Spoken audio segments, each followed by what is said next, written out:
You're watching the 420 Pace, found at 420pace.ca. Stay tuned. We'll be right back after this toke.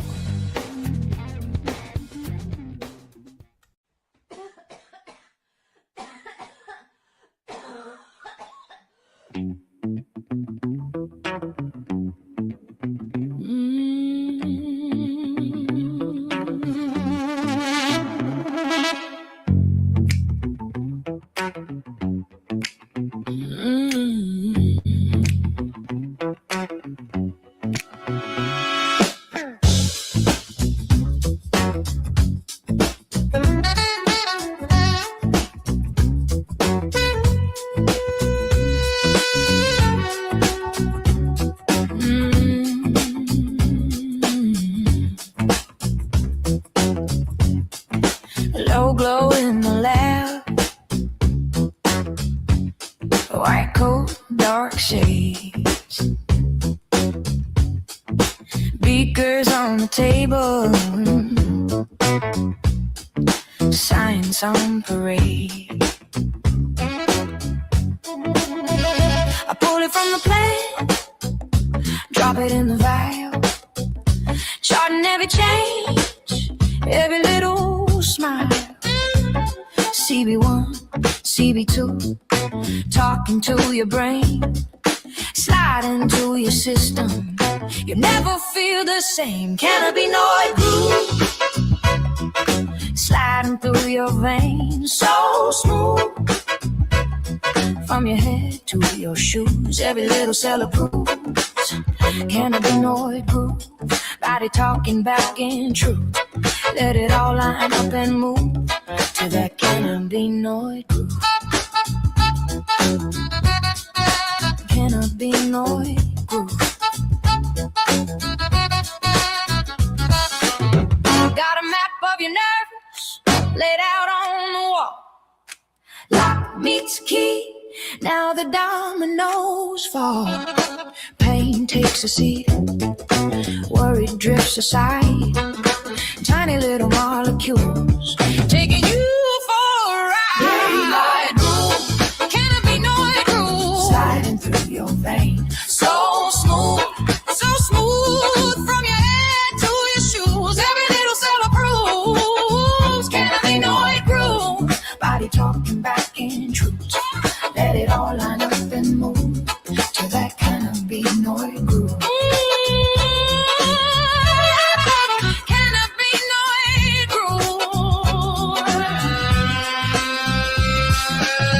Smoke or under tongue, either way that signal spun. Tiny switch flips your mood, turn a static into attitude. Heart slows down, thoughts get wide. All your edges soften on the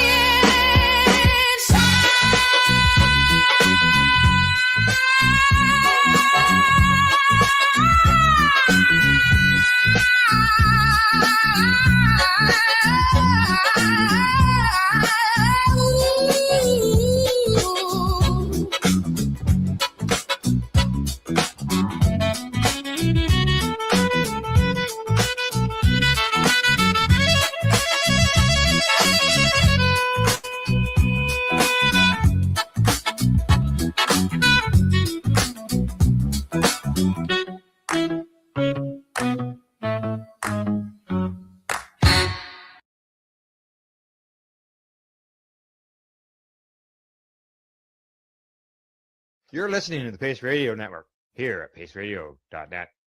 The views expressed by the individuals during this broadcast are their own opinions, and they may not be the same as those of their group or other organizations they may be involved with. All medical advice during our broadcast is not a medical opinion and should be checked with your medical physician.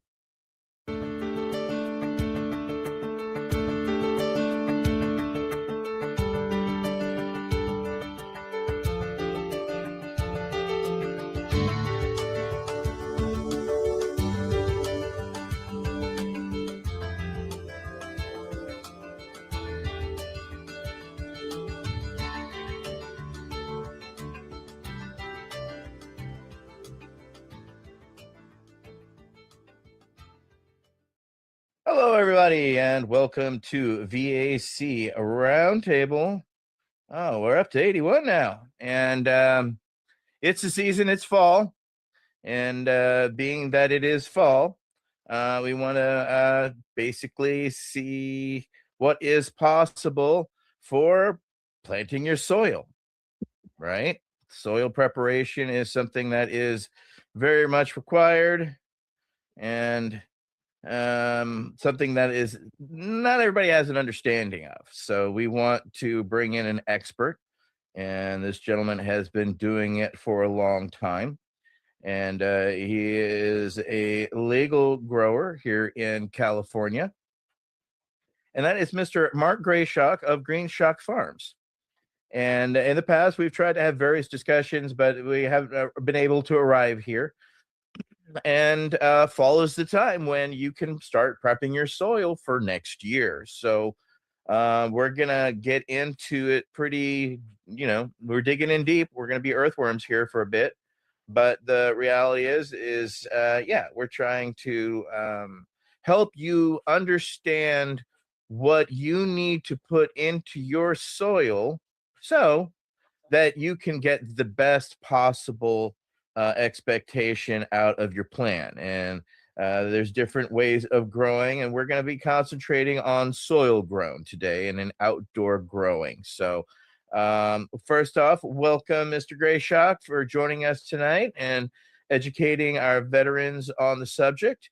And we're just going to jump right into it. And this is a question that comes up for every one of our guests, and it's a multi-tier question. So, how did you originally come to cannabis? When did you originally hear about it? Okay. But then when did you get turned on? And then when did you decide it was going to be your life's work? Yeah, thank you very much for having me. It's an honor here to be with you guys. Cannabis, looking back on it, growing up, I grew up in Orange County in Capistrano Beach, a little coastal city there. And being at a very young age, I can remember just always smelling cannabis smoke in the air. And, you kind of realize something's going on with the adults hiding something from you, but that smells very obvious. So I was always curious of that since a little kid. And then I listened to a lot of the propaganda that was out there as I grew up. And, I didn't partake in cannabis until I was out of high school. And I thought it was a bad thing. I was believing all the propaganda I was hearing and everything. And once I got out of high school, I was in the commercial fishing business when I got out of high school. And there were people that were smoking cannabis here and there. And finally, one of the days I tried it, and immediately I couldn't believe what it really was compared to what I thought it was going to be.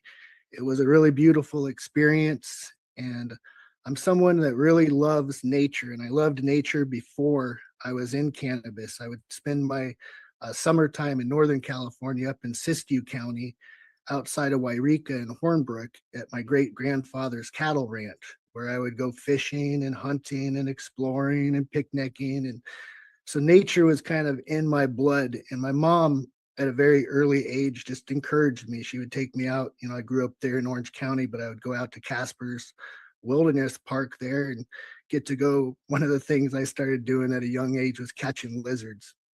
I just thought lizards were really cool little creatures and stuff. And then just, started loving all nature, wildlife. And then finally I was introduced to cannabis there. And that's when it all clicked. When you're in nature and you've smoked, just the bird sounds, the little wind blowing through the trees, all that stuff is really absorbed. And so it clicked with me. And now I was really curious at that point in time, because cannabis, especially back at that time, was extremely expensive.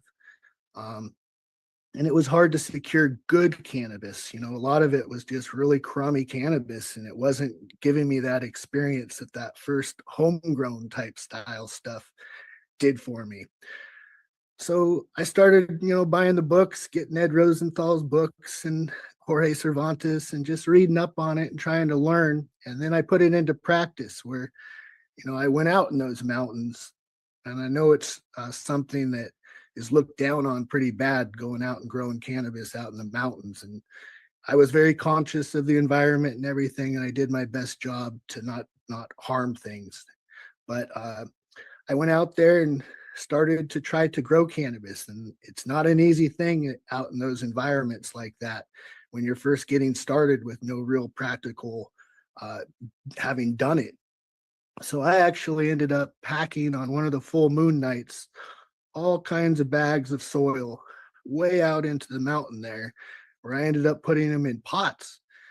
And those black little pots heat up real bad and this and that, and it was hard to keep them watered well. And so my plants didn't do well at all. My expectations were just really, I was hoping for a good year, and it was a terrible year. Barely had enough to smoke. And through just networking, I ended up meeting somebody, and his name was Chris. And Chris had a lot of experience with growing cannabis. He'd actually just gotten out of jail for a 6-month period for growing cannabis. So I took him out to my spots and showed him what they looked like. And the first thing he pointed out, which was kind of funny, was he asked me, he said, "Did you hike all this soil out here?" And obviously, yeah, that's what I did. And I told him, yeah, I spent a few nights on full moons bringing this all out here. And he pointed out, he said, "Look at all the earth. Look at everything growing out of it. Look at all these plants. It's great dirt you have out here. You don't need to pack that stuff out here." And so that was my beginning of all of a sudden a little light bulb going off and realizing that this soil might be able to be utilized that was just out in the mountains. So I started amending it with some different things and found out that, yeah, that's the way to go out. Cannabis loves these mountain soils through California. And now just kind of looking back on everything, that was 30 years ago in the mid 90s, 1994, when I was first out there starting to try to do that stuff. 1996, 1997, started figuring it out a little bit better and had opportunities to grow in more areas, which I loved seeing how cannabis comes out different in different areas and different terroir type style things and different soil and earth and all that kind of stuff. So I now have had the pleasure in growing from San Diego, Riverside, Orange County, Santa Barbara County, San Luis Obispo County, Sonoma County, Mendocino County, Humboldt, and over here in Nevada and Calaveras counties as well. And I've been able to utilize the same pretty much principles that I started with being able to grow cannabis in all these different environments and all the different types of soils, whether it was really rocky type of earth or whether it was really heavy packed clay type of stuff, and I wasn't ever really getting soil tests and all that kind of stuff. I was just doing what worked at the beginning. I was improving it along the way, but it's a really basic kind of method. The soil in these mountains is already really good, where you can see the trees are huge trees here in California, some of the biggest in the earth. So they're growing right out of this ground without even being amended. But yeah, I'll go ahead and stop there. Well, thank you for that introduction to you and your growing style. So next up will be Councilmember Michael Davis. Councilmember Davis. Yeah. Hey, Mark. Thanks for joining us. My question is, what are your fundamental principles for creating and maintaining that healthy soil that keeps supporting that consistent, high quality cannabis crops? And kind of just to add a little bit to that, you just mentioned and I'll probably mess up the word, the terroir. It's kind of like saying rural, right? Some people can say that word, and so that type of thing, right? I know what it means, right? Like, so kind of, if you could maybe terroir, yeah, I'll still mess it up, but kind of Wade and I were kind of just talking about this too. Like, for instance, if maybe you were to plant one plant that's the same genetic, say maybe in this region of Northern California, in this particular soil, what would it, how would it change compared to, say, a soil in like maybe Ohio or something? If you could maybe just elaborate on that. Yeah. I kind of feel it's more of even the environment itself when it comes to things like humidity and different stuff like that, that kind of has a bigger influence sometimes than the soil does. Um, the soil, our basic principle when it comes to amending like some soil, let's just say you're going to get started right now. You go out in your yard, you got some nice dirt, but you're just like, what do I do with it now to get it started? The way we start our farms is the first year, we'll just put on top of the ground, right on top of the earth, a nice couple inches of some good organic compost, which is basically just straw, some manure, some wood chips that's been kind of given some time to kind of get all the good stuff happening in it. So lay that on the ground right there. And then I'll put a layer of alfalfa. And alfalfa is something that I just started using about 7-8 years ago. And it's just something that has a really good nutritional value content to start with. It has a good ability to break up the soil, keep like a clay soil or a rock soil or whatever with some good organic material in it, breaking down, feeds like the earthworms and all that stuff really good. I notice worms love alfalfa. One thing when I mention an alfalfa, I'm pretty conscious of the different areas that alfalfa come from. When you're putting something like cannabis in your body, one thing you really, or at least I'm very conscious of, is making sure it's a very organic, clean source of cannabis. That's why some people may want to grow their own cannabis, is just to ensure that fact of the inputs that are going into this, because there's some really poor practices that can happen for different kinds of pesticides that could be used and stuff. And yeah, it'll grow you a great plant, but you're kind of harming your body, I think, as you put some of that stuff back into your body.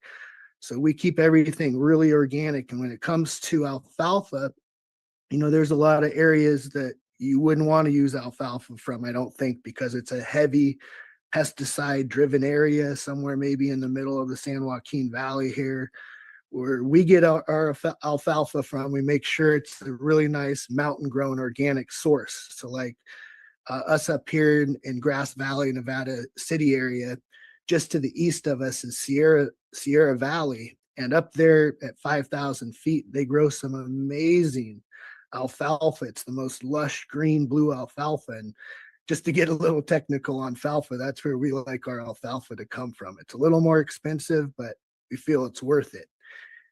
And then, that's basically a compost and alfalfa. If you want to get a little more technical and spend a little more money, the plant will respond a little better with some kind of high-end nutrient sometimes. One of my favorites is just the Peruvian seabird guano pellets that have been used down in Peru for thousands of years. I think there's even been wars fought over that fertilizer in the past. But it's just guano that they collect from out on the rocks, that the seabirds, fish are a really good source of a lot of good nutrients, and the birds are eating the fish and then just pooping the fish out. And then so you have all kinds of good stuff. It's a 12-2 product, which is a really high kind of nitrogen, high phosphorus, but I've never had problems with it burning my plants or anything. And that's one of the things I also use through the season a little bit, to just basically throw on top of the ground to feed the soil a little bit, get a little more nitrogen in there, a little more phosphorus for the plant to really thrive with, is those Peruvian seabird guano pellets. But it's a very, that first year, we'll dig that stuff into the ground to break up the ground and loosen it. For a big project, we'll use an excavator or a backhoe. For a small home project, for somebody just growing a couple plants, 6 plants or something, then it's easy enough to just use a shovel and get some exercise from it and break it into the ground and turn it over and mix it in. Now that first year, that's kind of important to break up the ground. It just speeds the process up. At that point, though, now you're working with a living soil bed, whether it be just one little mound or a nice little sized trench. Now you're using cover crops and things like that through the off seasons. Like at this time of the year right now, we have the cover crops in the ground. And what that does is, the main purpose we use the cover crops is to keep that ground nice and broken up with all that root penetration that happens from the cover crop. Plus it kind of keeps the sun off the soil. The leaves of that stuff will cut, that goes and lays on the ground. The worms will come up and eat that. All kinds of stuff that you can't even see for little microorganisms are eating that kind of stuff and using it for cover. And it's really a fun process when you get kind of technical into it, because there's so much going on right there that you're not really seeing, but there's so much life in it. And that's some of the reasons to use the organic inputs and products, and not use like Miracle Grow fertilizers, salts and stuff, because you change the dynamic of the earth when you start using that stuff. You're not going from a natural process of everything naturally feeding your plant, and now you're chemically feeding it with salts and stuff. So it ends up killing a lot of your micro life that's in the ground there. So we do a good job of staying away from that kind of product. Council member Laughter has a follow-up on that. Yeah, I love what you've shared with us so far, Mark, and as someone said earlier, thanks for joining us. I can't help but call out grow your own alfalfa as well. It takes a little longer, but alfalfa seed is fairly inexpensive. And as part of breaking up the ground, you can work it into the soil at this time of year. And one of the huge, for me, benefits of alfalfa is it's a nitrogen fixer. And the soil on our farm is actually deficient in nitrogen, or was back when we bought the place, and had gross surplus of potassium and phosphorus.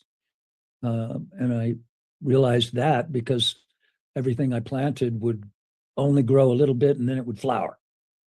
And so I did a soil test and realized that I was deficient in nitrogen. And I love the whole process you're describing. Thank you, Mark. That's all I had. It's more of a comment than a question.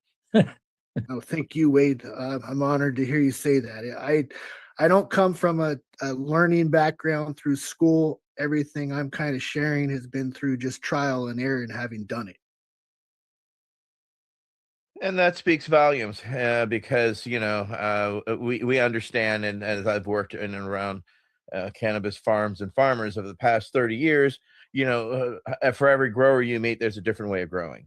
They're all trying to arrive at the same place, and people who are watching, you're watching, saying, "Oh, well, this is how I do it."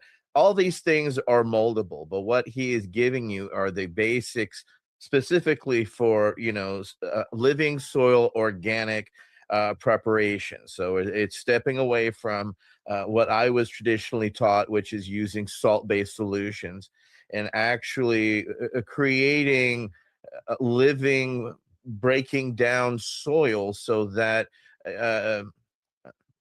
the tests have shown that as opposed to using salt-based solutions, using organic and especially outdoor sun-grown tends to give cannabis unique terpene profiles, and they're even finding extinct terpene profiles reemerging due to organic and living soil. So we just want to let you who are watching aware of why we're going in this direction, is because this is where we want to see in the future.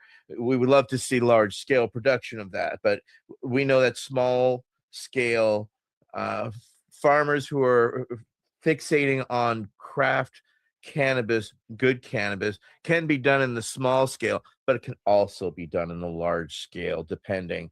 But we'll get into that later. Next up will be Council Member Leslie Fries with her next question. Thanks, Etienne. Mark, I have first say thank you for growing the way that you grow.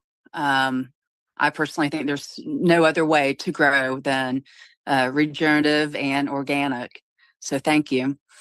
My question, you kind of already covered, I think. It was, can you share any specific soil amendments or natural techniques you found essential for your craft cannabis? Since you've kind of already covered that, I'm curious, since I'm a hemp farmer and grew for cannabinoid production and on large scale, how would you translate that into larger acreage, let's say, 50 acres plus? Yeah, that's a really large, that's getting large, but it's just expanding on what's done on the small end of things. Like our farms are not large, real large farms. We're just 10,000 square foot farms. Takes us a couple days to kind of spread out the alfalfa and then the compost on top of it, and then maybe a day to dig it in if we were setting up a new farm. But once it's set up, it's really nice because it's just set up. You don't have to do anything once you begin to break, that earth down and allow nature to just do what nature does. There's a few different, ways of going about it. Like Etienne was explaining, I'm given a very basic breakdown of how to do this type of thing, just to share with some of your viewers here as a very easy technique and an easy way to get started. You can go out and buy a smart pot and this and that, but technically you don't have to really even do that. Like the other day, I was just planting potatoes is what I was actually planting. And just knowing, they need room to breathe and grow and stuff. And one of my techniques that I'll do is not even break up the ground, but just allow things to start on a real easy scale. Let's say the other day, what I did is I just dropped buckets of earth. It was good soil. It was actually potting soil at this point, but I just dumped that right on top of the native earth that was in my nursery area. And then I packed a bale of alfalfa. I took it all apart and just kind of packed like 4 inches, 6 inches of alfalfa all around that soil to just kind of hold it in place. But now you have like a living soil bed that's starting to be created above ground. And it's just interesting, like watching the way that happens over the next year and 2 years, like watching all that humus kind of start to go down towards where you have your native soil layer right there on the ground, and you start to see the worms come into it, and even gophers. Like gophers are a funny thing, some areas gophers can be a real problem, and we'll put chicken wire in the ground.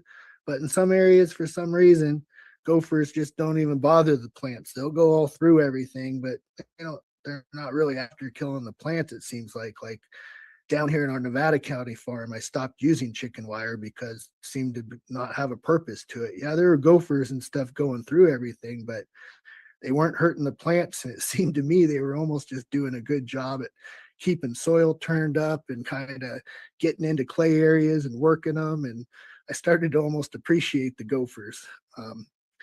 But it's interesting to watch the way that like this native soil that we have, once you start to add organic matter and compost, how it becomes living like so fast. Everything, like you have all these organisms that are living there. Now you're feeding them. They're all coming to it. They're all working the soil in their own little different ways. And then when you grow plants in it, that's just really a magical thing. It's like it's really nature doing some amazing things right there in front of your eyes. It's a fun thing to be a part of. And that's what Thank a you. lot of our veterans have found is that there's therapy in growing, and there is a thing called grow therapy, and working directly with the soil in helping something come to life, especially those that are sick. We have found in the medical cannabis community a very compassionate understanding, because while bringing something to life while going through a very traumatic situation has been very helpful for people. And so we've always been huge fans of, hobby farming on up. So again, thank you for taking the time with us today. Next up will be Council Member Laughter with our next question. Yeah, thank you, Etienne. And again, Mark, thank you for joining us. I want to do a quick little detour because honestly, I felt like the introduction that you received wasn't up to what I thought should have been said. So pardon me, Etienne, I'm going to add to what you said in introducing this young man. We all know that the cannabis plant is a weed. It grows pretty easy. Most any place you give it soil, water, and sun, you're going to get a plant. Eventually, if things go well, you'll get flowers. And meantime, some combination of practices, standards, attitude, way of working with the plant has resulted in, Mark, over the last, correct me if I'm wrong, Mark, over the last 5 years, have you not again and again won best of in blind tasting competitions at the California State Fair and at the Emerald Cup and likely in other locations? Which tells me you're somebody we can all learn something from, because you're doing something and you're doing it at scale. That's the other thing. You keep referencing farms, plural. You have multiple farms, all producing high quality cannabis.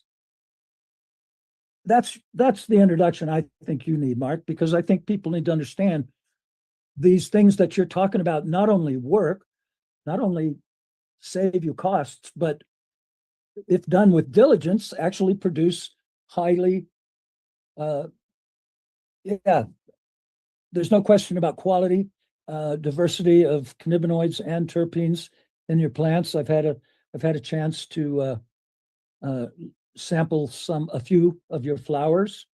So I'll stop there because I have definitely gone off the tracks. I just got to say, it's really a pleasure to hear the things you're doing and how you're confirming some of the practices that we all think are a good place to be. So the question now, I'll do what we're supposed to do. So let's see, old eyes. How do you incorporate sustainability and environmental stewardship into your soil preparation process? And again, I got to add at the end, you do it at scale, Mark. This is a really beautiful thing, man. I'll shut up now. Your turn. That's an honor to hear somebody like yourself, Wade, say that to me. I mean, that makes me feel really blessed and really good, because I work really hard. I spend a lot of time in the field. A lot of times you don't even realize the things that are going on in your life, like some of the things you said with the awards and different things. And those are things that just come by way of trying really hard and loving and having a real passion for what I do. And I put all my time and energy that I have into something like that. And I've learned a lot of the principles and skills through the years to be able to apply towards all this stuff. But when it comes, like, that's one of the things that I feel like, I think, like I was saying, outdoor cannabis growing in particular is more of a form of an art, especially when you're at a level of real award-winning cannabis. And California, with the ability of what California can do with our climates and everything, and being in proximity to the ocean like this, and these beautiful forests, like, plants love growing with plants. They love each other. They know each other are there. They can feel each other. Like, they transpire oxygen and moisture and stuff out of them. They know where each other are at, and they love each other. And so, like, when you grow cannabis, it's kind of funny. Like in California, I'm just kind of speaking of things that I'm thinking of right now, but in California, like, the valley area where it's a little hotter and drier and you don't have trees, and you just have like kind of like a grassland. When you get technical, it's really difficult to grow something in that environment that's going to come at a level that would compete at the Emerald Cup. It's like the reason Humboldt and Mendocino and Trinity and over here in Nevada County grow such amazing cannabis is the environment and the things going on around it, with all the plants that are growing around it. Like, during these summer months, or during the summer months that we had and coming into fall, you have those plants transpiring moisture out of them that keeps the humidity up at about 30-40% during a typical day in those types of forest areas. They recover a little more humidity at night, but it's because the plants are transpiring moisture out of them and stuff. And the plant, the way the sun bounces through those moisture prisms and crystals in the air and stuff, it's like all magic that happens in those things. So, like, you can grow great cannabis in a lot of places, but to grow really magical cannabis, I feel like it's kind of critical to be in some of these forests and beautiful, beautiful areas that are untainted by, dust and pesticides. It's really been something in California here to see as this all transitioned into the legal market, and seeing this pesticide taint and drift that happens in certain areas. Like you can't even grow in California's Central Valley and practically pass tests just because the dust itself has particulate matter in it that ends up affecting your plants with a little tiny, they're testing these things for parts per million, parts per billion on stuff. And so just a little bit of it taints your plant kind of. And so when you're up in these really pretty, pristine climates, that's where you can grow some really amazing cannabis. And I have the pleasure and the just fortunate thing in life of knowing these areas and having friends and properties in these areas where I've been able to learn how to grow that type of cannabis. But yeah, thank you very much for mentioning that.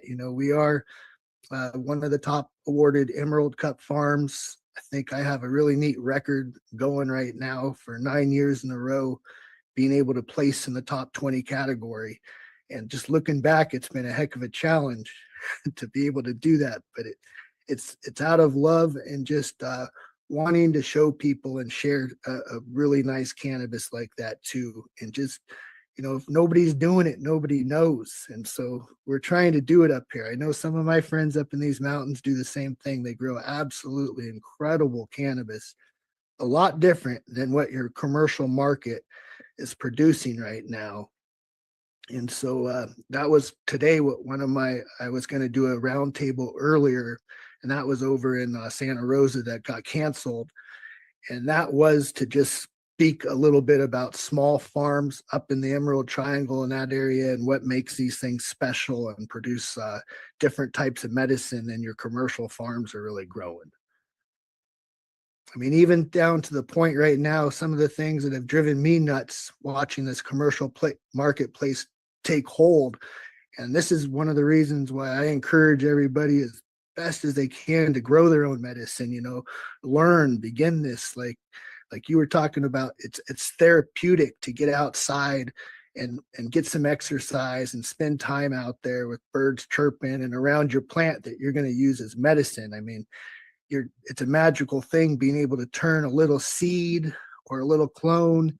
It's like Jack and the Beanstalk story into this big, beautiful plant that is now yours, and you made it happen and gave it the inputs. You know what it is. It's a real magical connection to be able to grow your own medicine like that. So I really encourage people to do that for themselves. Yeah, thank you.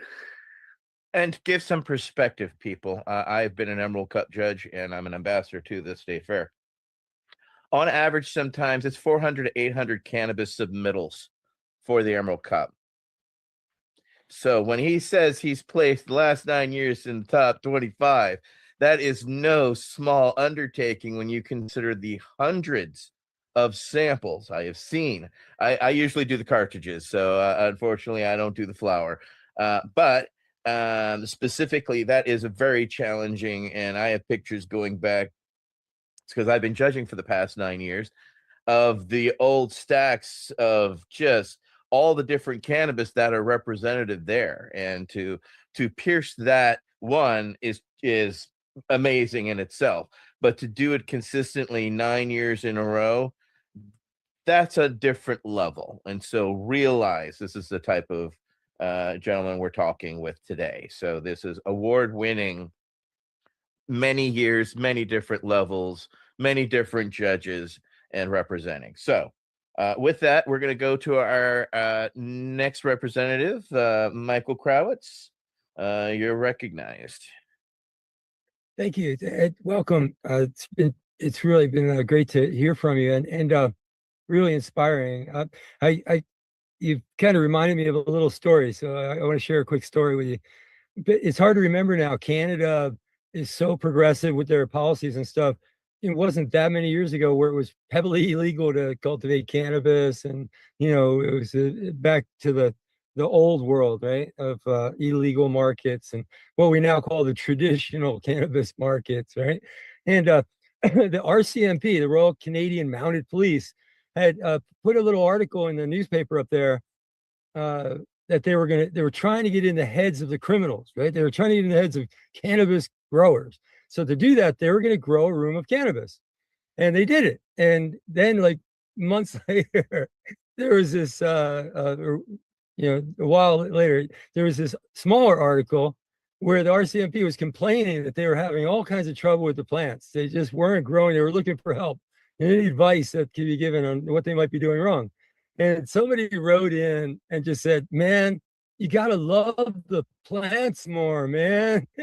And that was printed right in the paper, just like that. And I just, what you were saying just made me think of that. And it's so true and quite naive and simple, but yet bold and brazen and beautiful. So anyway, the question is a simple one. I want to reword it slightly. I know, and we know vets all over the country, all over the world, and in most places they don't have access to cannabis of the quality that you're producing. They may not have even ever tried cannabis of the quality that you're producing. So from that perspective, and given that, if you could just sort of walk through what it's like, just sort of really describe the cannabis product and, what it smells like, what it looks like, what it tastes like, what its effects are like, if you can just, from that place of love, to just give people a feel for what it is that you're talking about. Okay, yeah, thank you. It comes from one of the reasons I'm able to select and breed and kind of choose the cannabis that I'm able to do is from experience and having been able to see a tremendous amount of genetics through my lifetime grown out. And I've seen so many different traits of cannabis and so many different types of, different profiles of different types of terpenes and different types of cannabinoid ratios that I'm just very familiar. As I smoke things, I can really feel things well. And smelling things, I've smelt so much cannabis through my life that I recognize when sometimes something special that pops out. If I didn't have all the experience with all the different genetics that I've had, I probably wouldn't be able to select like I can. I used to spend a lot of time going over to Amsterdam and up there to Canada and getting genetics, as well as everything I could collect here in California, and growing as much stuff out as I could in order to select and start choosing things that I like. Sometimes it was because of plant structure. Sometimes it was because of color. Sometimes THC. A lot of times, looking for mold resistance and powder mold mildew resistance and that kind of thing, as well as bug resistance. So it kind of a lot goes into that kind of thing when it comes to selecting. But at this point in time, that's been one of my favorite things I've been able to be a part of in life here, is being able to breed and create new strains of cannabis, or I shouldn't say much new strains, but new profiles and things of cannabis. Like, as like I got started with the Emerald Cup, that first year, my first selection that I chose to put in there was something we called purple candy cane. And we end up calling it storyteller a lot of times now because, you would smoke that. And this was 2015 was kind of right at the time where a lot of testing was starting to happen. That was the first year they really started making sure everything was tested and for pesticides and everything at the Emerald Cup too. But for me, that strain was really out of the ordinary. It tasted so delicious. It smelled so delicious. And it just lifted you up so fast and made you want to tell stories. And it turns out that's once you start learning some of these technical things with these terpenes and cannabinoids and the way they can kind of interact with each other, you start realizing things like this. It was the myrcene, the high level of myrcene, which was 1.7% myrcene in that flower. It only had 22% THC, but it would hit you in the head like something as strong as you've ever smoked. And the reason is because that high level of myrcene allows the blood-brain barrier to be penetrated faster with the THC. So it's kind of like, in effect, that THC all goes to the brain really quick and into the system really quick because of that high level of myrcene. And just noticing when you have special things like that you come across. So like the next year, Mean Gene up there in Mendocino is somebody that I have a tremendous amount of respect for, that does some amazing breeding projects and produces some incredible flavors. and I know his aunt, and I had seen the pina plant, his pineapple plant growing, and smelling that and looking at the purple candy cane. I was thinking, man, these two together are going to make something amazing.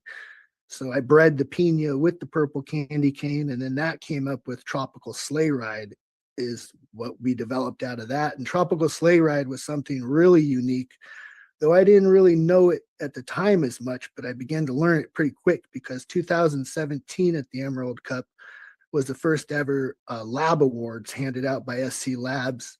And it turns out that we won the highest terpene flower with that tropical sleigh ride at 4.8% terps on that. But one of the amazing things was it was ocimene dominant, and ocimene dominant profiles in a plant is extremely rare. It's like 1% of all cannabis is ocimene dominant. And when you have a really high level of ocimene of over like 1% of the flower, now you have something that kind of had never been seen before. And SC Labs gave us a lot of credit as kind of bringing ocimene into the market during those years. And ocimene to me was something that was just, it was so delicious of a smell. It's like a sweet, woodsy kind of tropical smell. And I just loved that smell. All I had to do was smell that plant and it would literally get me high just from just my body being so happy from the smell. And so turns out that ocimene is a very cool terpene that is antiviral, antibacterial. And they did a lot of tests during COVID with this. And, you know, you get a cannabinoid like CBG with ocimene. Now you have two things kind of working synergistically with each other that are both antiviral and antibacterial.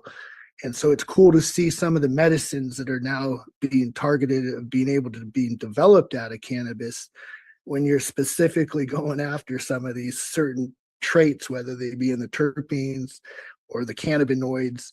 And then now, you know, science is learning fast too about all these other things that are in the plants with the flavonoids and different things also, and the color stuff, and just such a neat thing to be a part of right now.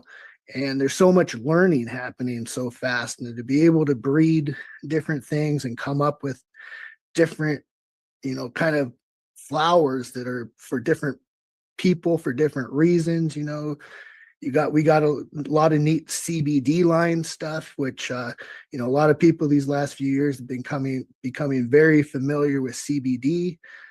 But, you know, from my own experience and also from customers' experiences that I've watched, you know, if you can have a dynamic kind of medicine where it's not just CBD, you're adding in some THC and some of the different cannabinoids with it, but particular THC, and you get a 1-to-1 ratio of a CBD THC plant, now you're looking at some really good medicine. You know, the endocannabinoid system has a lot going on inside of our body, and it seems like the more you're feeding it with different cannabinoids and different terpenes and all this stuff, the more you're learning about what these different medicines can do for you. It's good to experiment around with these things for people to some degree, because you might all of a sudden find a medicine that just clicks perfect for whatever type of ailment you're looking to have it help you with.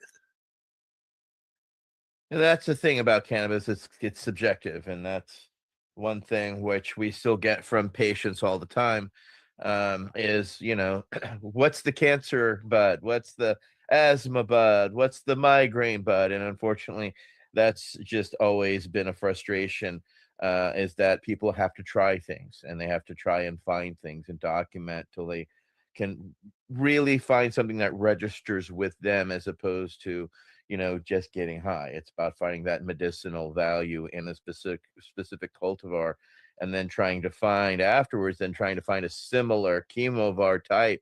So if that one's not in stock, you can find that as well. Michael Krawitz has a follow-up question. Yeah, our internal work, we've been doing some sort of research on various current events and issues around cannabis, and we've come across somewhat of a conundrum with THC. I mean, first of all, pure THC, you can get a FDA approved pure THC pill, and people hate it. For many, many years. We've gotten feedback from those that have tried the pharmacy drug. It's called Marinol. Don't like it. Don't like pure. And in fact, the FDA down scheduled or down regulated Marinol based on its low diversion. Like nobody even wanted it. They couldn't even sell their pills, right? So right now it seems like THC is sort of the marker. Like it's what people go to shop for it based on THC numbers. But our research seems to indicate to us that the future won't be like that, and it won't revolve around THC percentages. So I mean, my question really for you comes down to a very simple question. What do you, how do you see that? Do you see THC as a indicator, or do you see THC as a predominant indicator, or sort of an associated indicator, like there's between clouds and rain, right? If it's raining, it's going to be cloudy, but if it's cloudy, you don't know it's necessarily going to rain. So is THC like rain, or is it like clouds? You know what I mean? Oh, that's a great question. It's very interesting as these markets emerge and first start opening up, and just seeing how THC orientated they really are. Like it's a recreational part of the market, I guess, that opens up, and everybody wants to get high, and they think that the more THC you have, the higher you're going to get, which isn't really necessarily the case. The way it all interacts with the different stuff going on in that flower, with the terpenes and cannabinoids and things that we don't even know right now, that are just being discovered and are going to keep getting discovered. This is a very complex plant that has a lot of secrets to it. But I hope, for the benefit of the marketplace, when you go to a dispensary in California right now, it's still, I mean, even years after being open, everybody still seems to be very number orientated and looking at that number. And, I'll be honest with you right now, in this California marketplace, these numbers practically don't even mean anything, because there is no real uniform testing procedure. Like, I'll take flowers and send them to multiple different labs. It's the same exact flower. They come back with all kinds of different numbers on them. There's no consistency to the testing process. So, everybody's been shopping around. If the market wants high THC stuff, they all go to labs that give you results with high THC numbers, when in reality, a lot of times it's not even high THC numbers anyways. But yeah, I think the market's much over fascinated right now. Looking back, like on my own time with cannabis, and back before 2015 and 16, numbers didn't matter. You didn't even know what the numbers were. You were selecting everything just based on effect and feel and all that, smell, taste. Now you have all this breeding getting done, and I'm caught up in it myself, going after these number things. And it's kind of frustrating, because I do smoke. I have noticed this last year to have developed some really high THC strains that I do love smoking. And I smoked them real hard for some reason for this last month. And then I just started smoking the last couple of days some of the lower THC stuff, which that's generally the stuff that wins in the Emerald Cup to it. Those judges don't know the numbers. They don't know what's going on. They're just going for taste, feel, effects, and all that kind of stuff. And they pick out the best cannabis. It doesn't have to do with lab numbers and stuff. So this whole thing's kind of frustrating to see the market want these numbers so bad. One thing that's been funny for me to watch recently, the last couple of years, as I've been starting to go back and grow a lot of the old school landrace strains, just to see what they were about, and kind of start breeding some back up again and stuff. And this, like the Afghan 90, that comes from Quick Seeds, just KWIK seeds. Their Afghan 90 is an amazing strain of old Afghan from 1990 genetics that went over to Amsterdam and have kind of been saved now. And growing those, I mean, I didn't know the numbers when I was first harvesting them last year, but I was loving smoking them. And it turns out we're getting all these numbers that came back. They almost all had CBD ratio stuff, coming out of them. And you hear all these people these days wanting to get smoked like they did back in the old days. And it's kind of funny, because that's what a lot of them were smoking back in the old days. They just didn't know it. It was like a lot of times 9% THC, 9% CBD, something like that. And it makes you so relaxed and just feel good. And nowadays, a lot of the pots just kind of like racy and edgy and, too strong, too THC orientated. It's nice to have those combinations and like starting to see some of these other cannabinoids and starting to get attention like THCV. And that's one I have a collaborative breeding project going right now with a partner. And he has a very high THCV plant. And this THCV is very interesting. It's got its place for sure. It has a very fast onset of a high, doesn't last very long, and then settles into a very focused high to where you can really focus while you've just smoked it. So, it's just neat to see how much diversity cannabis offers out there and how much ailments and stuff it can help people with. I've been seeing some of the statistics. No wonder the pharmaceutical companies and the alcohol companies and stuff never wanted this to really be legal, because as soon as this gets legalized in the States, you see their numbers really take a big hit fast, because people can start having access to some good, clean, natural medicine, and they're finding it out and know it. And yeah, it's impacting those other businesses, but this should have always been. It's amazing to look back at this whole process. This should have never, it was always the people's medicine for themselves. They should have been able to grow it and have it. And to see it been prohibition for so many decades, and then now as it's moving from prohibition to this commercial process, it's not gotten much better for the patients in some ways. Like, it's incredible to see how many places you're still not allowed to grow it. You have to buy it from these commercial places and stuff. And it's just sad, because it's an easy medicine to grow and just connect with without all these rules and regulations and crap. That's for sure. Next up will be Councilmember Freeze.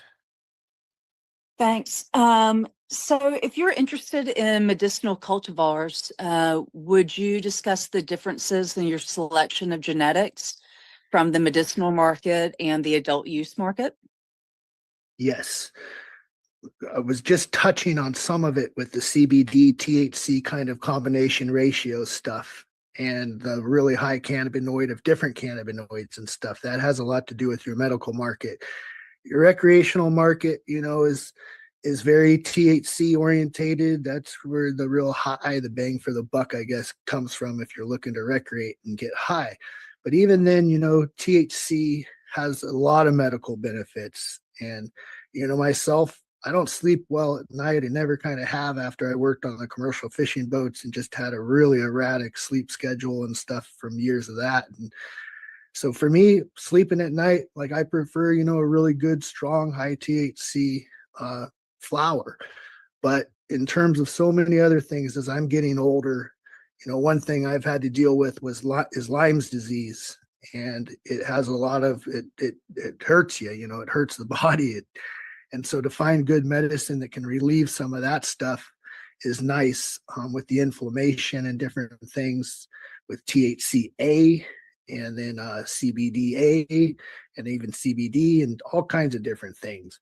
But generally, like, when I'm looking for medicinal cannabis, it is a THC CBD combination thing. And, like in my own collection of stuff I've bred and selected and I have a 1-to-3 ratio thing. It's a 6% THC, 18% CBD, and it's real high terpenes at 4%.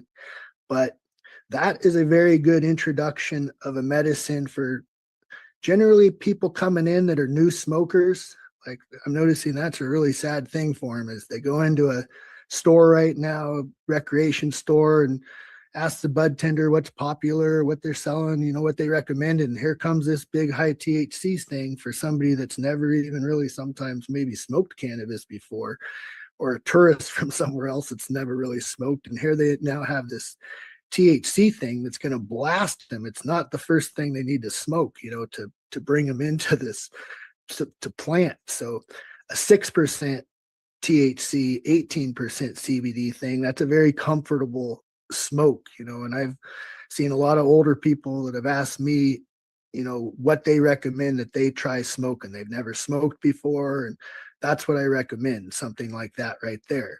As they're comfortable with that, you can take them up a little higher. I have a 1-to-1 plant, which is 10% THC, 10% CBD. It's the same thing, 3.8% terpenes. You want rich amounts of terpenes. That just always helps the flower be of more value. Usually medicinally, recreationally, everything. Terpenes are great. So you want a good amount of them. A normal plant would have 1.5% total terpenes in the flower. You want to start seeing flower, 2.5%, 3% total terpenes. That's some really nice, good flower now. And, they can go all the way up to 5%. On the terpenes, and now that's a lot of value you're bringing in a flower when you have 5% terpenes in that flower. And then learning about the different things that these terpenes do, the different ways they interact with the cannabinoids. That's all medicine and medicinal learning type things. There's so many opportunities to help people with so many different aspects of this plant. It's all being learned right now, though.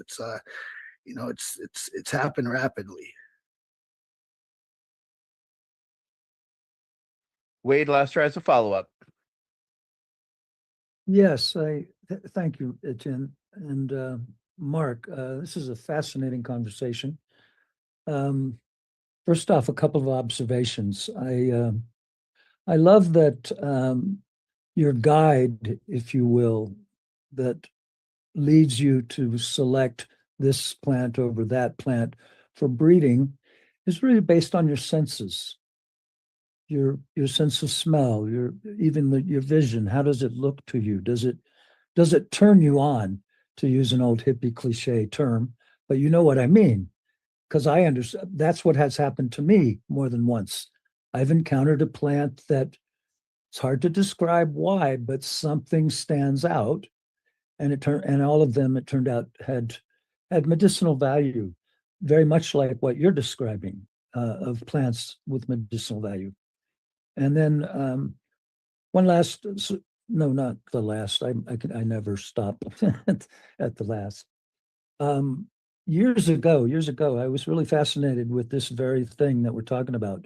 Why people were so fascinated with high THC when Marinol was pure THC, but nobody liked that. So there was clearly something else going on. And in conversation with a fellow named DJ Short, who is an acclaimed breeder, and just to be clear, I don't consider myself a breeder. I'm more of a dilettante. I do some breeding, but I am by no means consider myself a professional. But even the little bit of breeding that I've done, my senses guided me as well. Anyway, back to DJ Short. We talked about why the cannabis that was available, this was back in the early 2000s, and why the cannabis that was available in California was different than the cannabis that he remembered smoking when he was at the American University in Mexico, and that I remembered smoking when I was living in South Florida. And it was his opinion that it was because the cannabis that was available to both of us at that time was exactly what you're pointing to, Mark. It had THC and CBD and likely other cannabinoids. And anyway, I looked at like DEA, or the organization that became DEA. You can look at their data. And yeah, they ran tests on things they called Panama Red or Colombian Gold and whatnot. And virtually every one of them had CBD and THC, usually more THC than CBD, but both were present. And I think that's really, it's to do, ideally, the consumer would come to understand if they're smoking cannabis because they want to enjoy it, or for ceremonial purposes, or for pain, or whatever reason. I think people should be able to have access to it. But as veterans, I really got to say, we want to help our brothers and sisters who have suffered the trauma of military service, whether or not you were actually injured by your service. We all know that there's life-changing things happen when you go through the military system. Slow down, Wade. Anyway, I just want to, yeah, what I'm really pointing to is don't let the numbers on your packaging guide you to the thing that's going to give you what you're seeking. Talk to your friends. If you have the opportunity to smell something available, I know in California you can't, but you know, use your senses to identify what's going to work for you is a really good guide. And the last piece, and then I will stop. Grow your own. I really, I think there's something you alluded earlier, Mark, to magic. And that's a much misused term, but there is something magical about seeds, in my opinion. And one of the things that I think is magical about cannabis seeds is if a person takes a little bit of time with that seed or seeds before they plant them, they'll likely get something that actually not only flourishes in their spot, but is particularly specifically good for them. Now, how that happens, I don't know, but I've seen it again and again. And I'd love to hear your thoughts on a novice person's opportunity to use their senses through either smelling flower and then trying to find seeds of that or a cut of that, or how would a novice use their senses to find the cannabis plant that's going to work for them, Mark? Boy, that was a long-winded way of asking a question. Sorry, brother. Go for it. I love hearing everything you have to say, Wade. I got a ton of respect for you, and just thanks for sharing there. That's one of the things when you're selecting, like I'm selecting from my own perspective and where I come from with what I like with smells or maybe certain traits that are sometimes even in the background that I'm not aware of, but I'm selecting it for that. And everybody has different, they come from different places and everything, the way their bodies work, mind works different than mine. So when they get up close and personal, it's really fun when I have people down to the garden, because I have my favorite plants at the end of the year that I have picked out. But it's really cool to watch other people come through and pick out their own favorite things that are a lot of times ones I wouldn't have picked, especially when it comes to like the pheno hunt garden in the nursery. But everybody, there's a lot of, nobody's right or wrong. It's just what they like, and it's your intuition. So when you're going through these plants, they may not literally be talking to you, but they're trying to. They're talking to you in certain ways. And as you're smelling them, looking at them, there's some communication level that's happening there. And for myself, it's kind of a funny thing. When I'm going through a garden and I'm smelling plants, some of the best ones I've ever selected in my life that have gone on to be big winning plants have come from this technique. And it's just smelling the plant. And sometimes you'll get that thing that comes right up your spine. You can feel the tingle just go right up your spine into your head.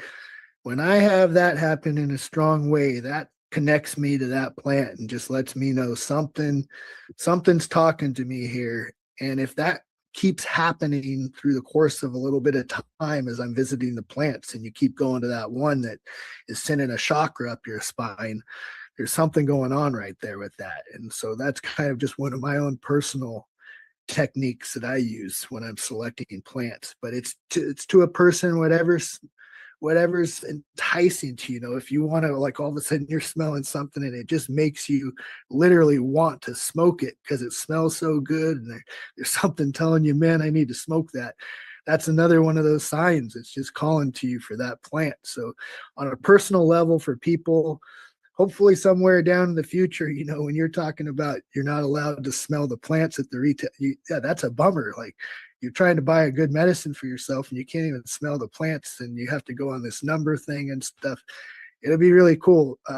Somewhere down the line, like, I'm just kind of brainstorming even right now at the moment of like down at the nursery and, having people come through at some point in time, kind of like more like a winery, and allowing them to come through the gardens and be able to visit the plants, and then they can choose their medicine a lot more informed that way rather than just buying it sight in a jar with numbers on it.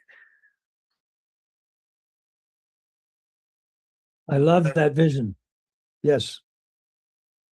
Thank you. Thank you for that, Wade. And next up will be Council Member Davis. with our next question. Yeah, given your production style, what does the future for living soil look like, and how does someone scale for large production growth? Yeah, I think living soil is really the future of where this is at. You're seeing it develop rapidly. The consumers notice that the flour is a more clean, tasty flour coming out of, just like normal grow would be smart pots, just in an outdoor grow, sitting on top of all that wonderful soil, contained in a container with a bunch of generic kind of filled ingredients. And it's just kind of funny to see that as things are developing, this living soil is becoming known. And you have the Origins Council in California, you have this terroir thing that's about to really develop here and be able to share with people the different regions and the way it was grown in the ground. You're not allowed to grow in smart pots and generic soil to be a part of the terroir program. And like, it's really a neat thing to see, even indoors right now.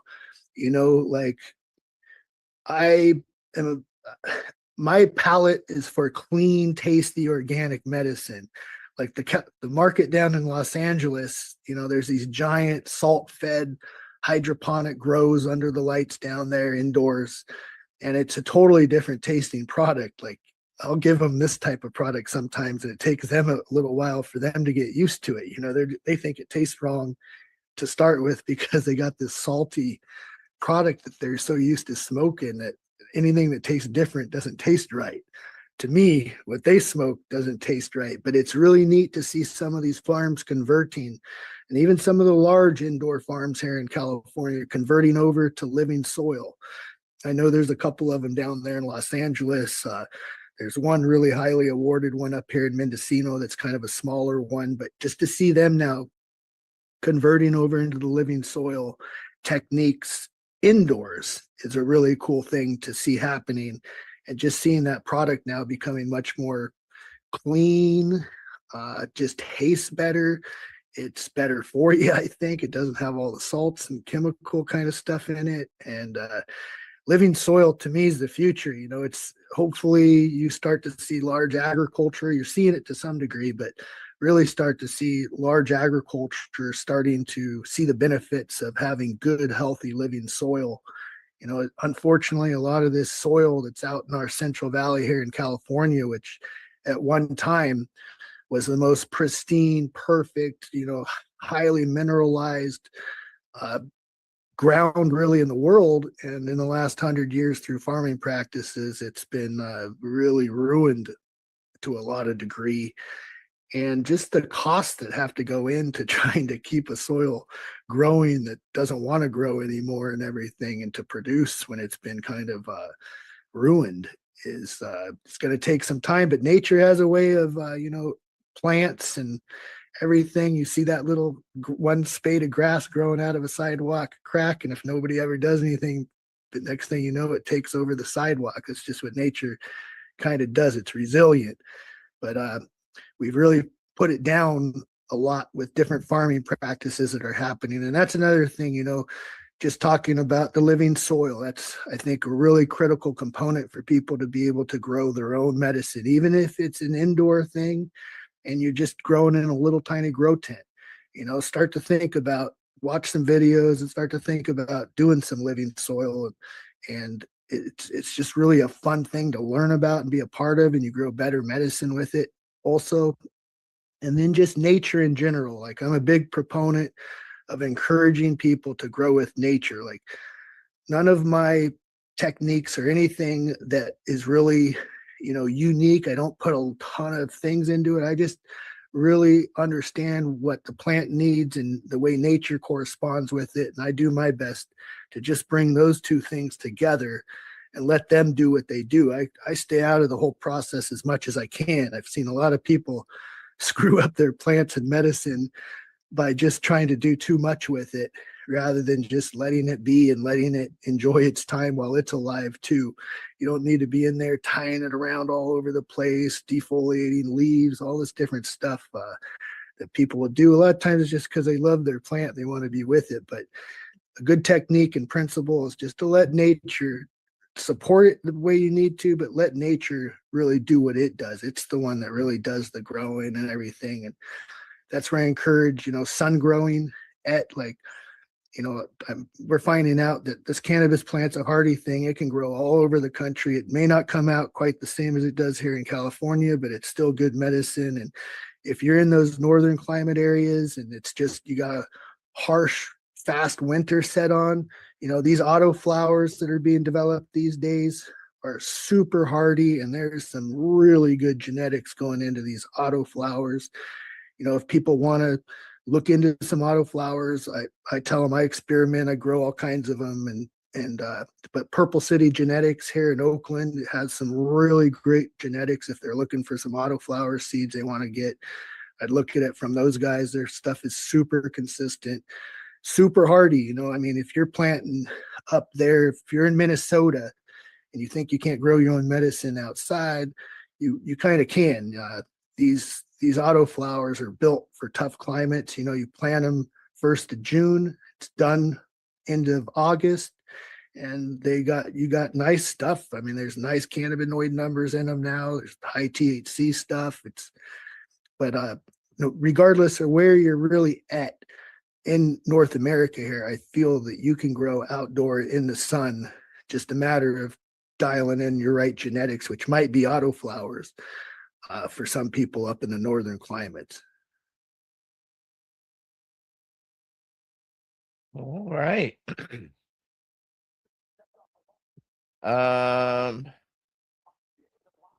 Wade, do you have a follow-up?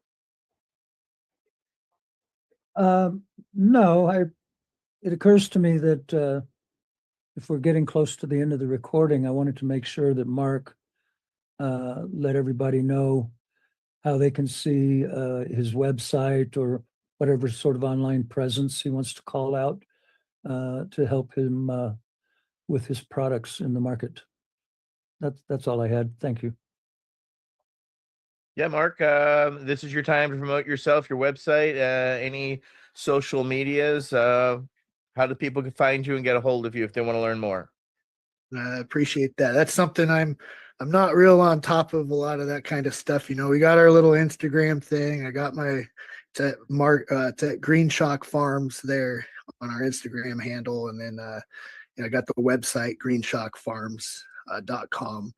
But if you type us in to the Google thing, there's a lot of stuff I noticed that comes up from other people. Got a lot of magazine articles that have been written out there and different things. But it's funny. It's such an important thing to run a successful business, doing all that stuff. But these last couple of years, I've been so unfocused on a lot of that stuff. I'm really just a lot of hands-on stuff with the work, with the plants and stuff.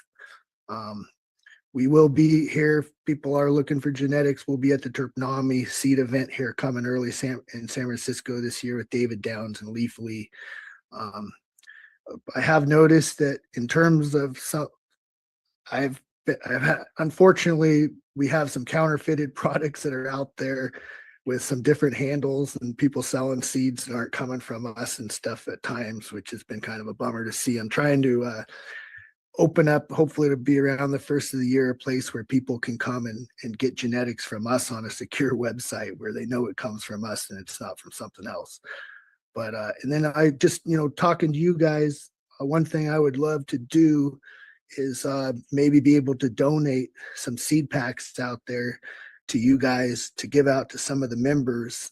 I would, give out really the THC CBD stuff or something like that. But if you guys have a way of getting some stuff to your members, I would love to be able to help if I can do that. Well, I have a dispensary in Berkeley, Berkeley Patients Group. So if you ever come down and just drop off a donation down there, I'll be more than happy to take it and spread it to the other members, as well as we work with Compassionate Veterans who also is a veterans group who gives away free cannabis. So we're also happy to donate seed stock directly to them. So it goes all directly to veterans. Fantastic. We'll make sure we follow up and I can get that done for you. I'd love to do that. My own personal connection, I'm not a vet. I haven't ever served in the service, but so many of my friends that I have had in life have. And, that's why farming and cannabis, I'm really wanting to talk to the members about, because I've seen a lot of the problems that come from some of the service and stuff out there. I just had a really close friend of mine who was an Army Green Beret in Vietnam for 699 days straight, ended up taking his life. And he was such a good father figure to me and such a great guy. Just to see the pain, the things people have to suffer, it really hurts. And that's why I'm just honored to be here with you guys and do anything I can to help the vets out there to heal and recover from what they've had to be gone through. We thank you and we appreciate that. Councilmember Laughter, do you have something else before we close out? No? All right. Well, a very fascinating deep dive. I cannot thank you enough for your expertise and continue to do that voodoo that you do so well. And we look forward to seeing you again next year at the State Fairs competition. And hopefully there'll be an Emerald Cup next year. But with that in mind, I cannot thank you enough, Mr. Grayshock. Mark Grayshock has joined us today for our VAC Roundtable number 81. I'd like to thank our members, Michael Crowitz, Leslie Fries, Wade Laughter, Mike Davis, and myself, Etienne Fontan. Thank you for joining us for our Veterans Action Council Roundtable number 81. Y'all have a great rest of your day and weekend, and we'll see you in a couple of weeks. Thank you.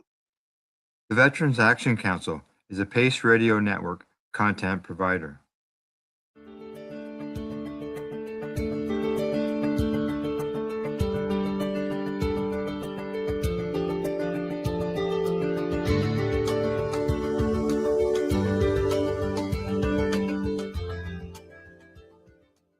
You're listening to the Pace Radio Network here at paceradio.net. The opinions of the individuals during this broadcast are their own and may not be the opinions of their group or other organizations they may be involved with. All medical advice during our broadcast is not a medical opinion and should be checked with your medical physician.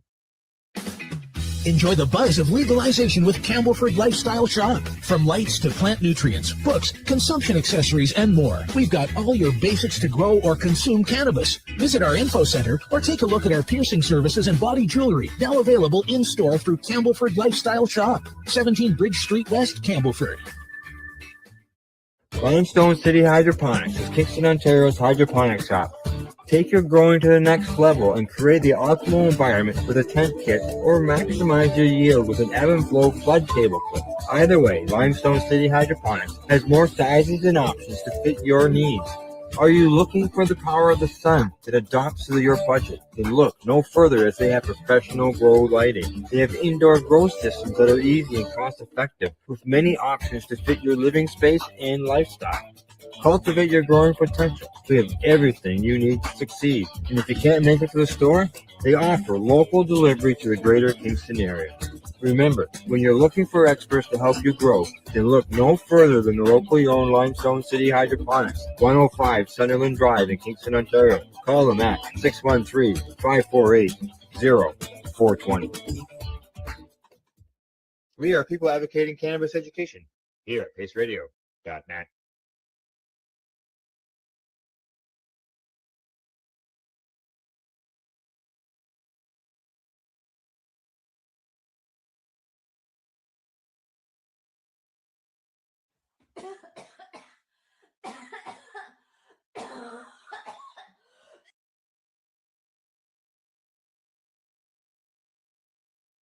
And this one's coming to us from the Marijuana Moment.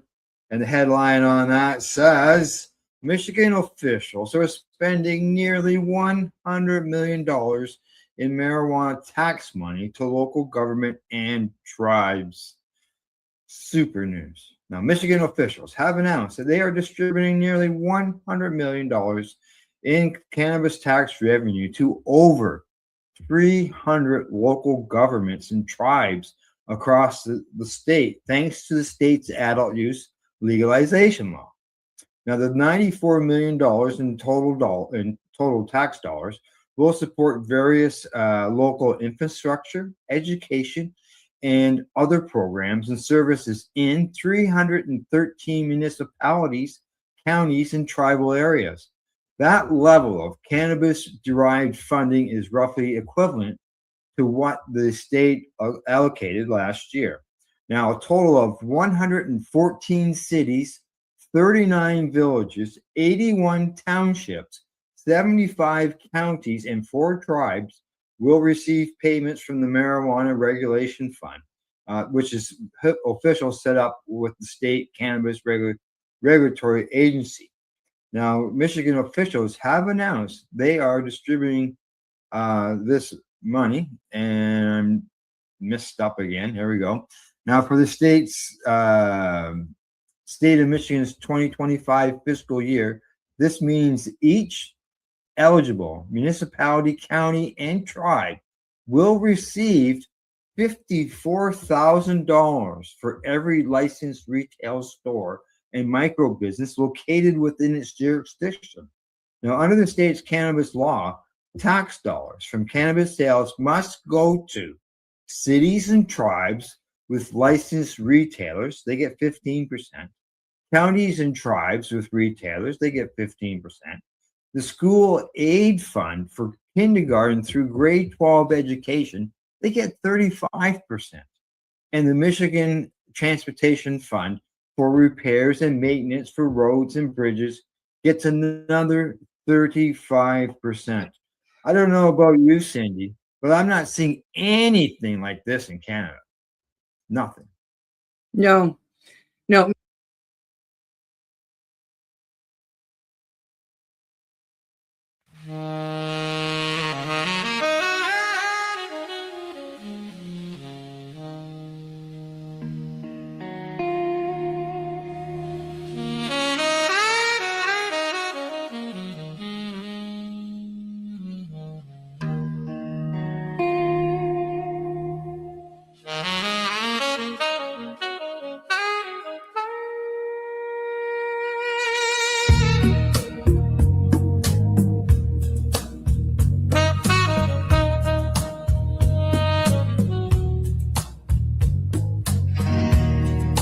Hash on the table,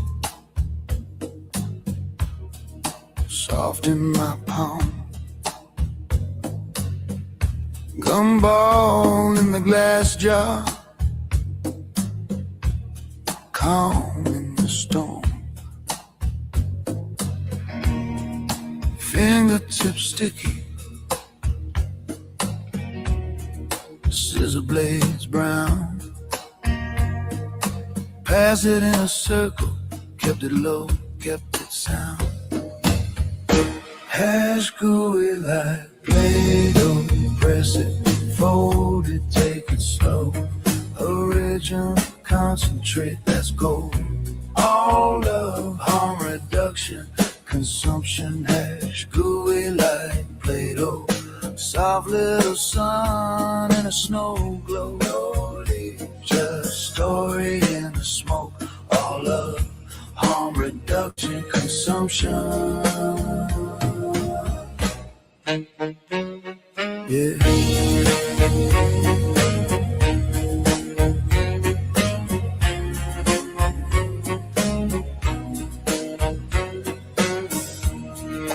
Hash ball rolling, warm from the hand.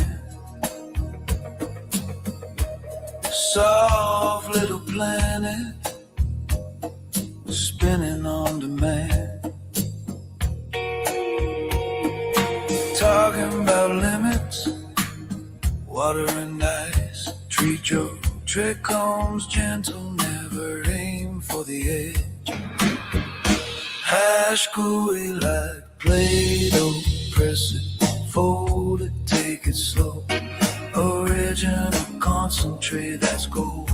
All love, harm reduction, consumption. Hash gooey like Play-Doh, soft little sun and a snow glow. Nobody, just story in the smoke. All love, harm reduction, consumption. Roll it like a worm,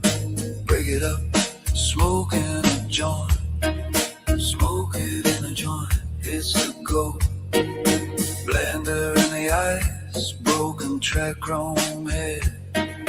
Hash bags with micro screens, a solventless concentrate like Play-Doh. Press it, fold it, take it slow. Original concentrate, that's gold. All love, harm reduction, consumption, hash gooey like Play-Doh. Soft little sun in a snow globe, no leaf, just story in the smoke. All love, harm reduction, consumption.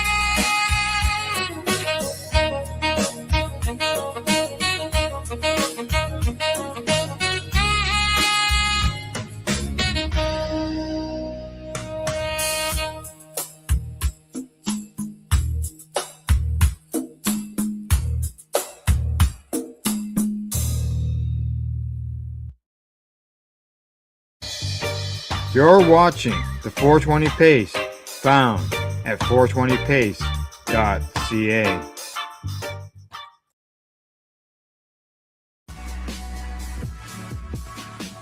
Tune in Fridays at 7 p.m. Eastern Time on 420radio.ca. You're watching the 420 Pace Network, found at 420radio.ca and paceradio.net.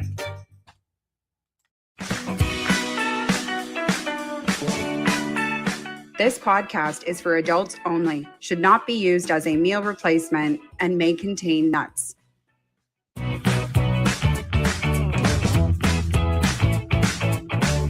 everybody, and welcome back to another episode of The Newbie and the Doobie. My name's Timmy. I am the newbie. Mary Jane, I am the dude. We have today on the spot, D.E. the Bud Guy. D.E., I dragged out that E. I told you, you're supposed to say, what up, D? What up, D? What up, D? You can tell he's the newbie. He lives to the name. What up? Thanks for having me on. I'm really excited to be here. So thanks for coming. Like D the Bud Guy is a very, very obvious, you're in the cannabis industry. You're the, oh no, wait, I guess that could be non. Yeah, you might like Bud the beer. Actually, I never thought about that. Okay. But so when you go out and you are D the Bud Guy, this clearly is part of your identity and your journey. And that's what we're really interested in talking about on this show, is hearing people's journeys, hearing why they're in the space, what they're doing in the space, and how they got into the space in the first place. And me being a newbie and MJ being a doobie, our listeners come from both worlds as well. And we really believe that people's stories are the best way that we can probably begin to really break down the stigma. So where does your story begin in this? How do you become D the Bud Guy? Okay, so I'm very much a newbie and a doobie myself. I'm new to the whole social media section, as far as I've only been doing this for a couple of years now, and it kind of started when I began growing.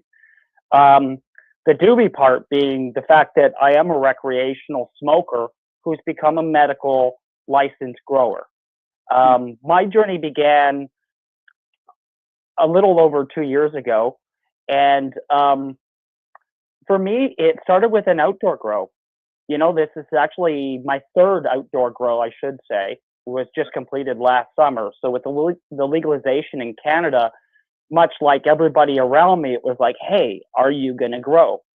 And for me, it was definitely yes. My wife is a great gardener and we have beautiful space. So it was a chance to kind of start things. So my journey really began outdoors.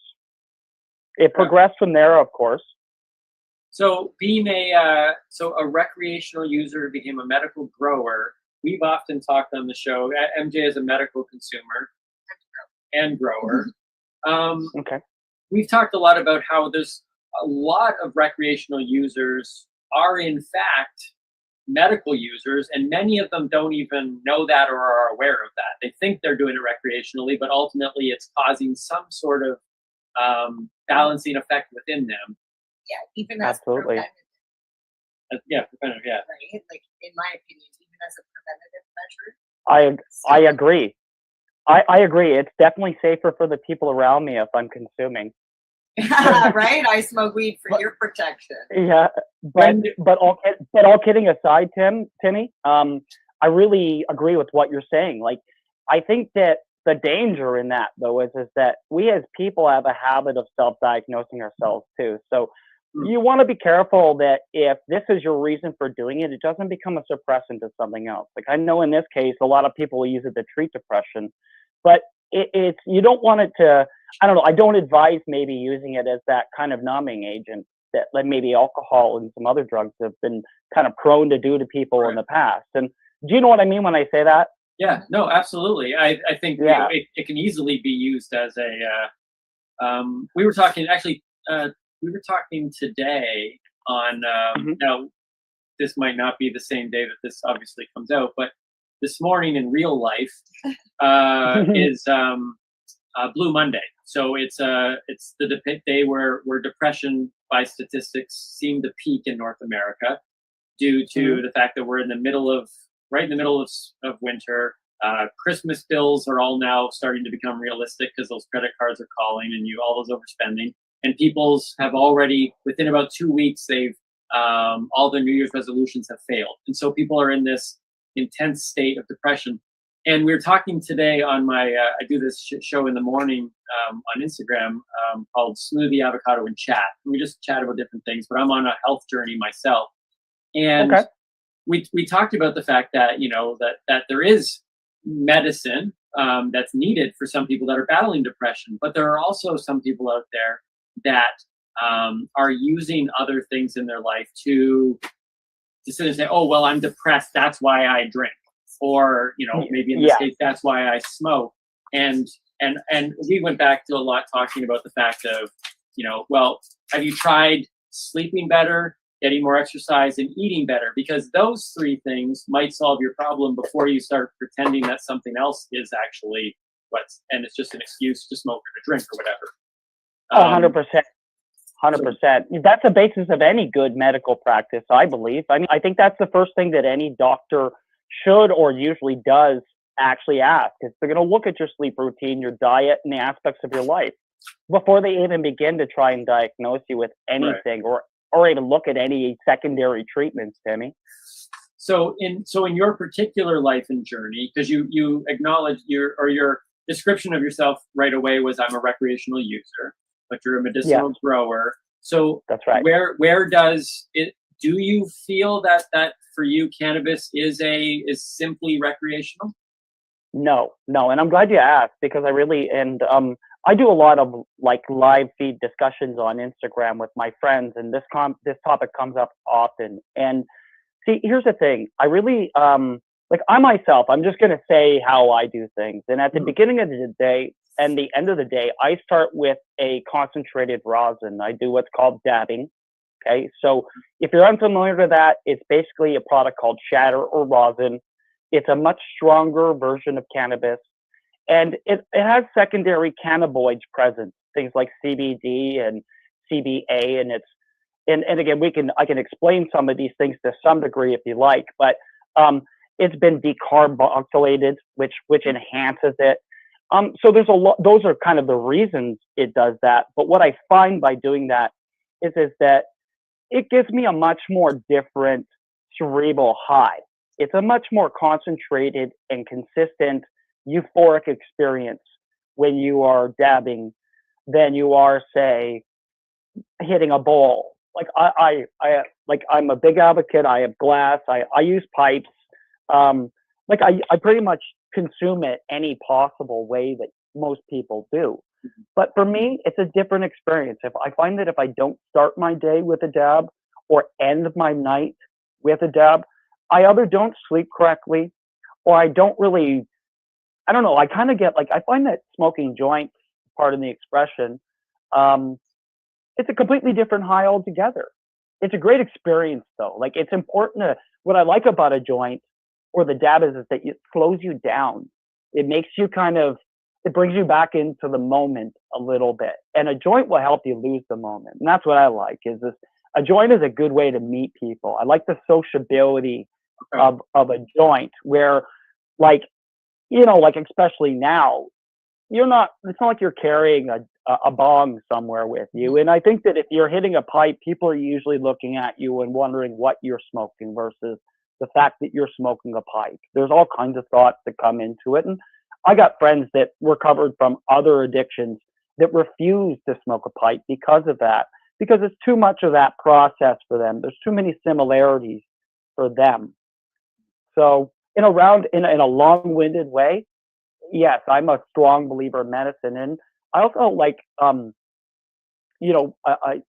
have great stories of how that really has affected my family on a medical side as well too. And if you like, we could certainly get into that. But just to end that point particularly, I really find that for me, it's definitely medicine. And there's a recreational time. It is definitely a social practice for me. If I go and I meet my friends, this is the first thing we're going to do. Alcohol to us is kind of like a maybe.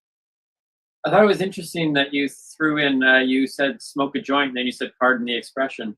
What is it about? Because MJ and I think it's an old way of thinking. Okay, I think like terms like weed and joint and stuff like that. Blunt's a very kind of like, blunt is a very specific thing. It means like, you're smoking a blunt wrap or it's a much larger cigar style type of a thing. So if you're not familiar with the definition, that's the difference. But what I find is that when we use older terms, and if we, like, there's a balance that we need to get to with cannabis between old habits of calling it like the hippie names, and pardon the expression for calling it a hippie name, there I go correcting myself again, right?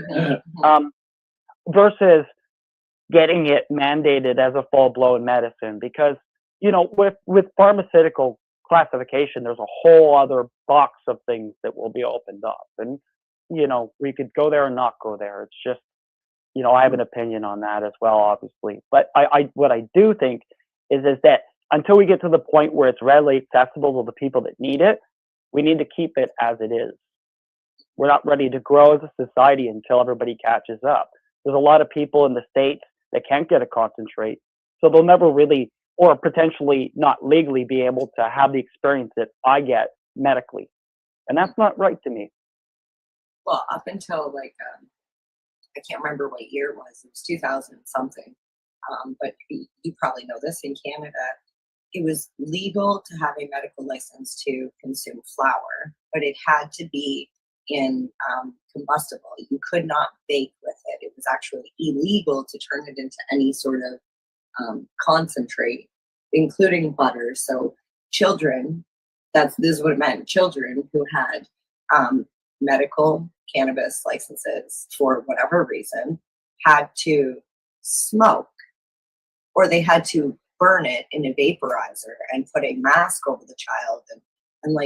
And this was like, it didn't make any sense. This is what you're like, I agree with what you're saying. The rules still we need to grow where we are to get better rules in place. Now it's been overturned because it was a stupid rule to begin with. You should be able to give your child cookies over making them smoke. Yeah, absolutely.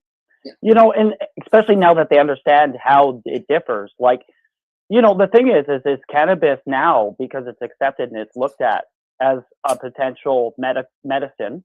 Okay, and I'm just going to call it potential because not everybody's on that agreement with it. Now the studies are happening, so now they're making up for all this time that they had. When they were busy jailing people and kind of calling it the devil's lettuce, they weren't looking at it. But now, if you look, like I'm not 100% on this, but I know at one point, and I thought I read that it's the current, like, medical cannabis is the current potential thought process at the American Diabetes Association as a potential, like, actual cure. So with that being said, like, you know, I guess that brings me, like, I wanted to share a story with you, if it's okay, about medicine and how it affected things, and about perception. Okay, so I'm going to tell a very personal story. My mother, my mother doesn't consume cannabis, but she's never been super against it. She's always been surrounded by people in her life that when they used cannabis, it led to stupidity. It led to people hurting themselves by getting on, you know, quads and stuff like that and breaking their collarbones. Or it was the time that, you know, like I was coming home late, or the times that we eat edibles and get a little too stupid or something like that. Like, she looked at it as a very juvenile, she had a very poor perception of it because that was her vision of it. Okay. And then her sister got really sick. And her sister went from, so my aunt, one of my favorite aunts, okay, the leading thought at the time is that she may have had diabetes. Of course, diabetes is almost a rush to in my family because it's been so prevalent, and it's such a huge cause for a lot of things. Like, its symptoms are so similar to a lot of other symptoms too. So they always kind of start there. I don't know if you've noticed that, but it seems to always come up. And in treating her, they gave her all kinds of heavy medications, things like morphine and stuff like that, which caused her to go from 160 some odd pounds down to like 80 pounds in a very, very, very fast time. So you can imagine how we felt looking on the outside in. It just looks very, very, very scary, right? And so my aunt's a long-term recreational smoker. She's always been for it. She was the cool aunt that used to sneak a little bit to me when I was growing up. Like, you know, she was cool like that. But she reached out to me because she knew I had some friends and, you know, a little bit of, you know, connections when it came to the medicinal side of things, because she heard about some of the stuff I was doing with some of the friends that I made, and she asked me if I could find her some help. And I had a really good friend of mine, okay, a company called Leaf This, if I could say that. And what she provided me was an RSO oil for my aunt, okay, which was really good because the RSO oil really, really helped her. What it did is it gave her that pain killing effect. It took a lot of, it gave her the ability to rest and to kind of, so it gave her that dormancy, I hate to say it, but like that part of it that she needed to fully get better. But she also gave her like these things that were natural and that gave her energy and gave her appetite and things like that. So I gave it to her on a Sunday night. She finally kind of came out, seen everybody, and I gave it to her on a Sunday night when I was finally able to give it to her. And she texted me the Monday morning, and she was up making breakfast for her family for the first time in 2 years. Okay. And like, she sent me this text, and it was like this very heartfelt thank you, bless the person who made this. I've never, this is the best I felt in 2 years. Like, I feel like a person again. It gave her dignity and energy and the strength to fight off what she's going through. And she's still at the process where they're still sorting things out with her, but she's a lot stronger, and she doesn't look like that person that kind of really, she doesn't look like, you know, like it's winning, if I could say that, you know what I mean? So. Yeah, I have a story also with pharmaceuticals, and it's amazing the list of pharmaceuticals that can be replaced, or at least that were replaced in my personal journey by one plant. I can't say one plant because it's multiple plants and different strains, and I had to find all that out, and it's not going to work for everybody. Like, it's funny because you said cannabis slows you, like dabs and smoking joints, they slow you down. And that was what Timmy didn't like about consuming when he did smoke a joint. However, we smoked a joint and then went bowling. And then another time we smoked a joint and tried to have a conversation. Like, it's what you're doing. Like, if we were having a dab or a joint and then going to bed, it would be totally fine. Right? Yeah, well, I think one thing that I've on this learning curve that I've been on, because I tried cannabis for the first time 3 years ago. Okay. There's a few different times, and like one of them was the bowling. And once I saw that it was ruining my bowling score, I gave it up. Like, some things are not worth the risk. I'll tell you that. But one thing that I'm learning is this concept of how complex the plant is, and realizing that there is so many different dimensions in regards to strain, environment, dosage level, how you receive it, how it's grown. So there's all this thing that's going on, and we have somebody in our life who was adamant about the fact that the cannabinoids, and I'm a skeptic by nature, so I've come into this industry growing up in the church, 35 plus years, going to become a pastor. We didn't talk about cannabis, and when we did, it was equated to cocaine, heroin. I mean, it was up there with everything that you shouldn't. It's a drug. Take that, you go to hell. That sort of level of thing. And that was information then. Okay, I get it. Yeah. So when this friend of ours, Reverend Kelly, she was talking about the cannabinoids. Yeah, about comes in the breast milk. Yeah, and that everybody's kind of got this thing in their system, and that everybody needs it. And at first I balked, and I was like, no, I don't need it. Like, I'm pretty healthy. Like we talked earlier, I focus on eating better, sleeping better, get more exercise. If I do those three things, I think I can combat a lot of the other things. You're really healthy. But what I'm discovering though is that there might be a strain, and maybe we're already discussing adding CBD oil just into my my breakfast smoothies, and that maybe it isn't the THC.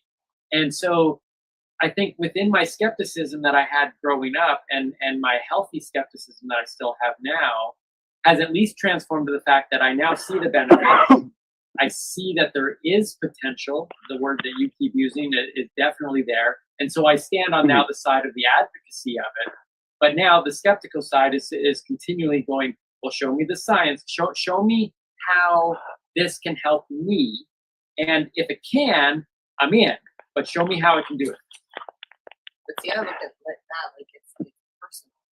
Everybody is different. Everybody's genetic makeup is different. So you have to find. But you know how we're all the same? Timmy, can I ask you a question? Absolutely. You said that you're looking at other forms of just overall health, right? Yeah.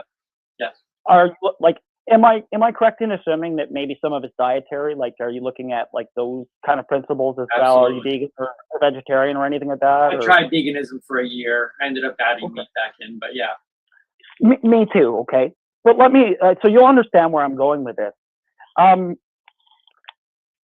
When I was vegan, one of the things that I kind of learned was just that the whole concept of what you put in your body is kind of shelved around this concept of whether or not you can consume it by ripping it open, whether it's natural for you to actually consume that. And that's usually like the way that we kind of looked at things that we put in our bodies when at least that's the vegans that I was around. And that was the education kind of about it that I was given. And the reason I bring this up is this. If we're not designed to consume cannabinoids, then why do we have cannabinoid receptors? That is something that I've been learning more about. Yeah, the endocannabinoid system. Yeah, it's a legit thing. If we actually have a system designed to deal with it. So is it fair to maybe just say that it's likely on that notion? Now you see why I brought up the other thing first, though, right? Like you see how it kind of, because anybody who takes any real, like anybody who takes a bit of education and learns about the things that they put into their body, and I'm not going, I'm not picking vegan, this and that. I'm just saying in general, anybody who looks at nutrition issues and looks at what they put into their body, these are the questions we ask ourselves. So I think there's an answer there. And I think that the skeptic in you should know that there's a cannabinoid system in your body that's designed to deal with that. So I got to think that it's there for a reason. Yeah, no, and that's what I'm on board with. I think I've really come to understand that there is something within, and just like sitting there saying, look, I want to make sure my iron levels are high. I want to make sure my magnesium, all these things that are below. That's right. Vitamin D. And so then you have this other thing that is high or low as well. And I think for me, the big step forward was separating the fact that as I grew up, all I saw was the stereotypical, let's use the term smoking the joint. And to me, I equated that with smoking, which I equated to unhealthy living and all this other stuff. So, but now that I found out though about the other ways to consume, and now I'm like, okay, you know what? I had a CBD cookie. He had 4. I ate a lot of them. They were really good cookies. But that opened my My eyes wife tremendously. uses CBD. What's that? I said my wife uses CBD products.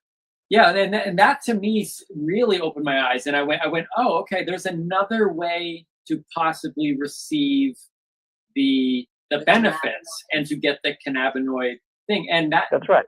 To me, when I talk about being a skeptic, I say it from the standpoint of I have crossed the line into the advocate side of the skepticism.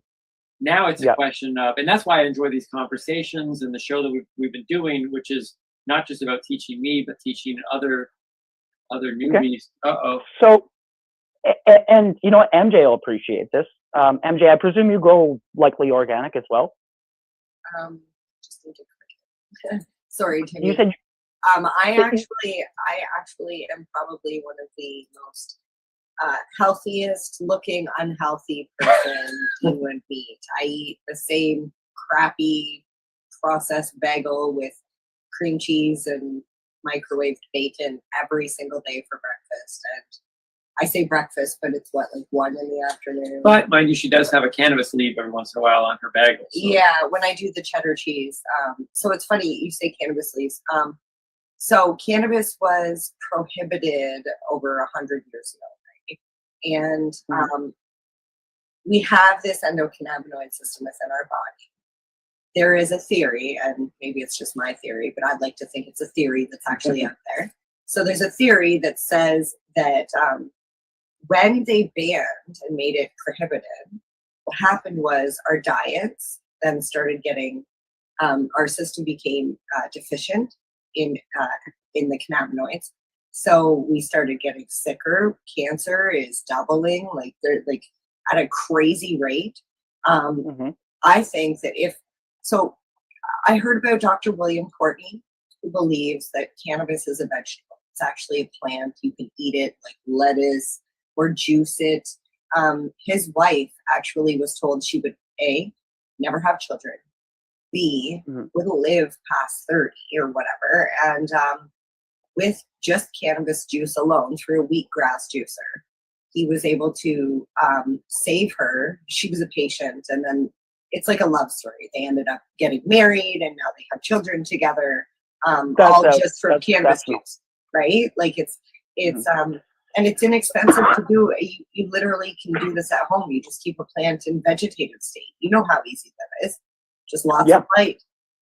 Just keep the light cycle above 12 hours. Give it 13 plus just to be safe. But yeah. So you're saying your wife consumes with using CBD?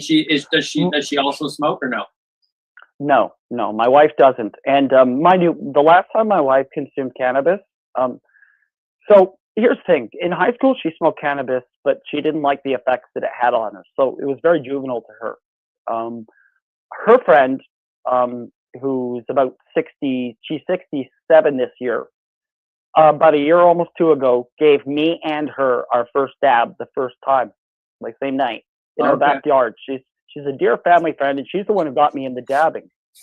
And actually, the video's on my YouTube if you ever want to watch it. It's really neat. She throws out a couple of old war stories and stuff like that too, as an old timer.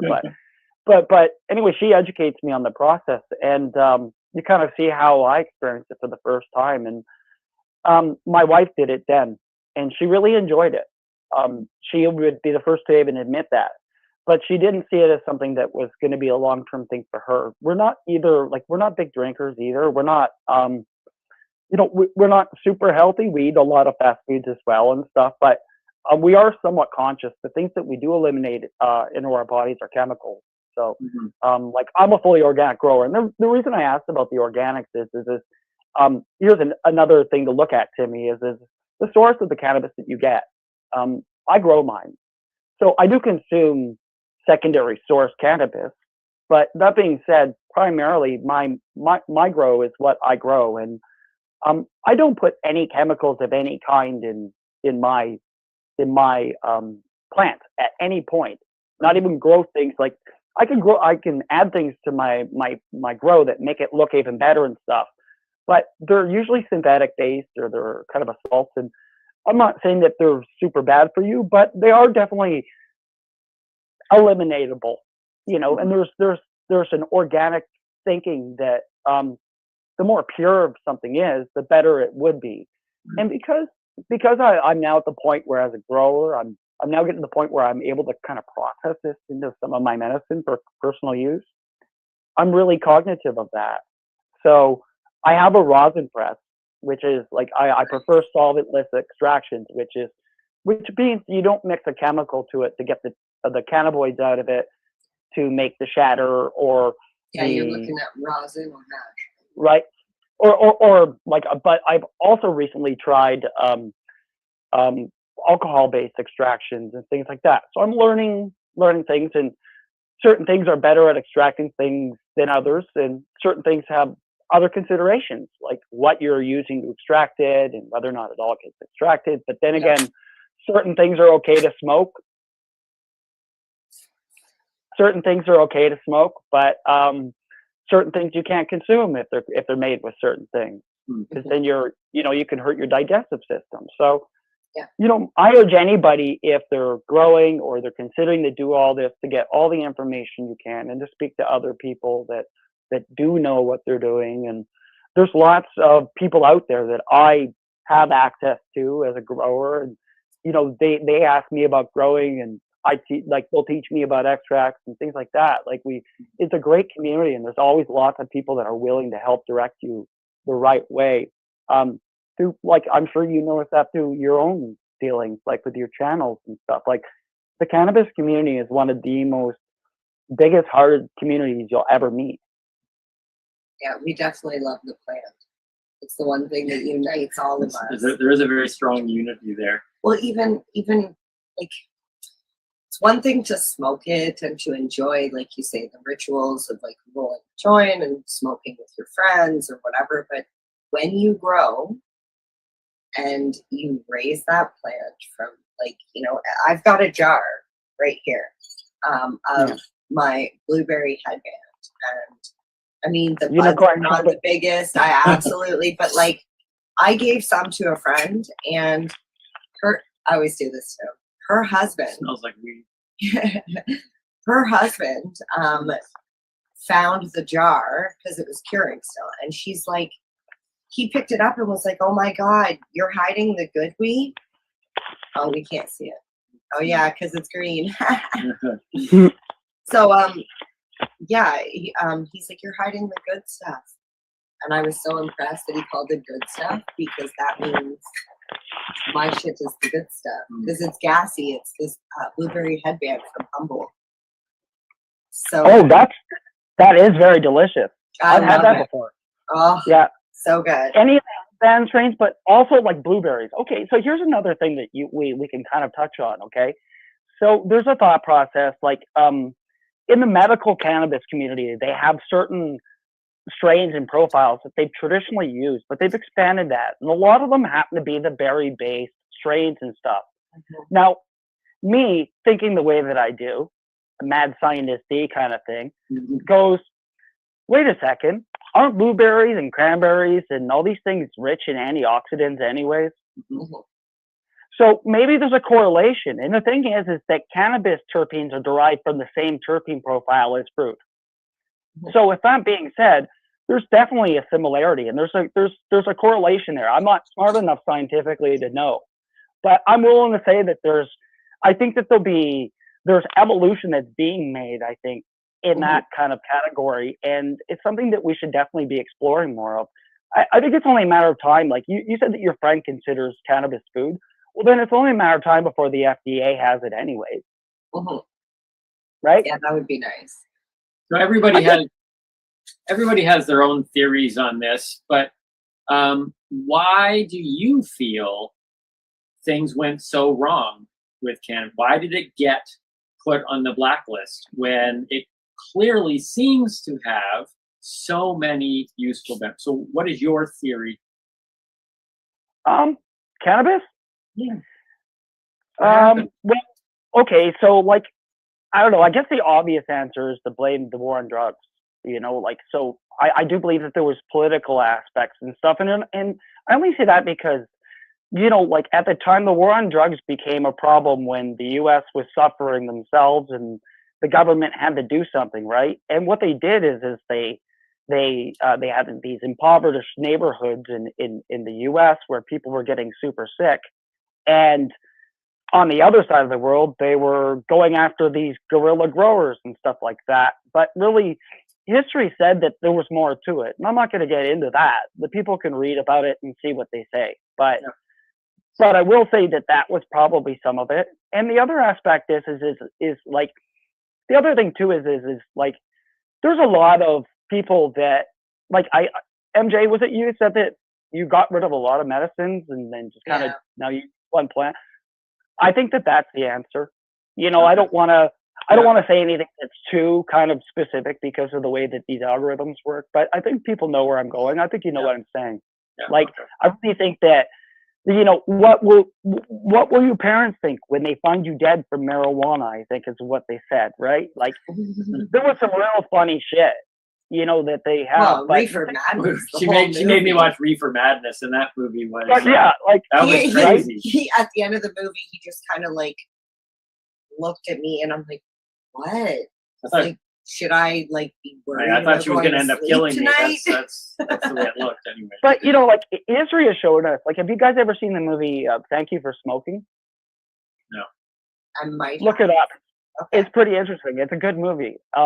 Watch it. It's kind of interesting. It's about industry and the people that ran different things at a certain time, and it's kind of based on a true story.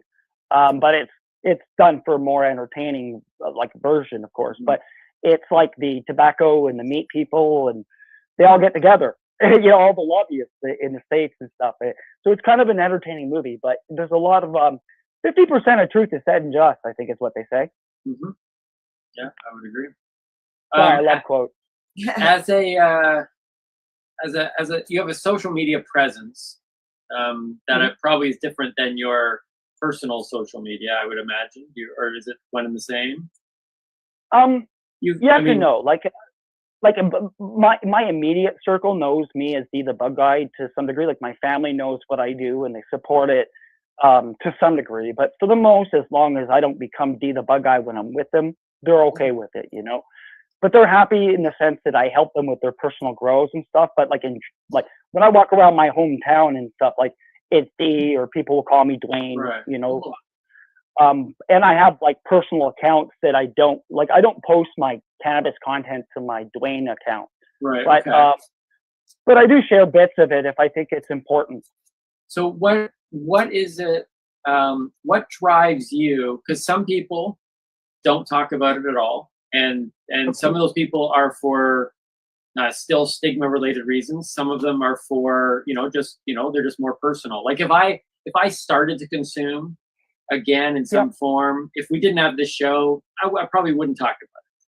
But then there are others who feel very. Are you gonna talk about me? Like, I walk around wearing cannabis and no, head to toe, and I'm like, sometimes I go out in my onesie. Like, I am Mary Jane Baker, 100% of the time. Yeah. Everywhere I go, this is with a name like Baker, though.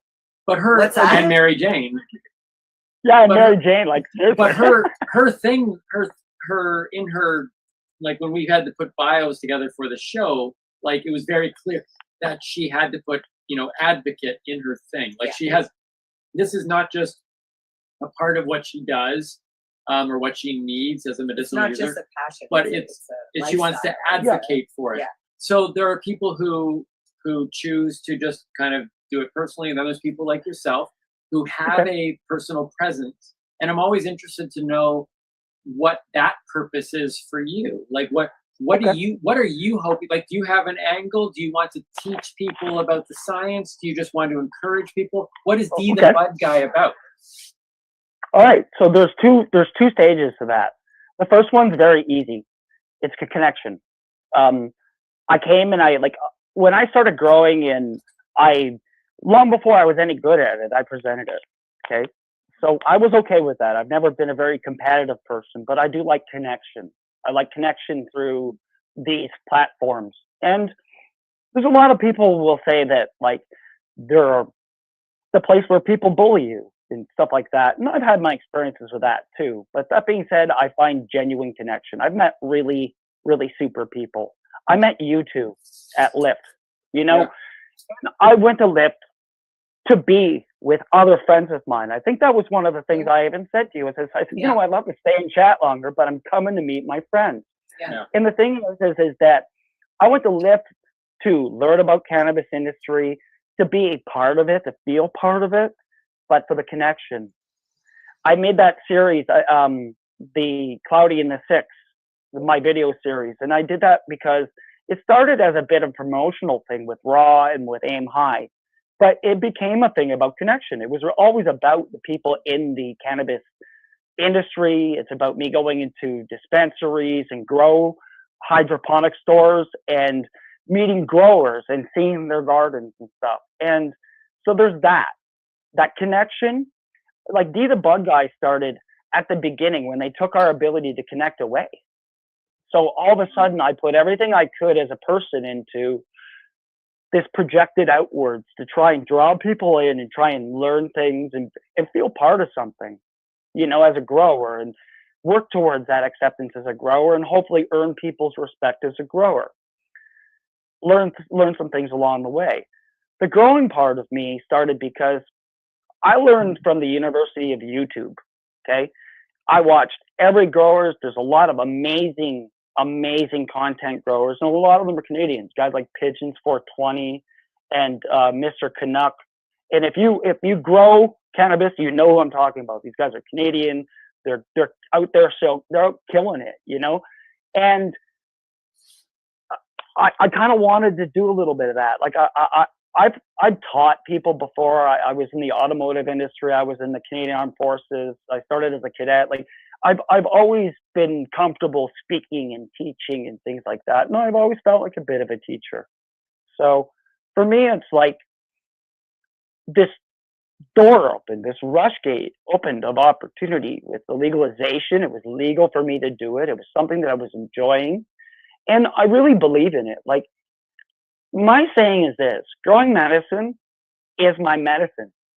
Do you know what I mean? Like, so the thing is I also believe that nobody told me not to do all that at once. So I felt like there were steps, there was information missing, and I wanted to dumb it down, because what I didn't like is that all these great, not the guys I mentioned specifically, but at the time, but a lot of guys would be like, oh, here, you can have all this, but you needed like thousands of dollars worth of stuff. And I just, you know, like, it broke my heart as soon as I got off, and I was like, oh shit, that's $1,200. Like, you know, but like as a grower, I was joking with my buddies. I said, like, I'd watch a grow video, and then it'd be the equivalent of a kid watching a kung fu movie and going and beating all his brothers up. Like, I'd have to go out and treat my plants with all this new knowledge and stuff, right? So there goes another, like, however much money also. Yeah. But I mean, like, so my wife said, no, babe, like, don't go and spend all your money on this. Show me you can keep plants alive, and then do it. And she was right. And what it forced me to do, I learned how to make my own plant medicine. I made videos on how to make CalMag. And then next, you know, I had companies reach out to me and go, you know, if you don't want to make your own stuff, I'd gladly sponsor you. Like, that's really informative and innovative what you've done. By the way, I really like your plants. And I'm like, I'm growing with a house light and tinfoil. Yeah. You know?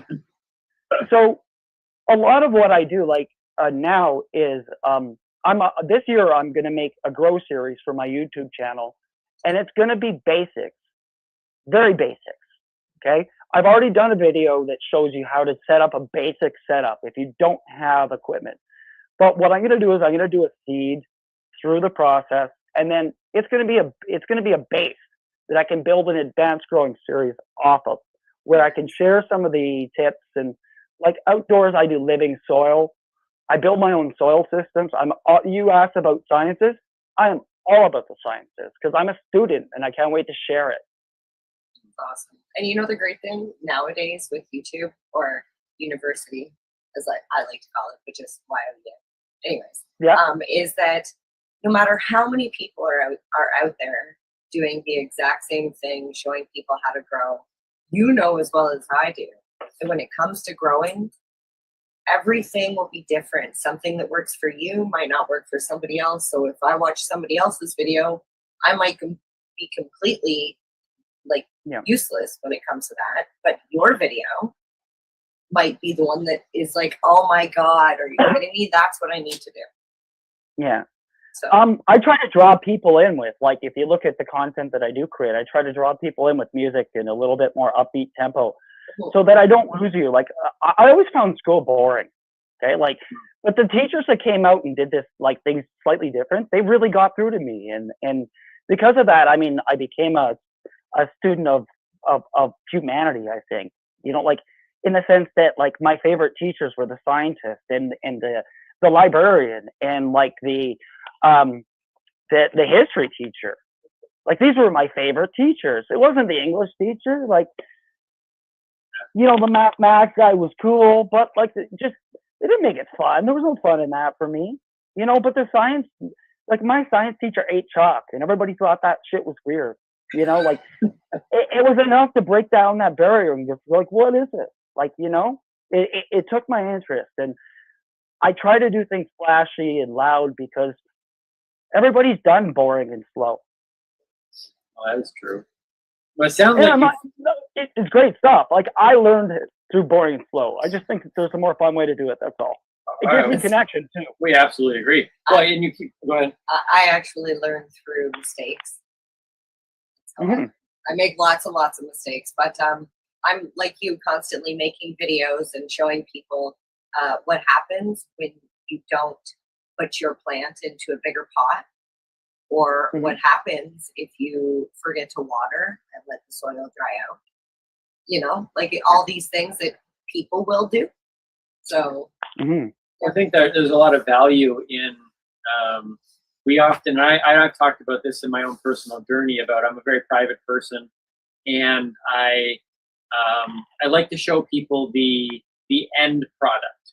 I don't like to show people I don't like to show people like the journey all the time, because the journey is filled with, you know, errors and failures, and so you just kind of want to work through and get that done. But what I'm finding is that well, I've always known it to be true. Believe me, if it wasn't in the public eye, I might not even be on social media. Like, I don't need to be on it personally. Yeah. But I have started to understand the importance of it from the standpoint of letting people see the failures and the things, because that is what we learn from. And, you know, my dumb questions that I might ask as a newbie in the space is valuable. And that's what we noticed very quickly, that there were people that were watching our stuff that, you know, a group of cannabis people might go, that's like the most basic of questions.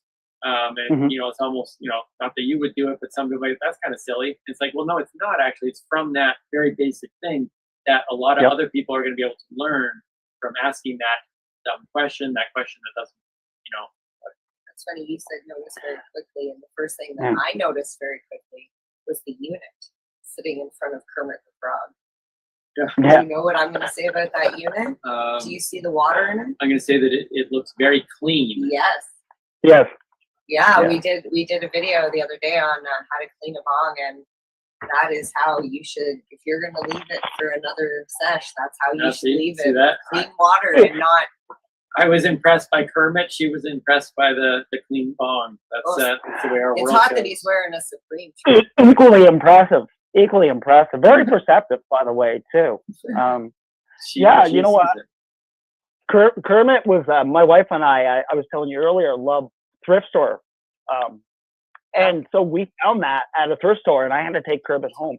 And the bong is the bong's nice. It's a 2-piece freezable beaker bong. Oh, you got that. Oh, the icing. It actually, it's glycerin at the top. So you put that in the freezer, right? Oh. And it doesn't. Yeah, It so- doesn't actually freeze. It's like a cooling pack. So Yeah, when the so it's smoke pretty slick. goes- Yeah, no, that it looks so. It's so. cooler coil. That's what they're called. Like, okay, I mean, like glass. There's a whole other conversation too. I mean, like I worked in a cannabis glass and accessory store for. That's how I for got the started.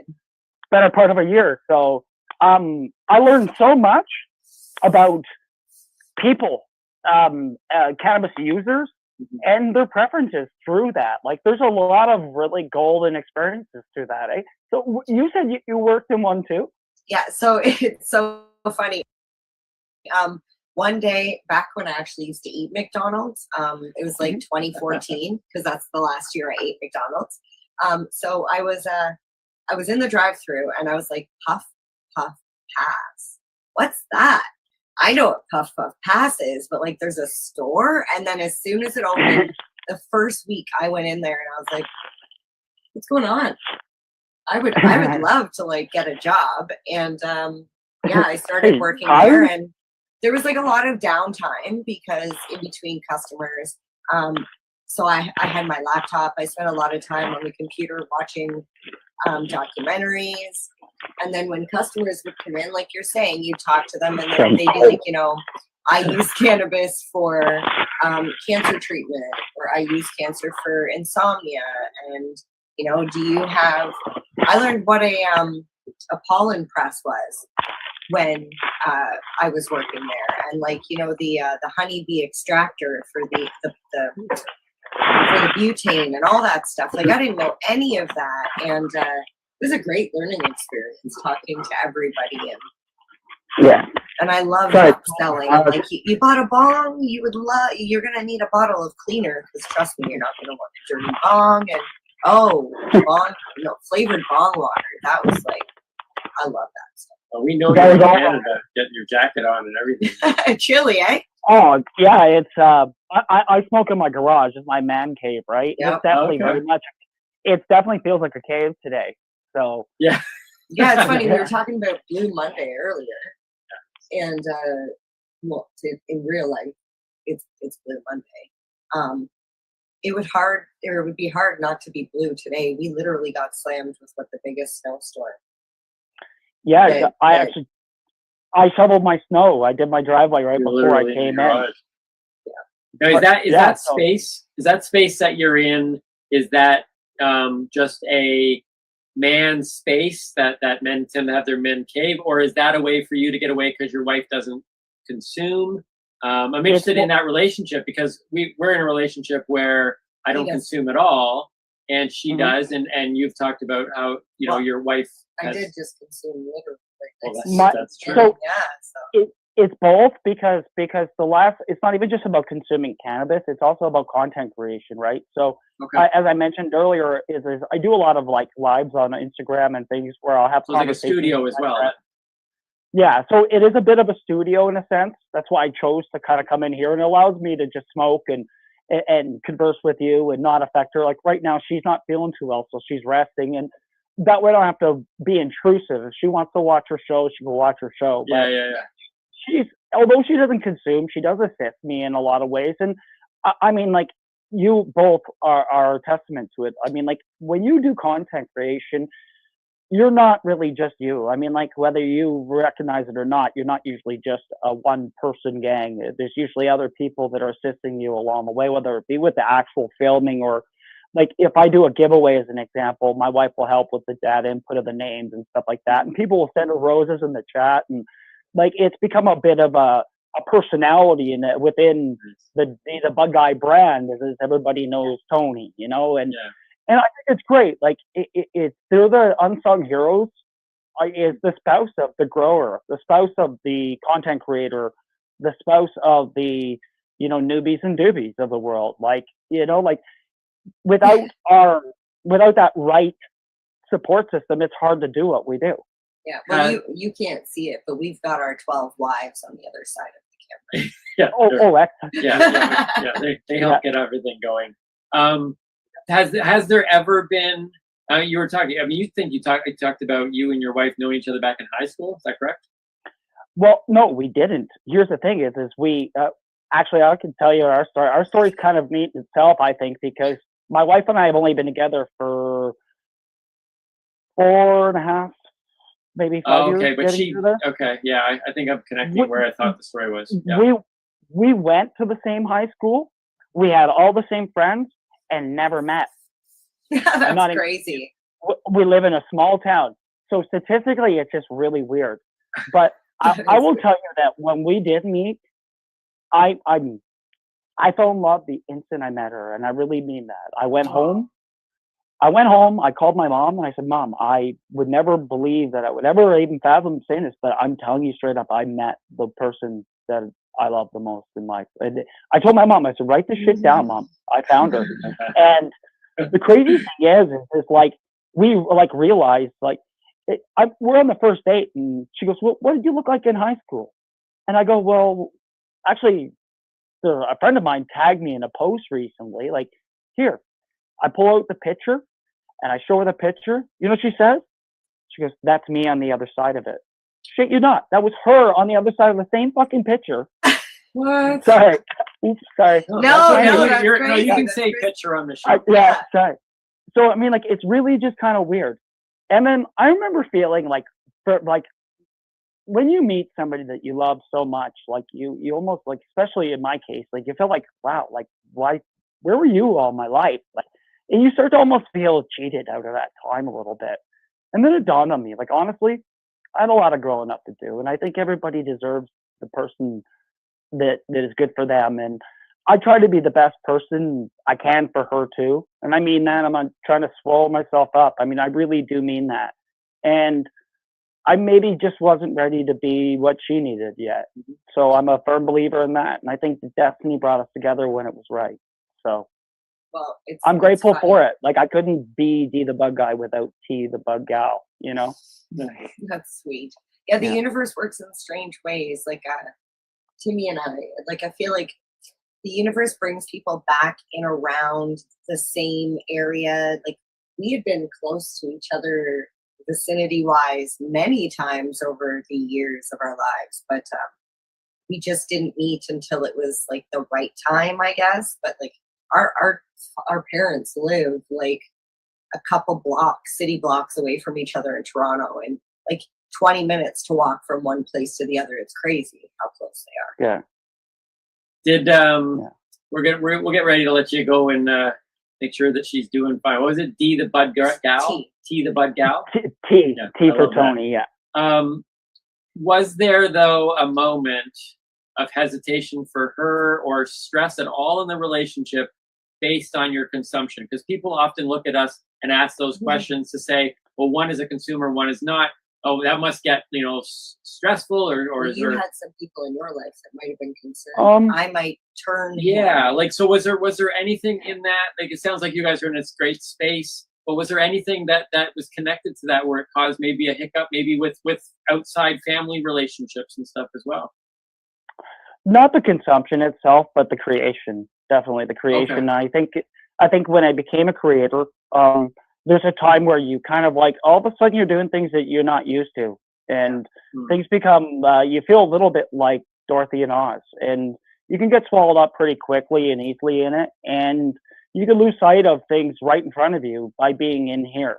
So the thing is that like I was never in real super threat of anything, but the important thing is, again, it takes a strong person to be able to communicate with you. And it took me a while to see that I was like maybe not as aware in real life as I should have been. Right. So I really offer balance. Like the thing is if you're going to do creation and you're going to have a garden and you're going to work, you have to have a life too. And everything requires kind of somewhat of a balance because it is symbiotic. You can't have it all and just shit on one, right? So as a content creator, like what you do learn is you learn to make your content more accountable. Like you maybe just you spend a little bit of time less, and you take the time to value the time. And I think the other thing too is when you do spend your time with the ones that you love, is you make it count. So you do all those things, and as long as there's good communication, it's always going to work out. But from a consumption standpoint, no, because I grow. Otherwise, but with that being said, like there's always that concern that I might be having, like I have a plant count that I have to keep within, and she's aware of it. You know, she keeps her eye on that and keeps me from maybe overstepping my boundaries a bit. You know, getting that, she keeps me from making those really stupid ideas otherwise. That's for damn sure, you know. It's so easy to go if you over think the stuff I do is stupid now, you should just imagine how I'd be without Tony, right? So, like, Well, and you it's know, so easy to go over plant count too, because when you're making cuttings or popping seeds, you want to make sure you do enough because, you know. yeah, you do, like, you gotta play with those new rules for sure, and you gotta take time. And I don't know, like, I'm a big fan of it. Like this summer, okay, as an example, I had a pretty big grow last summer, but this summer I'm not even gonna grow like outdoors cannabis this year. I don't think, not necessarily at my house. I might do like an offsite something maybe, but in summary, my wife and I are gonna grow sunflowers there. I have some beautiful selection. Another grower that I met, that connection that I was looking for. That's the benefit of it. Like, you know, so we're at the infamousy of it, but we're going to start a sunflower growing contest on Instagram. Nice. So we're going to spread love and sunshine through Instagram with sunflowers. I like it. That's amazing. You know, with that you double lettuce and smoke it. What I really liked about this conversation, Dee, is you're clearly a doobie, but you talk and communicate on a newbie level. And I was really caught up in the numerous ways where you used terms or whatever, and you immediately caught yourself and either adjusted or altered it. And there is definitely a teacher in you in that regard. So from a newbie, I just really enjoyed hearing somebody who, once again, is clearly a doobie, but speaks on a newbie level, and that's not easy to do. And so you know, we definitely need more. Yeah, so I would encourage people who are listening and following here to connect with Dee on social media. Where can they find you, Dee? Where can they hook up with you? Or not hook up with you? Yeah, that's Dee's job. So hi, so I'm at Dee the Bug Guy. So as it likely says in the titling there, DTHEBUDGUY, and I'm also Dee the Bug Guy on YouTube. So I do have a WeedTube account, but I haven't really used it. So I'm kind of guilty that way, but I wanted to put my focus there. And for the growers that are interested in following some of the autoflower stuff, I do have a Grow Diaries account as well. So they're welcome to see some of the more detailed auto grows. I'm kind of coming to fruition as a grower when it comes to autoflowers, and we're always welcome to I can explain some of that to you one day if you like. I'll try and newbie it again. But the correction is because I really think that if you're going to come out and be an ambassador for cannabis, or even take the time to speak on behalf of yourself or anyone else, that we want to be good ambassadors. Like, you know, so we as cannabis ambassadors, we can't all sound like that typical stoner type, and we can't be that puff of smoke at the kids' playgrounds and stuff. Like, we really do have to be cognizant of everybody around us. And if we do that, we're going to be better ambassadors, and we're going to be more welcome. So if you're at the beach, take your shit with you. Don't There's leave that it. raising the bar again. Yeah. Raise the bar to break the stigma. That's it, right? Like, you know, and if you're using cannabis or considering cannabis as a medicine, then take the time to make sure you understand it. And if you've had a bad experience, then maybe consider trying something different. And I'm not trying to get you into it if it's not for you. I'm just saying is that, Timmy, you'd commented yourself, like maybe a different strain or a different type of consumption might that might be the difference for you. That might be the difference that puts you as a doobie too. You just well, Dee, you just ultimately proved my point. My final question was going to be, because of everything I've seen about the way you communicate, it was going to be share something for the newbies out there, and you naturally just went in and shared a very specific message to newbies. So I'm not even going to ask again. We just really enjoyed this conversation. MJ, any final thoughts, words? I just want to thank you guys for having the platform that you do and for asking the questions. Like, it does take bravery and it takes commitment. The level of professionalism you both have is second to none. I've done all kinds of talks and different things in that, but nothing on this well organized level. And normally organization comes at a cost of fun, and you both have not done that. This is one of the most, if it isn't the most fun time I've had discussing it in at least a long time, if not ever.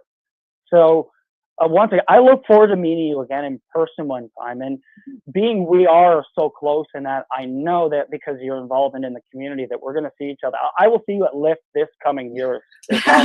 For sure. I don't know if you guys have reserved booth 0 yet, but yeah, we're getting it. We'll be for there. sure. We'll have our onesies. We'll be there. I really, and for anybody who doesn't know what that is, I mean, I just think it's so great that you're like, the hell with it, I'm going to Lift anyway. And you set up, I got my own booth. You clearly decided and you went that it was your event, just like I went and decided that that was my event. And I love that you did that too. So I think that's why we had so much fun. That's awesome. But, well, we definitely enjoyed meeting you there. We enjoyed this conversation, and we do look forward to connecting again. Yeah, Yes. the only one thing I would say touches on content creation, and I'm sure you know this. It's the reason why I think we are being as successful as we are, why we make it look as easy as we do, is because when you're creating content for yourself and not for so much for, like, we do create for other people, but we enjoy what we're doing. And I think that's the most important part, because if I actually cared about how many likes or how many views or all of that stuff, I would lose sleep. I would probably have a lot more gray hair and I would be discouraged to continue on. But I love doing this. I want to educate. I am passionate about cannabis. And the more people like you that we can connect with, the more knowledge we can share. And I'm just happy to be on this journey. So thank you again for Thank you. That's awesome. Thank you, Dee, for joining us here on the spot with the newbie and the doobie. You can follow Dee the Bud Guy, like you said, both on Instagram and on YouTube. And from there, I'm sure you'll be able to follow everything else. Hugs to T the Bud Gal for us. We'd appreciate that. Hope she feels better. I appreciate that. And we will connect with you again sometime in the future. Thanks so much, Dee. Awesome.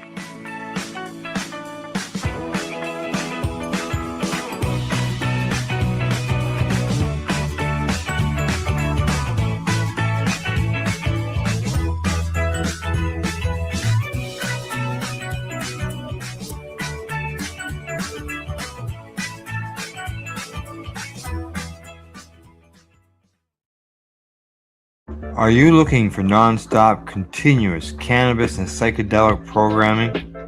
If you are, then turn your browsers to 420radio.ca or paceradio.net, where you will find the 420 Pace re-rolled Saturday. Everything gets started at 8 a.m. Eastern Saturday morning.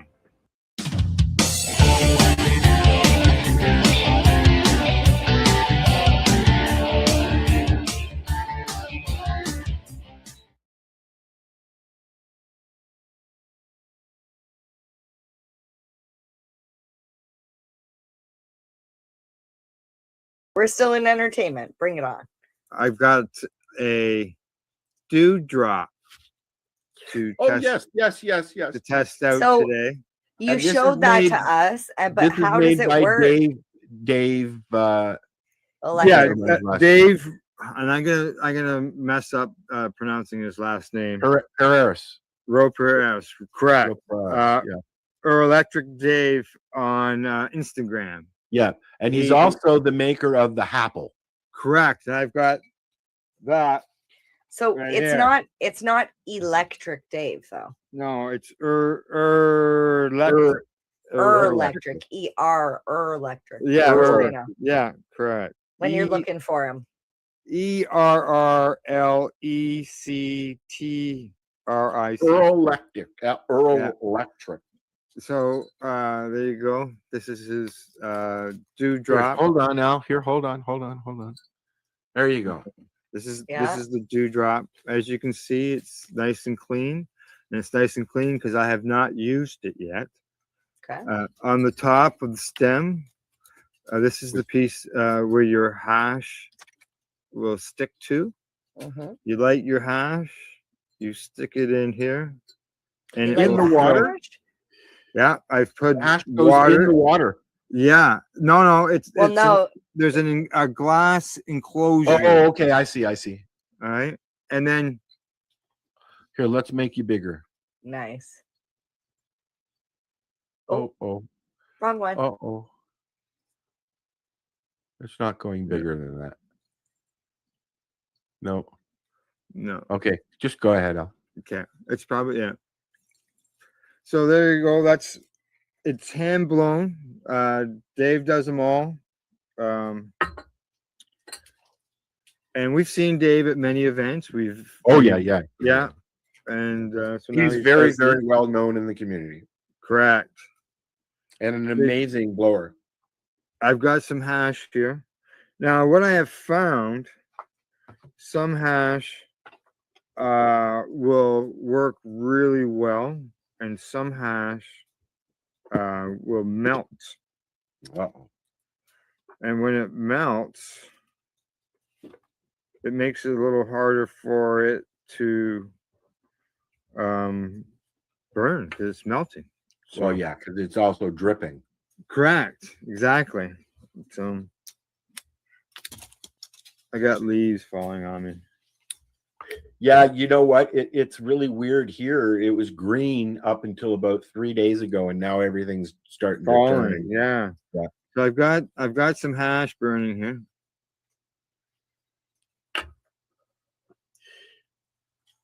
Do you find you waste a lot with these toys? No. No. Yeah, just gotta make sure it's burning. It's not burning. Come on, hash. I should have maybe put some on here previously. Tested it out. But then I would have smoked it all.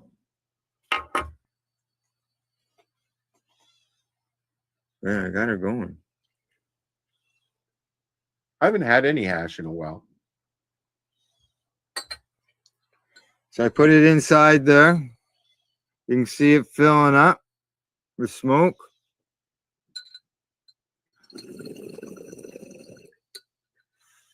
You just see it doing its thing.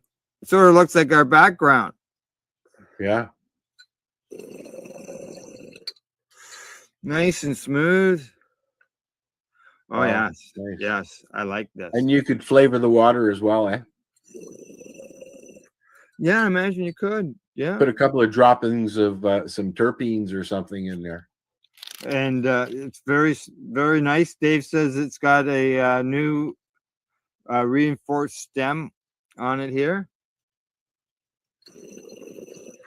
And I'll tell you, this lid, it's just glass on glass. I have to tilt that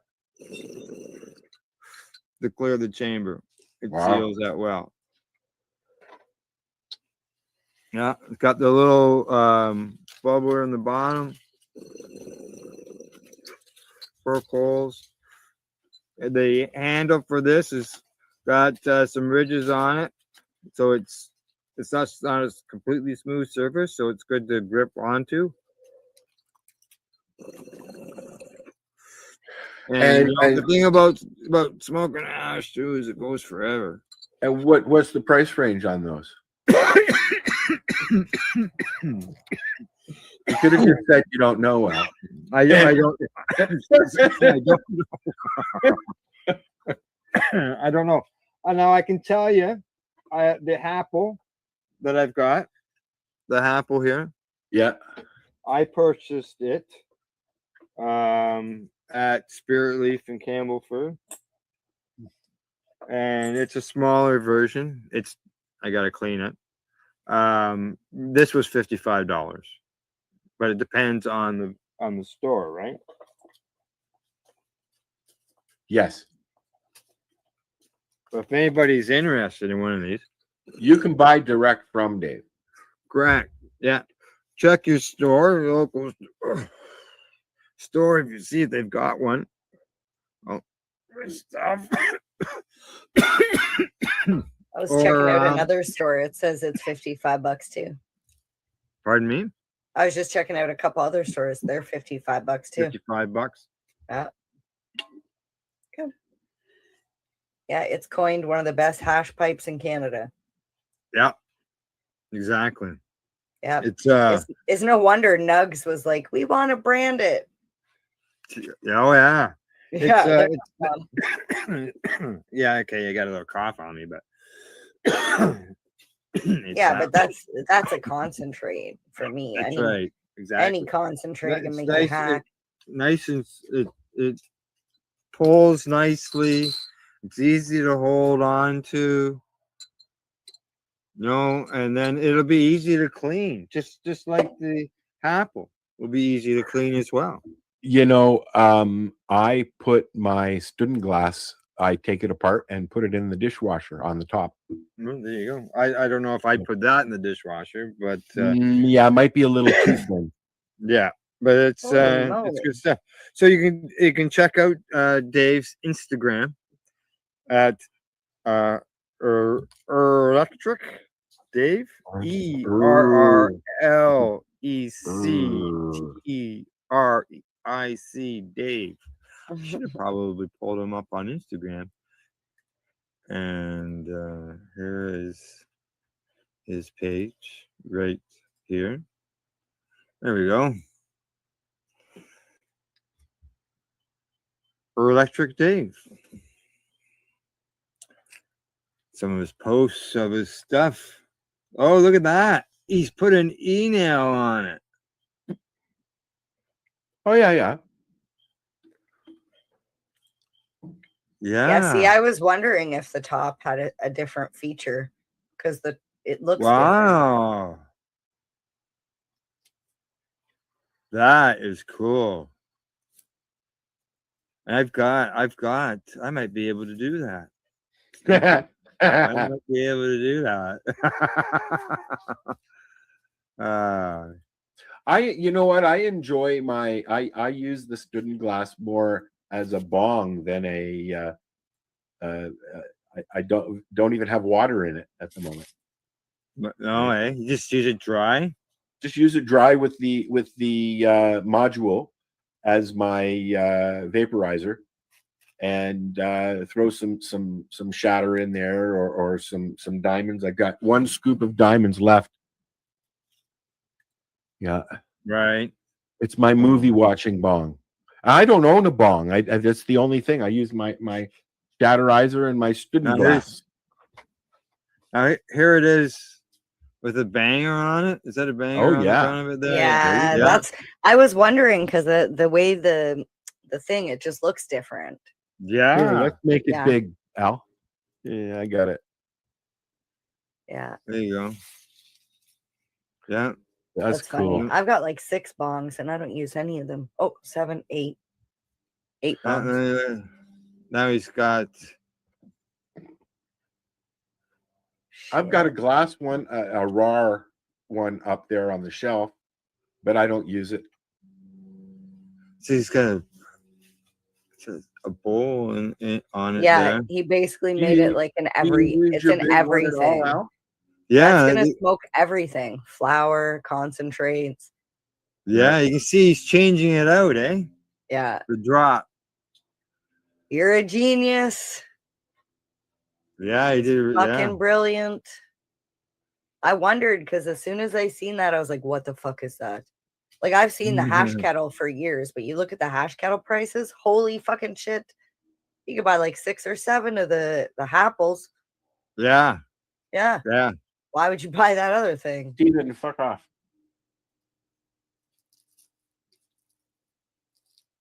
There he is. Okay, yeah. That's the e-nail. With the e-nail on it. Yep, Oh. carb. Nice. Nice job, Dave. Just beauty. Yeah. Very Check out his nice. Instagram. Check out his products. No doubt about that. It works. Looks like it's So that's multifunctional. the dewdrop. Yeah. Dewdrop. Yeah. How many dews does a dewdrop drop if a dewdrop could drop dew? I don't know. We'll have to ask Dave. You should post that in our chat. Post a link to his Instagram in the chat here in the comments. Yeah, but Oh. I think. Oh, hang on. Yeah. How much dew would a dewdrop drop if a dewdrop Okay. could drop dew? That's what I just said. Yeah. Yeah. I was Yeah. just repeating to see if I could say. How seashells much by the hash could seashore. how much hash could a apple hash if a apple hash could apple hash? If a hash could happle, or if a happle could hash. Sound drunk. Yeah.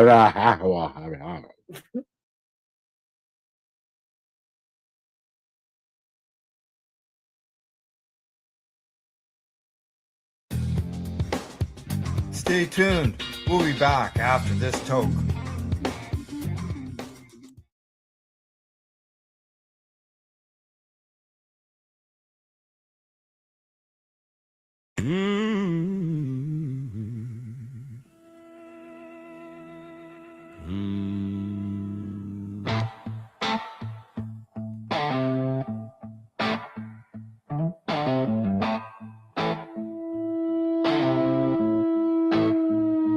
Rust on the pickup, coffee gone cold. Same 3 chords, and a heart to hold. Boot prints on Sunday, Bible on the dash. You left in a rainstorm, I burned up our past. But every time I swear I'm done, that old ache starts to run. Stone as sugar, You cut me, you cure me. yeah. I keep coming back to you. yeah. Sweet and bitter, Every bruise feels brand new. you're the worst, best thing that I ever knew.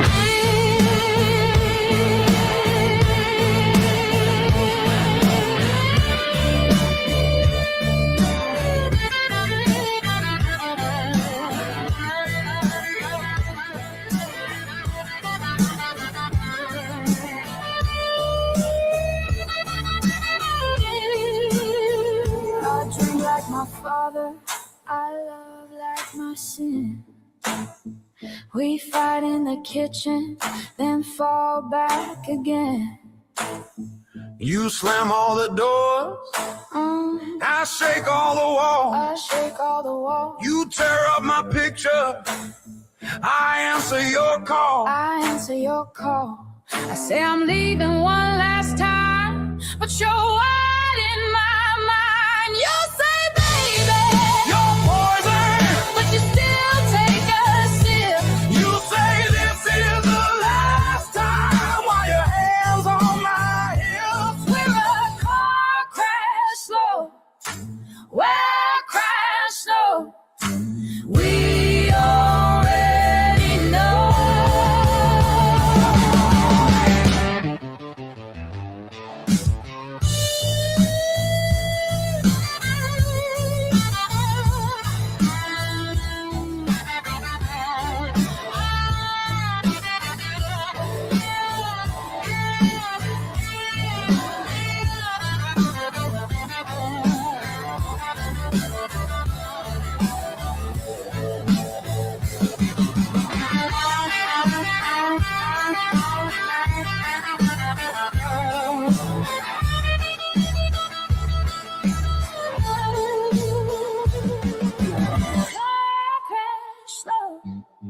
Car crash slow.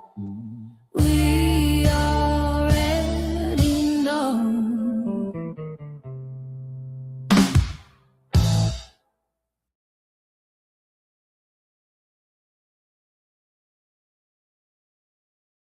You're listening to the Pace Radio Network here at paceradio.net. The views expressed by the individuals during this broadcast are their own opinions, and they may not be the same as those of their group or other organizations they may be involved with. All medical advice during our broadcast is not a medical opinion and should be checked with your medical physician. I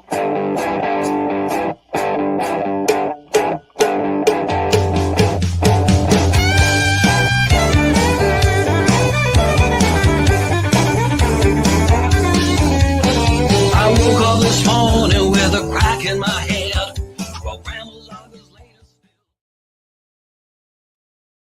Good evening, everyone, and welcome to the Pace Radio Show. We're live here at paceradio.net and 420pace.ca.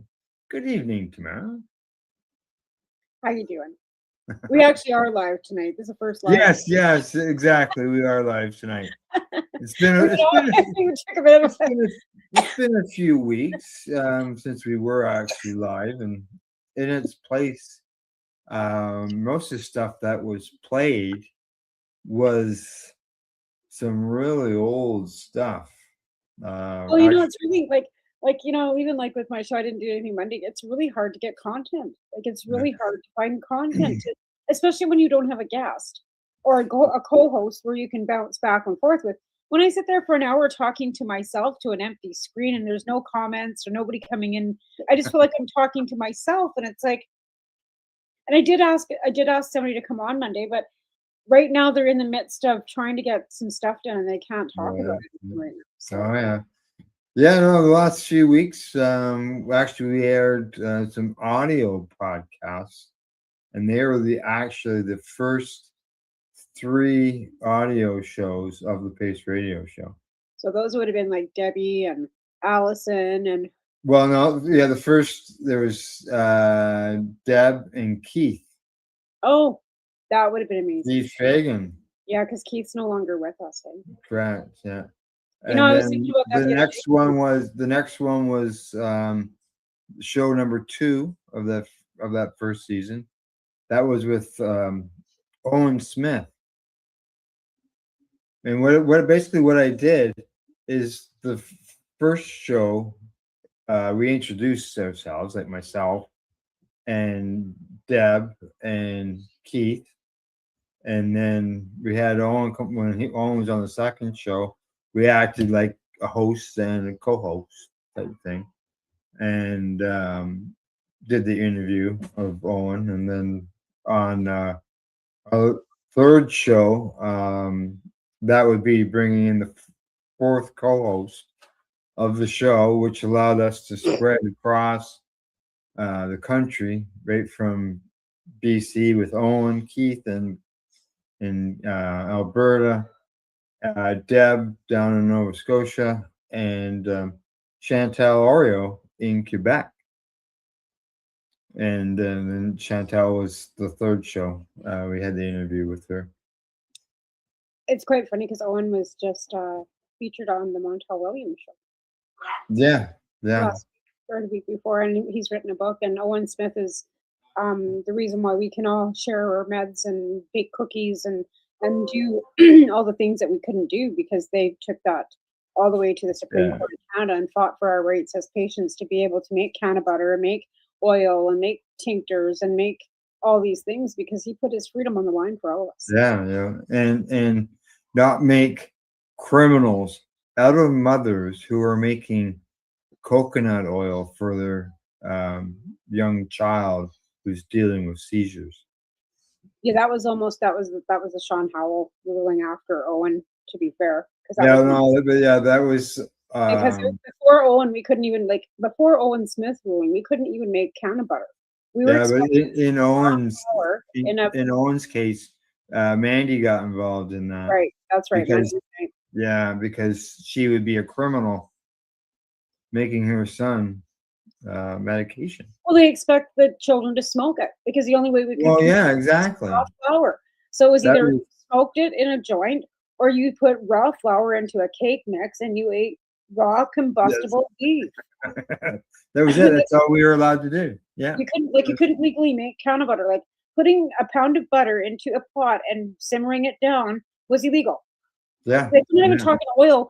with isopropanol where you're, you know, boiling it down and could possibly like, you know, blow yourself up. We're talking like pretty, like olive oil in a jar in the oven for a few hours, like, you know, to like to do that, to infuse the on the olive oil. stove, sitting on the stove. Yeah, like all of that stuff was illegal. Like you weren't allowed to do any of that.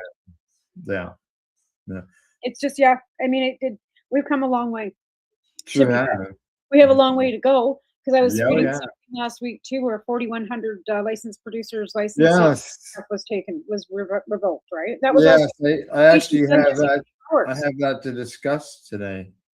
Great minds think alike, Al. Yeah, I got this right. I got this right here in front of me, and And also, like those busts that are going on in the First Nations too, with the Spaganagas. I can't say it properly. yeah, I got some I don't want to information. say it, I don't want to do any disrespect. I got or some anything. information on that as well, as well But, as like, we're talking about before, like my store here has been shut down since right before pretty much Christmas time, right? And I'm not sure why. Like, so that means that CSP has been pretty much shut off at the knees because I can't get anything to work with. No donations coming in. My stuff can't be sold to make funds to do anything for the substitution program. So that cut the substitution program off at the fucking knees too, pretty much. Because I mean, there was like, the legal stores can't help me. I don't have I don't have my own garden. And they were helping, and they were also helping financially because my stuff could be out there and they could sell it, and then I would get the cash and I turn it into product out there, right? Well, they're still not open and no time of resuming. And then when I see what's going on across the country with the other bands and the other reservations, I'm not sure if it's all quiet here. I'm not here. we had change of chief too. Like they had an election out there, and the chiefs have changed again. And Hey, before, thanks for the thumbs up there, Chief, or not Chief Church. because we had talked about doing a 420 event. When I was out there a little, like the last. Oh, the yes. last out there, and we thought because April's coming up with them, and at that point in time, he has said that they had event approval from the band, and that we should do something. We should get together. We should hire a band. Like, let's figure this out. And then all of a sudden, it was closed for renovations. And I texted them. I said, "Any chance you guys are opening soon?" And they had an opening date, and then it's gone and passed, and they're still not open again. Oh. She reached out to me and said, "Oh, we're going to be open again tomorrow." So I'm like, "Woo, I can start, like right on." And then nothing. So, yeah. Yeah. No, down there in Nova Scotia, the situation there. This is sort of a question I have, and I'm sure that the RCMP have, raided some stores in the past, but being that this is the RCMP in Nova Scotia, it's a new situation, not an older situation. It's a new government. Correct. Well, what I'm wondering is, being it was charged by federal police, could this actually go all the way to the Supreme Court for the Supreme Court to decide on the treaty rights? Yeah. And because, like, here's the thing, like, remember when Ted got busted out at the VSB, they would go in and they would just keep taking the product, but they never laid any charges. Exactly. Now, if they laid charges this time on a federal level, then they can at least fight something in court. But I don't know if they're laying any charges. And I know that the one aspect where they did lay charges in one case in Nova Scotia, I can't remember if it was a few months ago, the judge threw everything out, dismissed everything. Yeah, that's well. I had Diane Dodge. She sent me a video of. I've been watching her stuff too because she's good for some information all the time too, right? She has a video that she sent me that's, I don't know, about 1:20 long, and it's somebody that's speaking about what's going on down there. I haven't listened to the whole thing. I've only listened to a little bit, but I'll play it here. I find it appalling, especially on sovereign nation land. Like, I just find it appalling that they're even allowing that the RCMP are even follow. I just can't believe that they're even going in there. Quite honestly, the RCMP should be saying, "Not our fucking problem." You know what I mean? Like, this is like talk to the band. Like, if they've got band police, talk to them. Like, this is a sovereign nation. Like, we have to, like, people have to realize that things are going to change in this country fairly quickly. Like, even with the land back and all the, you know, transfers of property rights and stuff to nations. Like, the RCMP shouldn't be doing this. Yeah. Well, let's listen to what this person has to say. Her name is Absolutely. Michelle, and I'll play that, and we'll see what all she has to say. Okay. That's what I was listening to. Was it? Yeah. Are you hearing it? I'm not hearing any No, I'm not audio. hearing Oh, it's not muted. I had it. It's. I'm hearing that Yeah. there's going to be more on other communities. So, There we go. hey, everybody, Chief Michelle here with Sabaganagity. So I'm getting word there's 3 raids going on currently in 3 different First Nation communities, Bulladek, Buckingag, and Wakoma. I'm hearing that there's going to be more on other communities. So what we're doing in Sabaganagity, already started, we're going to have checkpoints at our entrance and at our exits. You know, if you're up here visiting family or you live here, come on up. If you're not trying to do us any harm, you're welcome in our community. But for those who want to do us harm, by force in our community, you're not welcome here. And if you're foolish enough to come up here, you better be smart enough to figure out how you're getting out. Straight up. Our roads are blocked. So have a good day, everybody. Stay safe. And remember, we as Mi'kmaq has jurisdiction over these lands. Sorry, I'm getting fired up, but I'm tired of this government trying to push us around and tell us what we can do and we can't do. You're not telling us. We're telling you. Hey, everybody. Chief Michelle here. Excellent. That's Yeah. exactly it. Like, they don't understand. Like, quit telling them what to do. Yeah. And that's the chief. I know. That's That's a video yeah. that I watched. That's exactly the Yeah. video that I had seen. And that's what I mean. Like, the second night, like, the Mi'kmaq are not fucking around. Like, they're not. Like, No. the industry that they've embraced. They have embraced cannabis as a medicine, as a traditional medicine on their land. They're creating jobs. They're creating community, and it's theirs to do. It doesn't matter. It's not the RCMP or Tim Hudson's fucking business what they do on their own lands. And it'd be interesting to see what happens going forward. And the thing I didn't now have, I know there's been the raids, but has there been charges? Like we were talking, CSQ CSQ doesn't. safety units, right? The CS. Yeah, they don't do that. The West don't have the charges because these guys end up with the same thing where they just end up taking all the stuff, which was legal theft, or basically is what it is. Exactly. But like I said, like even here, like we have like what they did is they made the liquor inspector the cannabis inspector, right? Yeah. And I think we had one, now we have 2. So they hired one more person to fill a position that only one person filled before for the bars, for the liquor control, right? That goes in and does the inspection on the bars and the stores and whatever. Now they have 2 people, but they're barely ever around. Like they don't like. But what are they trying to find? We don't have any illegal stores running here, right? We don't have any illegal activities. No illicit market. The only illicit market that we had was out on the Tanaha. But again, that's not their territory. And like I said before, I'm pretty sure they had permission. And there's been a change of band. There's been a change of chief. Maybe things have changed. I don't know. Yeah, I was just reading. It's a 1752 treaty. That's what it says. So. Well, that's the thing. The treaties were agreements for like basically a rental agreement. They weren't like they weren't signed over for them to like. They didn't sell anything. They didn't give anything away. They were a rental agreement, basically saying, yeah, you guys can come and hang out here and we'll share the areas and we're going to take, we're supposed to get the resources off the land. If there's any, monies to be made or anything to be made below the certain area, that's our trust money. That's the way it was supposed to always work. We were supposed to share hand in hand, and it's not how we did it. We felt, it's just, and now we're paying the piper. That'll be, hopefully, they obviously aren't going to take it sitting down, and hopefully take it through the courts and get this dealt with because there's so Well, many. I think a lot of these white old guys that were here, like, you know, Johnny McDonald, didn't ever figure that they would become educated enough to learn the law. Yeah, Figure out that they Oh, were getting screwed. You know, they figured they would have beat them out of the, you know, out of the residential school so much that nobody would have ever gotten educated enough to actually learn the truth. And they underestimated them big time. Big time.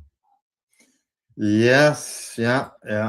And it's I'm a non-practicing white, and I say that loudly because I'm not like, I'm ashamed of my heritage.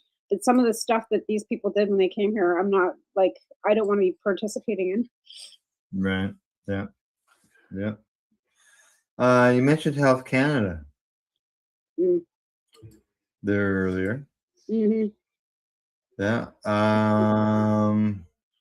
What are they doing? Like, I mean, I don't have any real problem with them like inspecting the licensed producers and like keeping them under scrutiny and the micro growers and all. But what are they doing with patients and designated Well, growers? they've always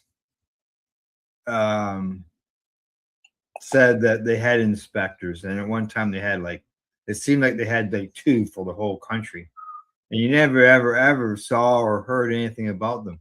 But over the last 4 or 5 years, they've picked up steam and doing more of these inspections, and that is due to a lot of the complaints about the numbers And smell.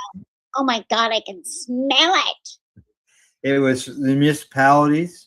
They kept saying it was a loophole in the system, allowing people to get these hundreds of plants, grow licenses, and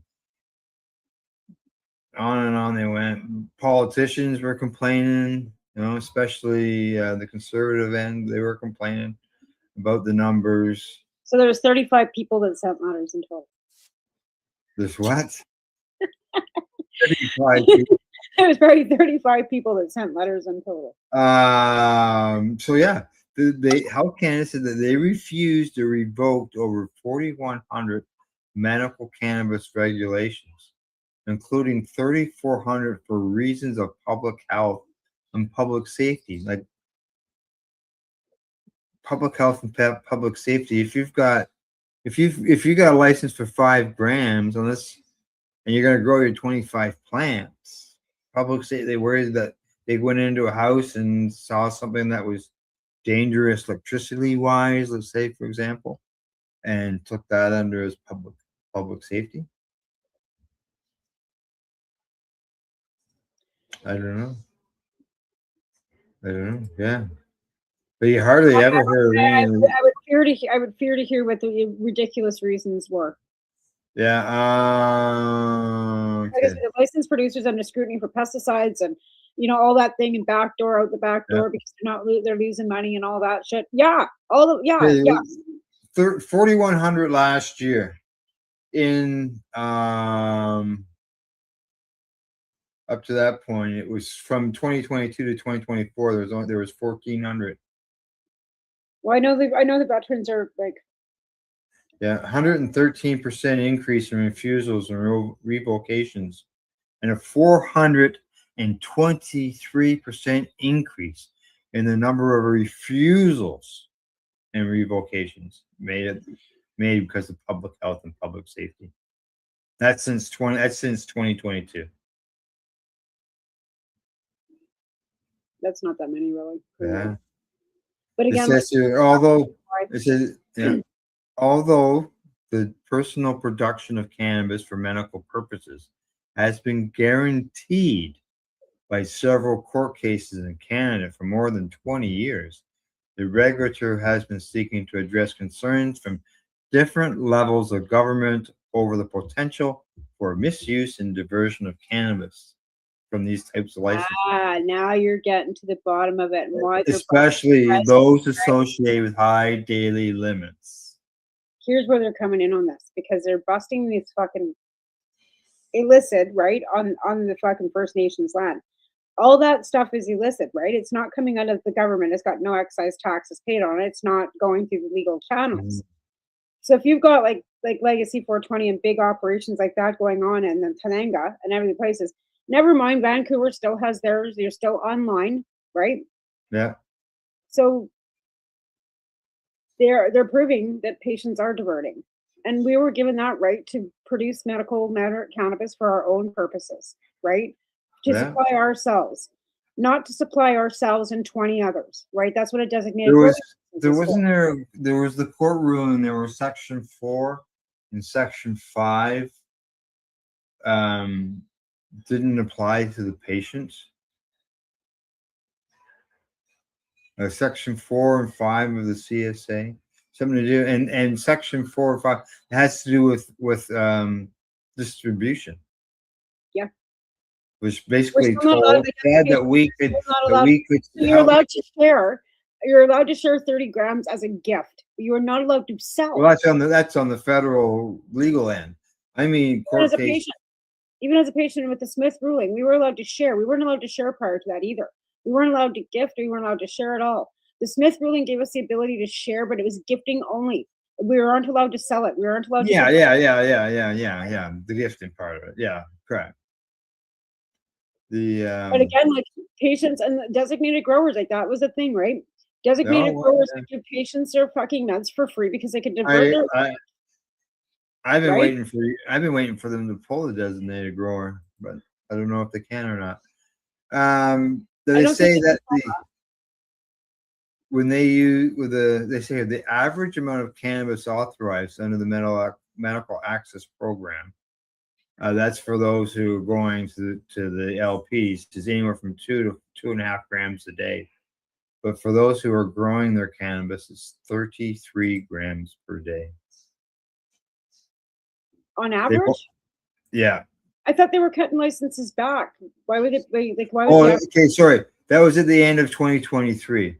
Okay, what they got here now? Let's see if there's anything here.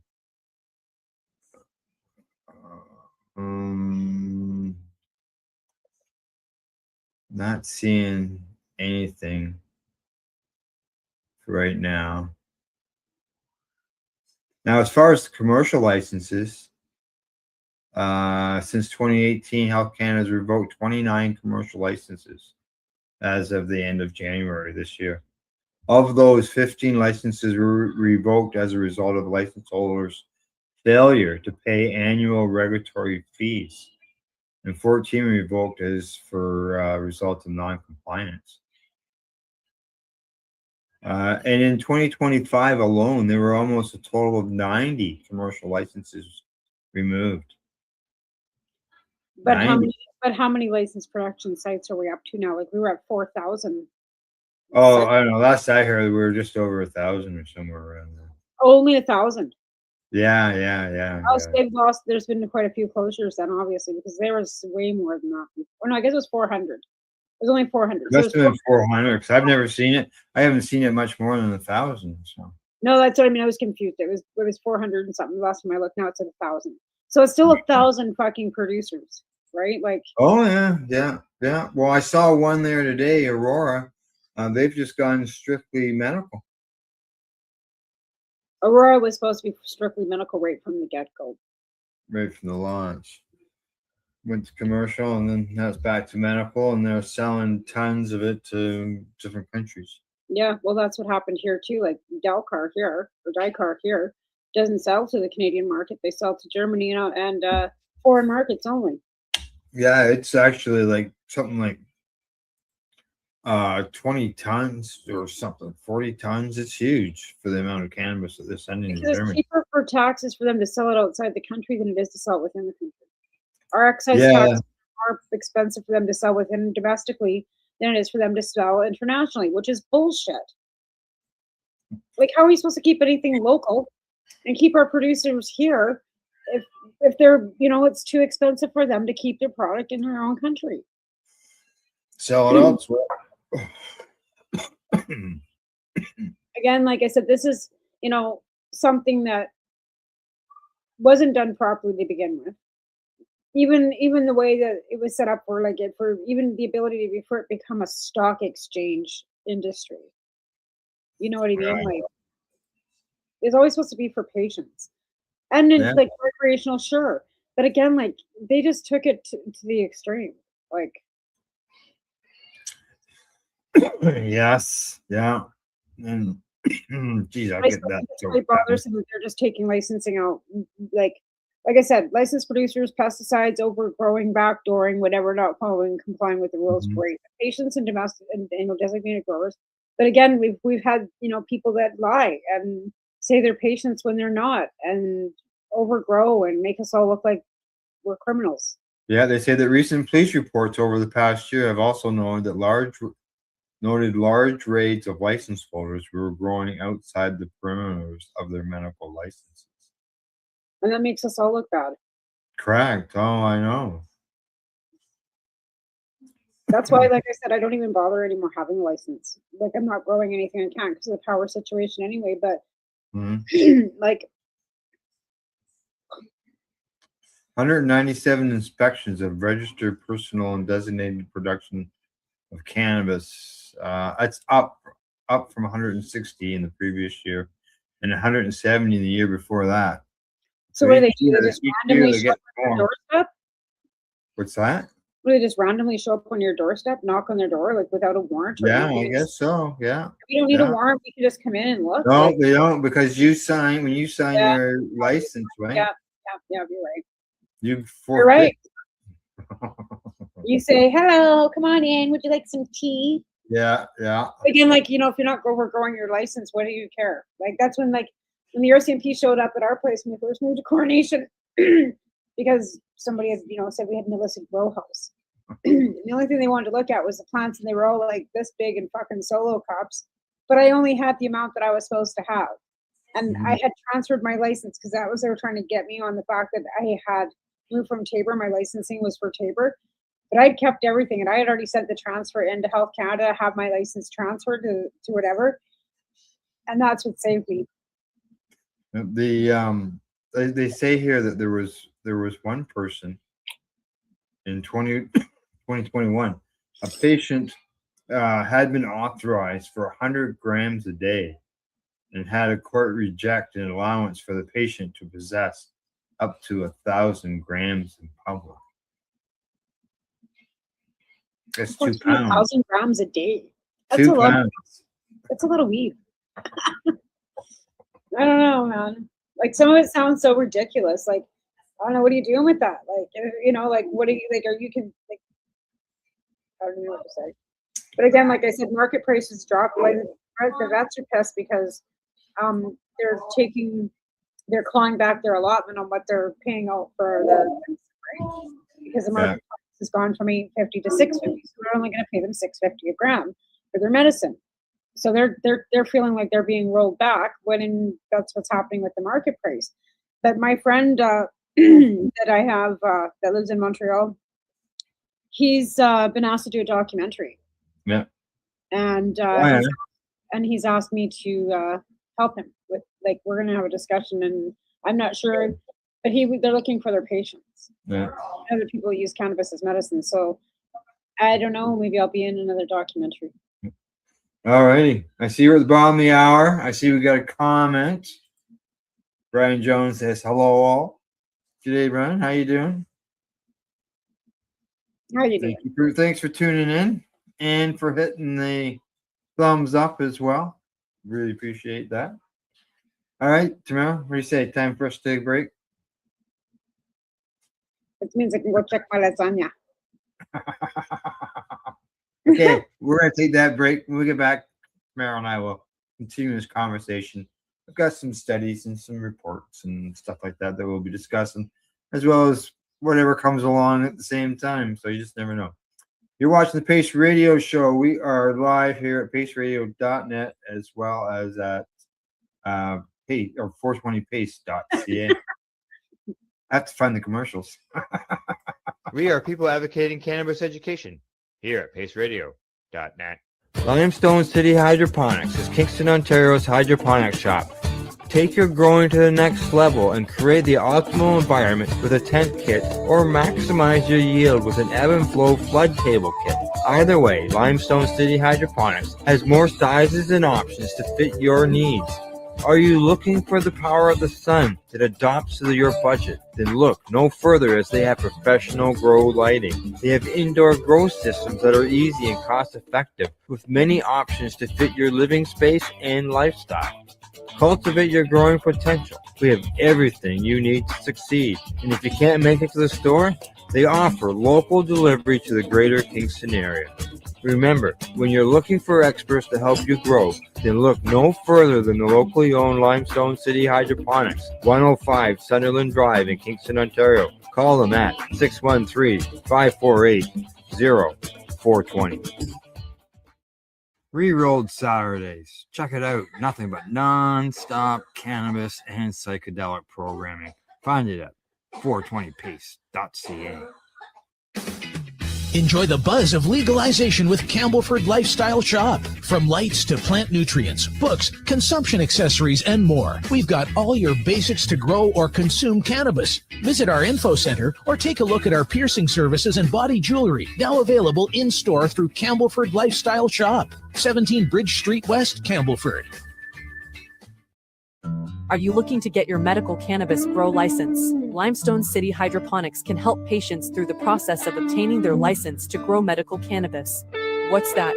You don't have a doctor. If you meet the medical criteria, Limestone City Hydroponics has a nurse practitioner who can assess and provide medical cannabis prescriptions. What are you waiting for? Contact Limestone City Hydroponics at limestonecityhydroponics.ca or call them at 613-548-0420. PACE Radio is the People Advocating Cannabis Education Radio Network.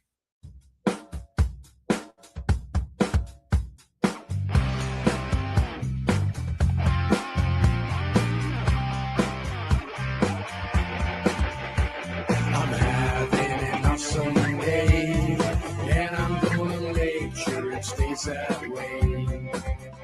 I'm having an awesome day, and I'm gonna make sure it stays that way. You're listening to the Pace Radio Network here at paceradio.net. Hey, and welcome back to the Pace Radio Show. As usual, lately, Tamara and I are just shooting the shit, as some people like to say. Yep. Alrighty. Or it's kind of hard to find content because it's not that people are doing like the same things that we were doing before. Like there's not rallies, there's not a lot of events. The events in our I know. Yeah. are, are all licensed producers. In fact, well, Cheryl went to the Grow Up in Vancouver. She found it very difficult. Anytime that she presented her proposal to anybody, nobody was interested in it. No, And she's finding like that she's running up against a brick wall trying to find funding for it too. So she's looking at doing another GoFundMe to be able to come up with the next the $30,000 she needs to do the research. Like she's not even asking people to provide Haley with her medicine. She's just looking for a place to help her do the research to get it so that it can go to market so that people can also benefit from it too, right? Just so you know, got a couple comments here from Brian. He says that it's good to see the other Canna warriors. That's right, exactly. As Tamara was saying, things have changed so much in the years. And he says that he will be the MC or the host for the Vancouver 420 at the Art Gallery. Awesome. This year. And 420, it's only a little more than a month away. 6 weeks.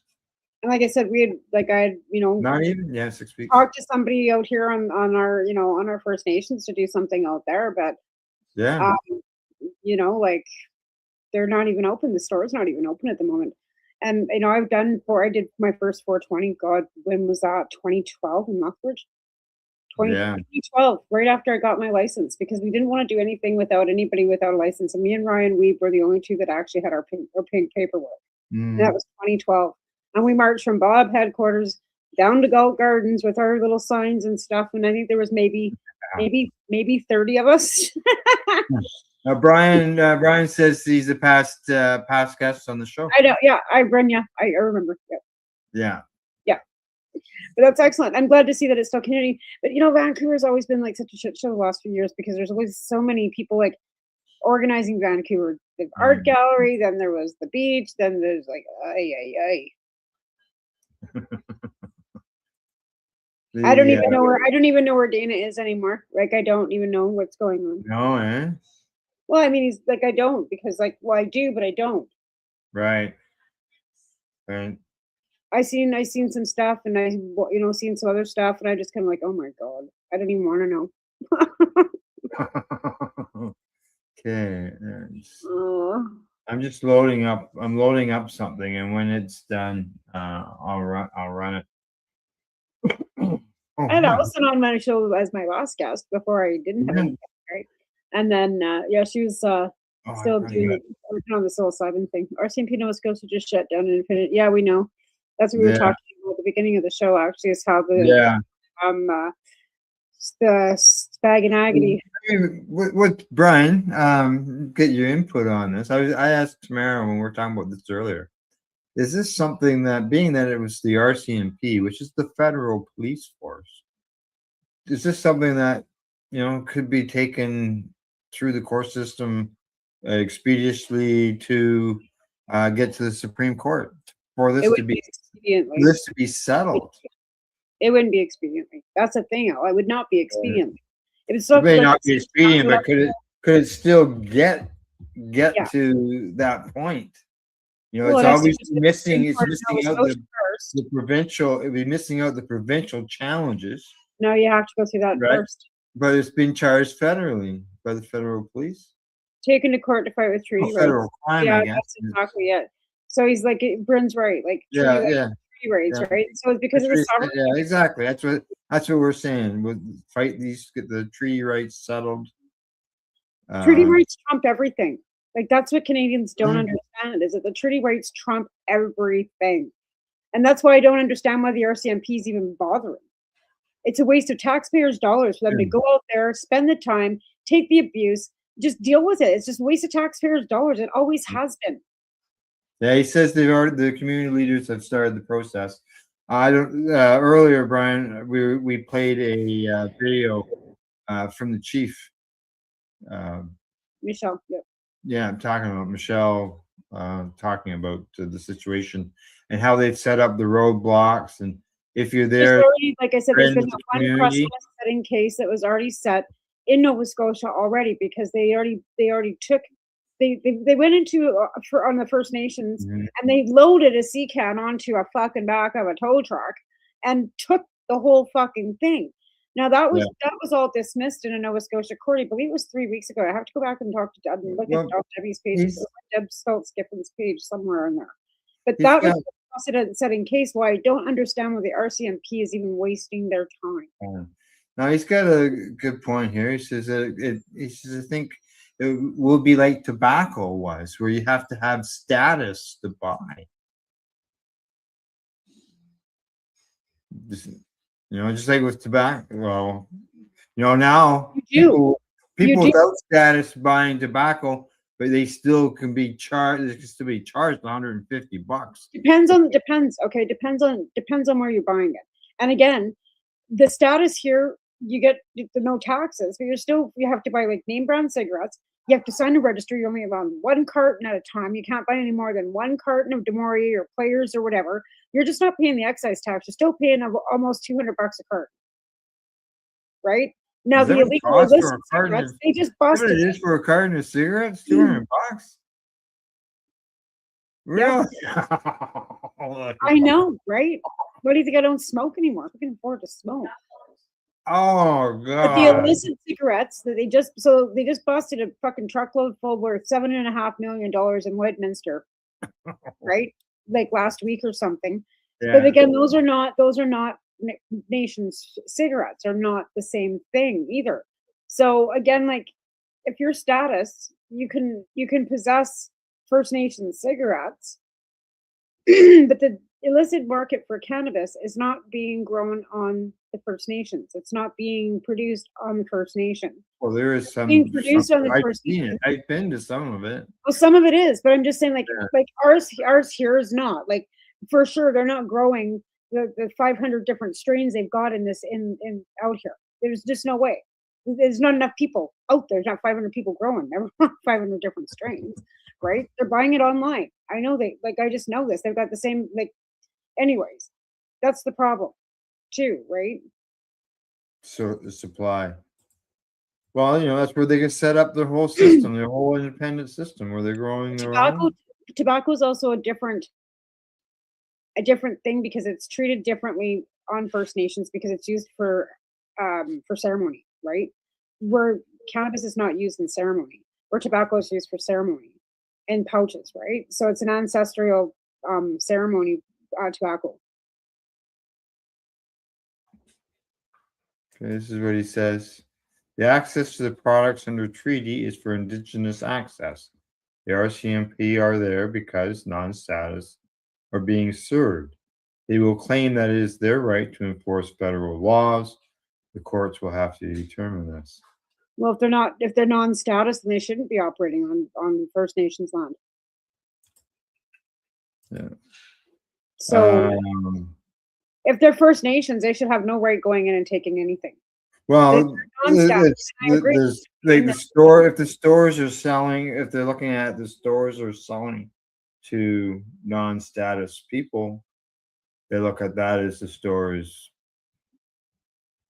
breaking the law.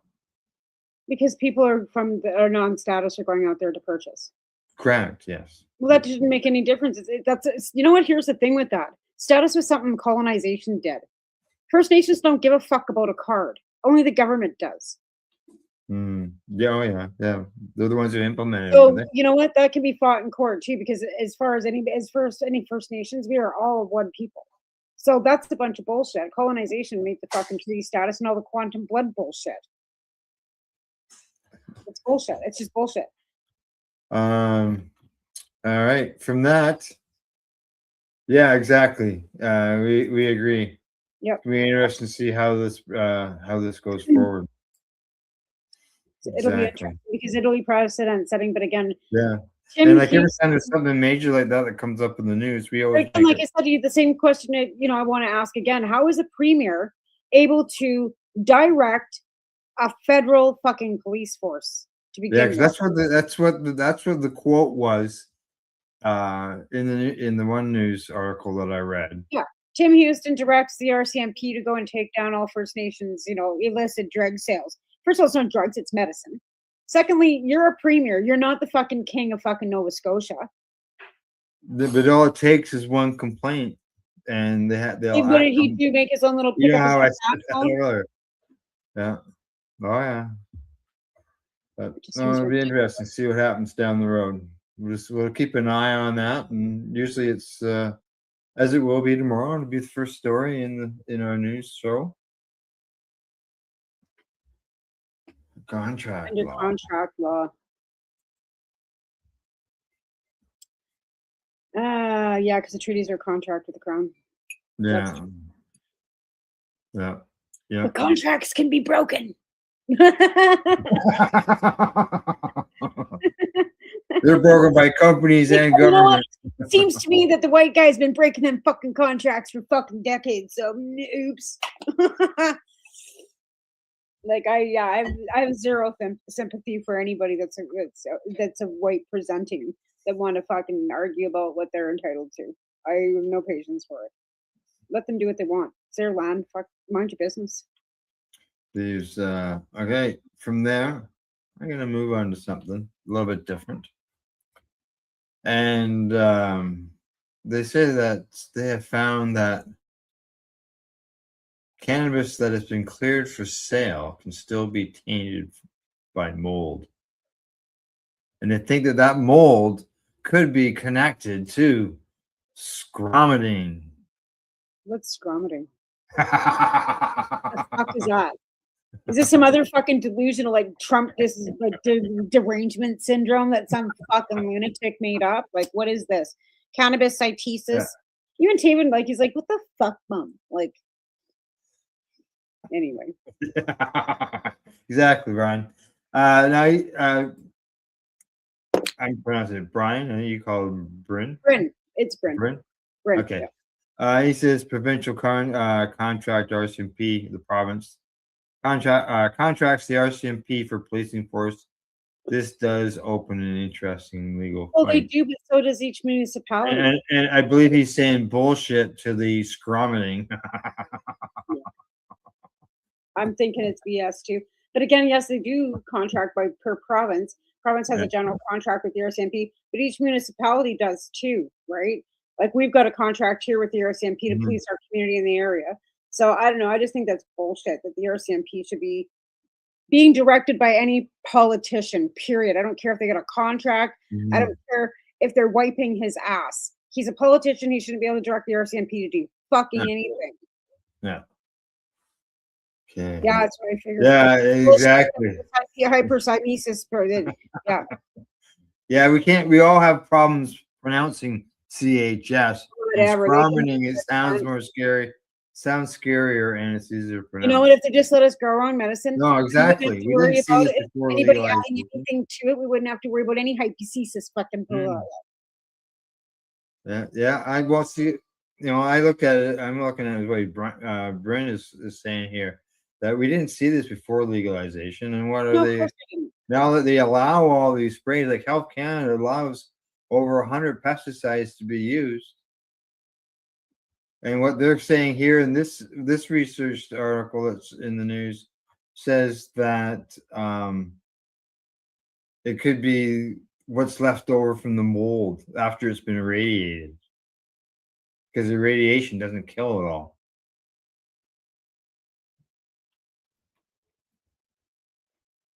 But other articles I have read have blamed it on pesticides, Nemo. I don't even know what to say. What the? They make it so.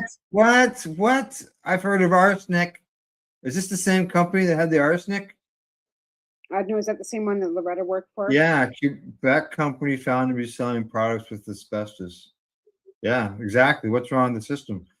I know we did a report on an arsenic level of a Quebec producer, and originally it was just released, and they said that it was in the 3.5 gram packages, and I said, like, how can it just be in these packages? Like they'd be growing a bunch of plants. It would No, all but it's get. in the packaging. Like it maybe. And then it was like a week later, they issued a ban over a whole line of different products. Yeah, I've seen that. Yeah. I don't buy anything that says Montreal on it, and that's only. It's got nothing to do personally with Quebec or Montreal. It's got everything to do with this because Loretta worked at one of the places in Montreal.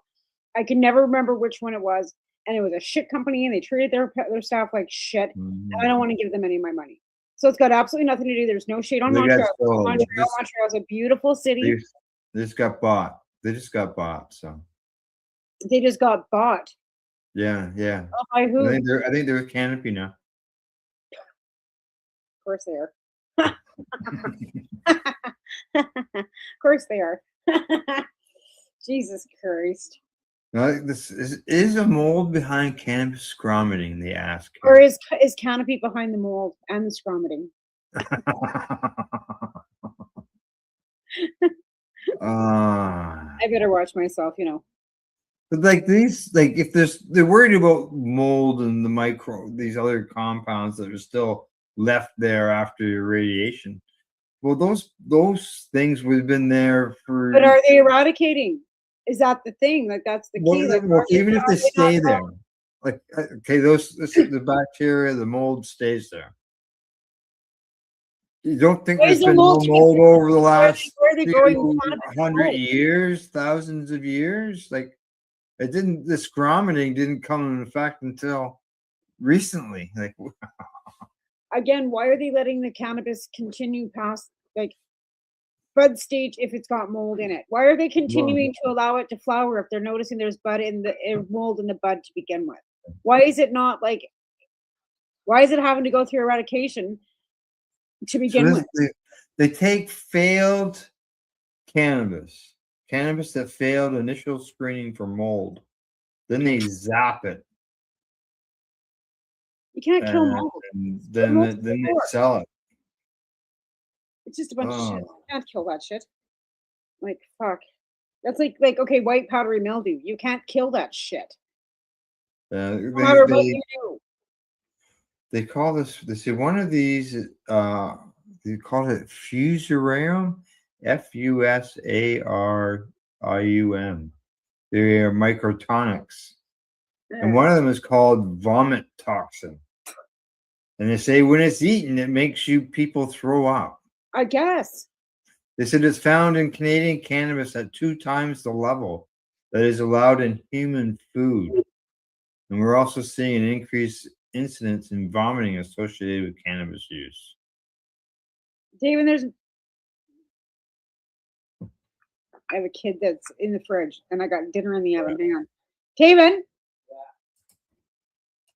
Yeah, just hit the mute button there.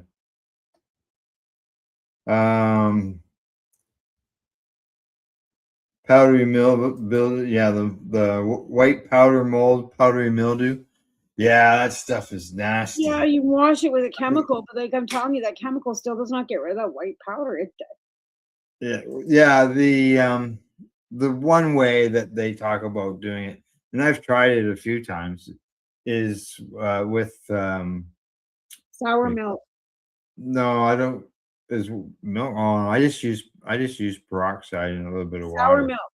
So here's one way that because I had. But I use it like what I've used it more for is just to sort of wash off any dirts or anything. The times that I've tried it. Because you're growing outside, you wash your plants before you trim them. Yeah, I've done that in the past. I didn't do the past. I had like outdoor plants. Like I don't know what it's been in this area. Even on my daisies, like even our outdoor flowers have got powdery mildew on them. Everything. Oh yeah, you can see it in gardens and stuff. Like just keep walking on the side of the road. When I lived in town, right? you walk on the side of the road and just see all this powdery mildew. Right. So once it's in your environment, period, whether it's on a fucking daisy outside, it's gonna be in your fucking house because it's spore. So it doesn't matter what you try and keep it out of your grow room. So even if you got a licensed production site, because you still have to have filterization, right? The airflow is still coming in from the outside. If there's any powdery mildew in the environment outside, garden, lilac. Oh yeah. Oh fuck yeah! And then try and eradicate. I experienced that. I wondered where the hell is this coming from, and I went outside and I checked, and I found plants in the area near my intake that were moldy. Yeah. Yeah, it was really know where that came from. The last couple of years, like everything, like I said, like it's March the 4th, and oh really? There's no snow. Yeah, like, none. Right? Like everybody's like, oh, we should be gardening. I says, don't be going and gardening. Every time you rake, you're raking, you're digging, like you're killing all the larvae, you're killing all the ladybugs, you're killing all the predators. Like stop it. Like Bryn says. They're dealing with it on grapes, apples, stone fruit. Could you call cannabis bud stone fruit? No, but Kelowna's got like the plant. Because of the desert, like Kelowna, like because Osoyoos is a desert, Penticton and Osoyoos is a desert, and then Kelowna's got the lake, and it's like the humidity levels change. The Kelowna's a really great growing area for outdoor, but because of the area, because of the humidity in the desert, it's prone to have powdery mildew on a lot of stuff because of humidity, right? Hops, yeah. Grapes and hops and all these kind of stuff where cannabis is close to. Yeah, exactly. They haven't been having such great years in the last little bit for grapes and stuff either. Even like a few years ago, crust and like the buds came out. It was too early, everything. So we had no fruit. Last year was great. And this year, like everybody's, like I said, they were out taking it. I'm like, don't take your fucking straw off your strawberries yet. Don't do it. And they did. And then it snowed again. Now it's not. Yeah. Well, it's 12 degrees today. Like we had snow and it's all melted again. Today was a really nice day here for the first time. Yeah, no. But we're gonna have like some good temperatures this weekend, like high 16. We're gonna have a bunch of rain coming. But when you look at the 2-week forecast, they're talking like another 30 centimeters of snow in the next 2 weeks. Yeah. So. Yeah. Really? Yeah, Really? like seriously, we've had like Really? That's all you get is a day or two of snow? Ah, he's only 6. Let's put it this way. Alvin is home today. Alvin drove from Grand Prairie to Kelowna yesterday to drop a handoff and then drove home. This like yesterday, got home yesterday. So he did like a 6 a.m. leave Grand Prairie, drove all the way to Kelowna, and then Kelowna 6 hours from here to there. And then he's home. So Alvin Yeah. was in Kelowna yesterday. So it's only 6 hours for me. But yeah, it's been like that here too. Like it's been like Vancouver weather here. Even Really? fog. We don't get fog, but we've been getting fog. We've got to have the most snow we've had in 20 years. Yeah, well, that's good because we haven't, Yeah, we got lots of snow. and we need it because we're far. And it's been good because we've been seeing the snowmobilers have been out and all Well, they've that. been out Like here too. Avalanches, and they go out. They were told don't go out because Yeah, of yeah, avalanches, and then they yeah. go out anyway, and then you got them out being rescued, and they die. Does Vancouver get much snow? Not usually, no. Yeah. Let's see. Now turn it back to cannabis. Let's say we got about 3 or 4 minutes, or we go to break. This is good news. There was a study, lifetime cannabis use. Sounds like something that you and me and many other people are doing. It's not associated with cognitive decline or dementia risk. Right. You know how they always say that people who smoke cannabis forget everything. That's what the saying is, right? I wish I could. It It didn't make me forget anything. It just makes me remember better. So I wish I could forget. I wish it did make me forget everything. Yeah, it's not associated with either accelerated cognitive decline or greater risk of dementia. It's a Yale University. Isn't there a study we were talking about this one time before? They're finding that it actually helps reduce the transmission of the plaque on the brainstem for Alzheimer's. Yeah. So it'd be the same for dementia too, right? Only it's a different Alzheimer's and dementia are completely different. Would it not react the same way to the brain? They tested several 100,000 participants. Seems that there's Yeah. out of the woodwork. The cannabis use was not associated with the increased risk of dementia. Yeah. And no supporting evidence of a causal link either. So that's good. Good to know. I have a funny feeling that if I end up going to the senior center with Lana next week, it's going to be people asking me about cannabis. Oh yeah. They say there was one study that had 67,000 older adults, and they had a history of cannabis use, and they performed better across all cognitive domains: attention, executive function, processing speed, visual, and working memory. Well, we've had to learn to use the internet, so it must be doing something.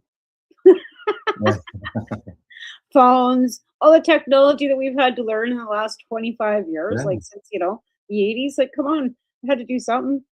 Yeah, and on the cognitive decline, they said they were better results than non-users. So non-smokers of cannabis, their cognitive decline would be faster. Yes, yeah.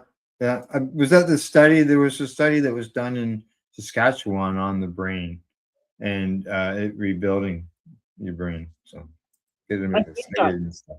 I believe that because I'm watching Haley, for example, who Yeah, this is a good example. was nonverbal, was like 85 fucking pounds if she was soaking wet. She was on the deterioration where Cheryl was like worried that she might not make it till the next game.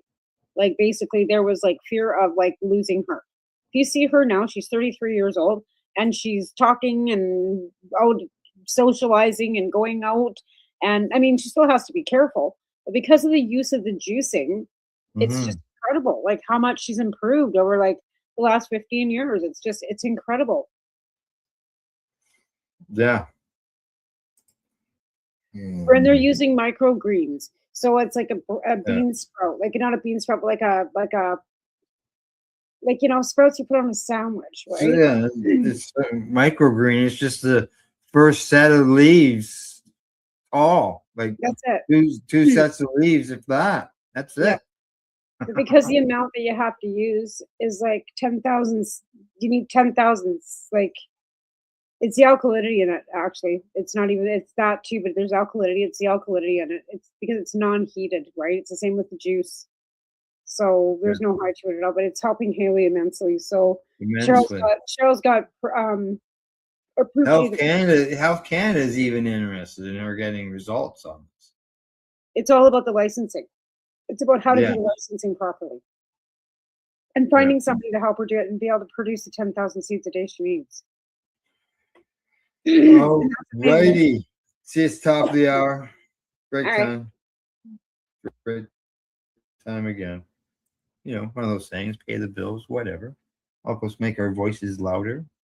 Right? Limestone hydroponics. We'll be back. We'll be back in about 3 minutes. We'll continue our conversation. I've got a report on driving in cannabis that we can talk about as well. So, watching the Pace Radio Show. We're live here at paceradio.net, 420pace.ca. You're listening to the Pace Radio Network here at paceradio.net. Limestone City Hydroponics is Kingston, Ontario's hydroponics shop. Take your growing to the next level and create the optimal environment with a tent kit, or maximize your yield with an ebb and flow flood table kit. Either way, Limestone City Hydroponics has more sizes and options to fit your needs. Are you looking for the power of the sun that adapts to your budget? Then look no further, as they have professional grow lighting. They have indoor grow systems that are easy and cost effective, with many options to fit your living space and lifestyle. Cultivate your growing potential. We have everything you need to succeed. And if you can't make it to the store, they offer local delivery to the greater Kingston area. Remember, when you're looking for experts to help you grow, then look no further than the locally owned Limestone City Hydroponics, 105 Sunderland Drive in Kingston, Ontario. Call them at 613-548-0420. Are you looking to get your medical cannabis grow license? Limestone City Hydroponics can help patients through the process of obtaining their license to grow medical cannabis. What's that? You don't have a doctor. If you meet the medical criteria, Limestone City Hydroponics has a nurse practitioner who can assess and provide medical cannabis prescriptions.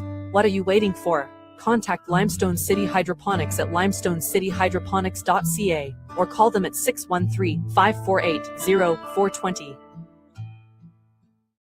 What do you find at paceradio.net? People advocating cannabis education.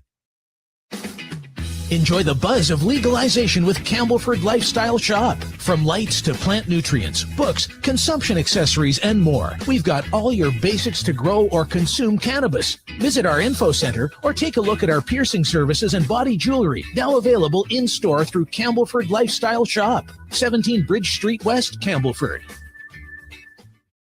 Rerolled Saturdays. Check it out. Nothing but non-stop cannabis and psychedelic programming. Find it at 420pace.ca.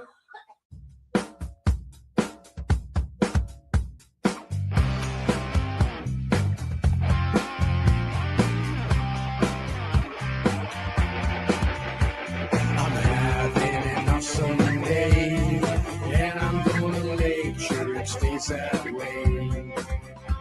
I'm having an awesome day, and I'm gonna make sure it stays that way. You're listening to the Pace Radio Network here at paceradio.net. Hey, we're back. You're watching the Pace Radio Show. We got a study, and I got something here, Tamara, that I think that you would like to see going on here in Canada, because you're always saying, where's the money? Where's the tax money? Right? Exactly. Well, just so you know, in Michigan, they are sending nearly $100 million in cannabis tax money to local governments and tribes. They say that 300 local governments and tribes across the state, 313 municipalities, counties, and tribal areas It's a total of 114 cities, 39 villages, 81 townships, 75 counties, and 4 tribes will receive payments. That's excellent. Go That's spread around. excellent. I wish they Now, would do the same thing here. yeah. I guess if if the licensed producers aren't paying their portion of their taxes and the stores aren't paying their portion of the taxes, that means the government's not being able to collect on all this money. So it means they can't give back to something they don't have. They say that each eligible municipality, county, and tribe will receive $54,000 for every licensed retail store or micro business within its jurisdiction. Interesting. That's great. Yeah, That's great.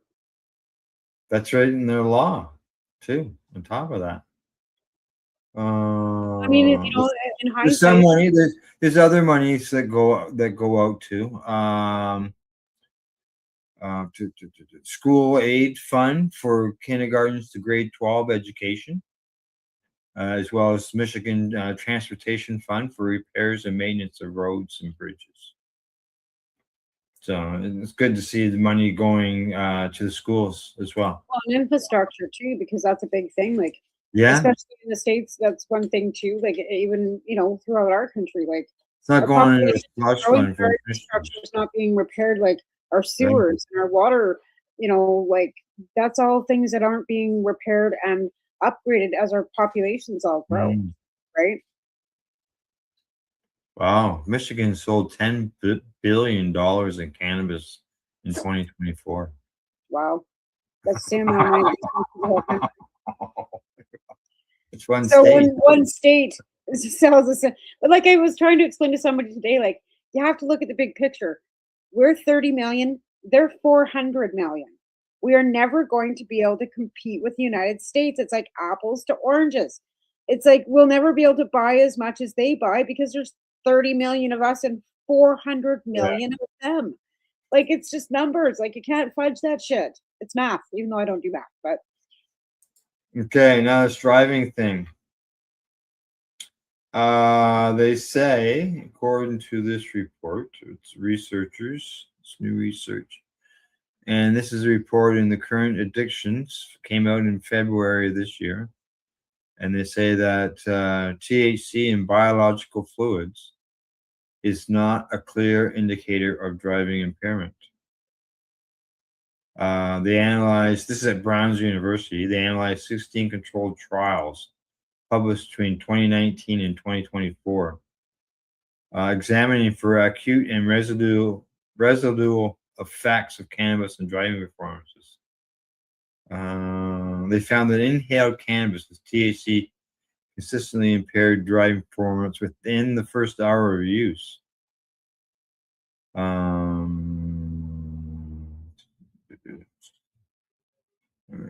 Okay. I What think else? first hour use depending on how you ingest. I would think. Yeah. Yeah. Well, they said inhaled, so it's smoking, right? I don't believe Right. that, but okay. Let's see. I still think it depends on the individual, on all of it. Yeah. They say researchers found poor correspondence between THC levels in the specimens and actual driving-related cognitive impairment. Like that earlier comment about they found that inhaled cannabis with THC consistently impaired driving performance over the first hour of use. Okay, what else here? The review showed that CBD did not impair driving performance at a dose typically used outside of clinical settings. That's under 300 milligrams. But it doesn't get you stoned. I wonder what does it relax you? CBD? Yeah. It's nothing for me. Absolutely nothing. Like, and most people don't smoke CBD. Cannabis, like mostly CBD is consumed in an edible form, usually in a tincture or something. I don't know many people that smoke a lot of like high CBD cannabis because it's kind of pointless because you don't get anything. From it. There's no high from it. So why would you smoke? They say there are no empirically supported thresholds for blood or oral fluids that reliably indicate cannabis impairment. I believe that. They say, based on the evidence, researchers recommend waiting at least 5 hours after smoking or vaporizing. But yet, there's no way to prove impairment, though. Oh, and for oral cannabis products, such as edibles, they said to wait longer. Well, sometimes people don't even get anything off an edible till like 2 or 3 hours Yeah, after. exactly, Brent. Exactly, Brent. Yeah, driving laws don't care if you're impaired. You consumed, you are charged. You know, never like, I would say that probably a lot of patients are legally impaired when they get up in the morning, even though they haven't consumed. As we know, former host here on the network, Glenn, he was truck driver, and he hadn't consumed for 31 days, and they detected cannabis in his testing, in his results. So a month. It's stored, well, it's stored in your fat cells too, right? It's not like Yeah. so it depends on your weight. It depends on, and again, like it's stored in your fat cells. So it's like, how do you even like? Yeah. Well, how do you determine how long it takes? He asks about how many prescription farmers are impaired, and he's talking pharmaceutical drugs, obviously.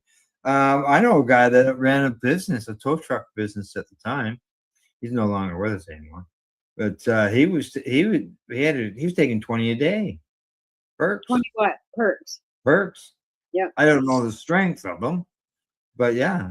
They're usually 5 or 10 milligrams per perks, because then you get into like the hydromorphines and kind of thing. But But if I because I use cannabis, the only time I was prescribed opiate medications was while I'm hospitalized. Well, technically, you're supposed to report when you get your driver's license. Technically, you're supposed to tell them what pharmaceuticals that are impaired that you take. I don't know how many people actually do that. Oh, I don't know. I haven't. On a regular basis, but you're talking about renewals and stuff like that. Okay. Yeah, like I mean, it's like your eyes. I just say it's an eye test, right? They want to make sure that you can see. Yeah. Yeah. I don't know. I think that cannabis always gets a bad rap. It's like the one time that they found that cannabis might have been related to a homicide or an accident causing death. They didn't mention the opioids the guy had already taken along with the cannabis, right? It was just the cannabis, but they didn't mention that he had taken 32 Percocets with the cannabis. Same with that woman. They're trying to, see she smoked cannabis and did a psilocybin the day before, and then ran over a child the next day, and they're trying to say it was the cannabis and the psilocybin because that's what she used as a defense to say that was the reason why she would have not been able, like why she was like not herself paying attention. It was totally an accident because she told the defense lawyer because she had done mushrooms and cannabis the day before. So it's people themselves that say these things that then are brought into a court of law that then give the cannabis and the psilocybin a bad rap for something that they had nothing to do with. Yeah. It's my son just got his learner's license, and we were just asked at ICBC last week. Oh, really? Eh? If he was he'd have a zero tolerance too, right? Yeah, and like I said, so Taven just got his learner's license. He turned 16. We were asked at the ICBC when he got his learner's permit if he was prescribed any pharmaceuticals that would cause him any impairment, and they asked him if he wore glasses, which he does. He was wearing his contact lenses. And right on his learner's license, it says right on it, because he's not taking any pharmaceuticals, of course, that he has to have his contact lenses or his glasses on to be driving legally. But yeah, he was asked if he was on any pharmaceuticals that may impair his ability to drive. Yeah. And we had to sign a piece of paper that said, no, he wasn't. And I had to sign it as his guardian and his mother because he's under the age of 18. Mm-hmm. Yeah. So, yeah. Are you kidding me? That's a dog. There you go. There you go, Bren. I just accepted. Get We're up now here. friends. You're an idiot. Come on, hurry up. This dog. Yeah. We're off. Go, hurry up, get up there. Sitting at my feet crying. Like it's All just right, I'm gonna search you on Facebook, and it says confirm, and I thought, okay, you already sent in a request. I don't know when, but it was there. So I'll be talking to you. I'm gonna be sending you messages within the next day or two. So let's see what else. What else do we got here? We're talking CBD. So let's finish out the show with CBD. New study reveals how many Americans use CBD and why. And they say why. They say that from older adults are now taking gummies, help them with sleep, right? CBD oil is being used in massages. What else? They surveyed 1,500 adults, 18 and older. And what else they say here? About around 35% of respondents said they have used CBD at some point in their lives. As far as why, let's see. I'm not seeing why. That's interesting. Why you wouldn't say that? I know why. Yeah, they say the survey asked about participants' use of knowledge of CBD, as well as CBD and CBG. And they said that they found that nearly 8% of Americans had tried THC, while 4.5% had tried CBN, 1.5 had HHC.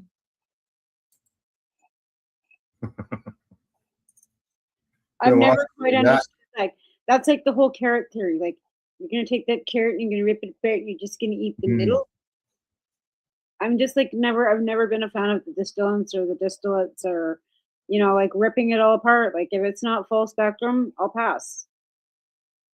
That's just my opinion only. Yeah, well, it's like if I buy a vape cart from the store, I will only buy the live rosin ones because I don't want just the distillates. We don't want the botanical terpenes, right? Because the botanical terpenes. Yeah, I don't. Yeah, exactly. And who knows what the added? I've seen added botanical terpenes, but the one that bothers me more is the added flavor agents. The fuck is a flavor agent? And then what's it like to what happens when it burns? Right, when it's heated. Bren, you're right. Yeah, CBD. It's made to make. It's very calming for people. Great on cramps. He says that lubes and sunscreens. Yeah, helps protect and encourage any healing. Now I know Canada at one point was talking about cannabis natural health products, and they were going to put them in pharmacies and other health food stores or health places. But now that's all been put on hold.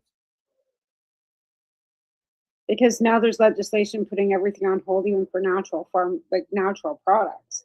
Because they want research to be done, because there's no research done on any of these vitamins or supplements or anything that they're selling in these natural food stores. And there's been repercussions and people have gotten sick because there's no they claim research is done, but there's nowhere that the research is done. You know what I'm saying? So Health Canada hasn't approved any of these supplements that they're putting out there. So it's pretty hard for them to, promote a cannabis-based supplement when they can't even say the supplements at the health food stores are safe, how we always say, Health Canada doesn't recognize the medicinal benefit of the plant. Of anything, to be fair. Like they don't even like they said that some of this health food stuff, they want to have control over the fact that it's not research, it's not tested, and they don't have approval of it. Mm-hmm. Don't ask me. Yeah. 10 minutes. We got plants, harvest, or not plants, but getting plants ready for outdoors. Getting anything ready? Got any seeds on the go? I have seeds over here that my husband sent me to go look for something, and I found I can't find them, they're in there, a whole bag of PK seeds. Purple Kush? Yeah. So we're going to attempt to throw them in, and I'm going to, but again, like we've had such crazy weather, and I put a lettuce bowl in the kitchen, right? But of course you got to keep pushing it down because it's all like, reaching for the light. But nothing's really jumping too fast, and I don't want to put anything in too soon because I don't want it it's spider mites. Yeah. Bryn has a good comment here. He says that we have been roadblocked with many developments. I agree we need to ensure safety, but Health Canada will not permit the process and research to proceed. Well, here's the thing, Bryn. They will, but you have to have a section 141. Okay. So it's a different section that you have to go through to get a fucking licensing for research and development. And it's a section 141, and it's not easy to get. Yeah.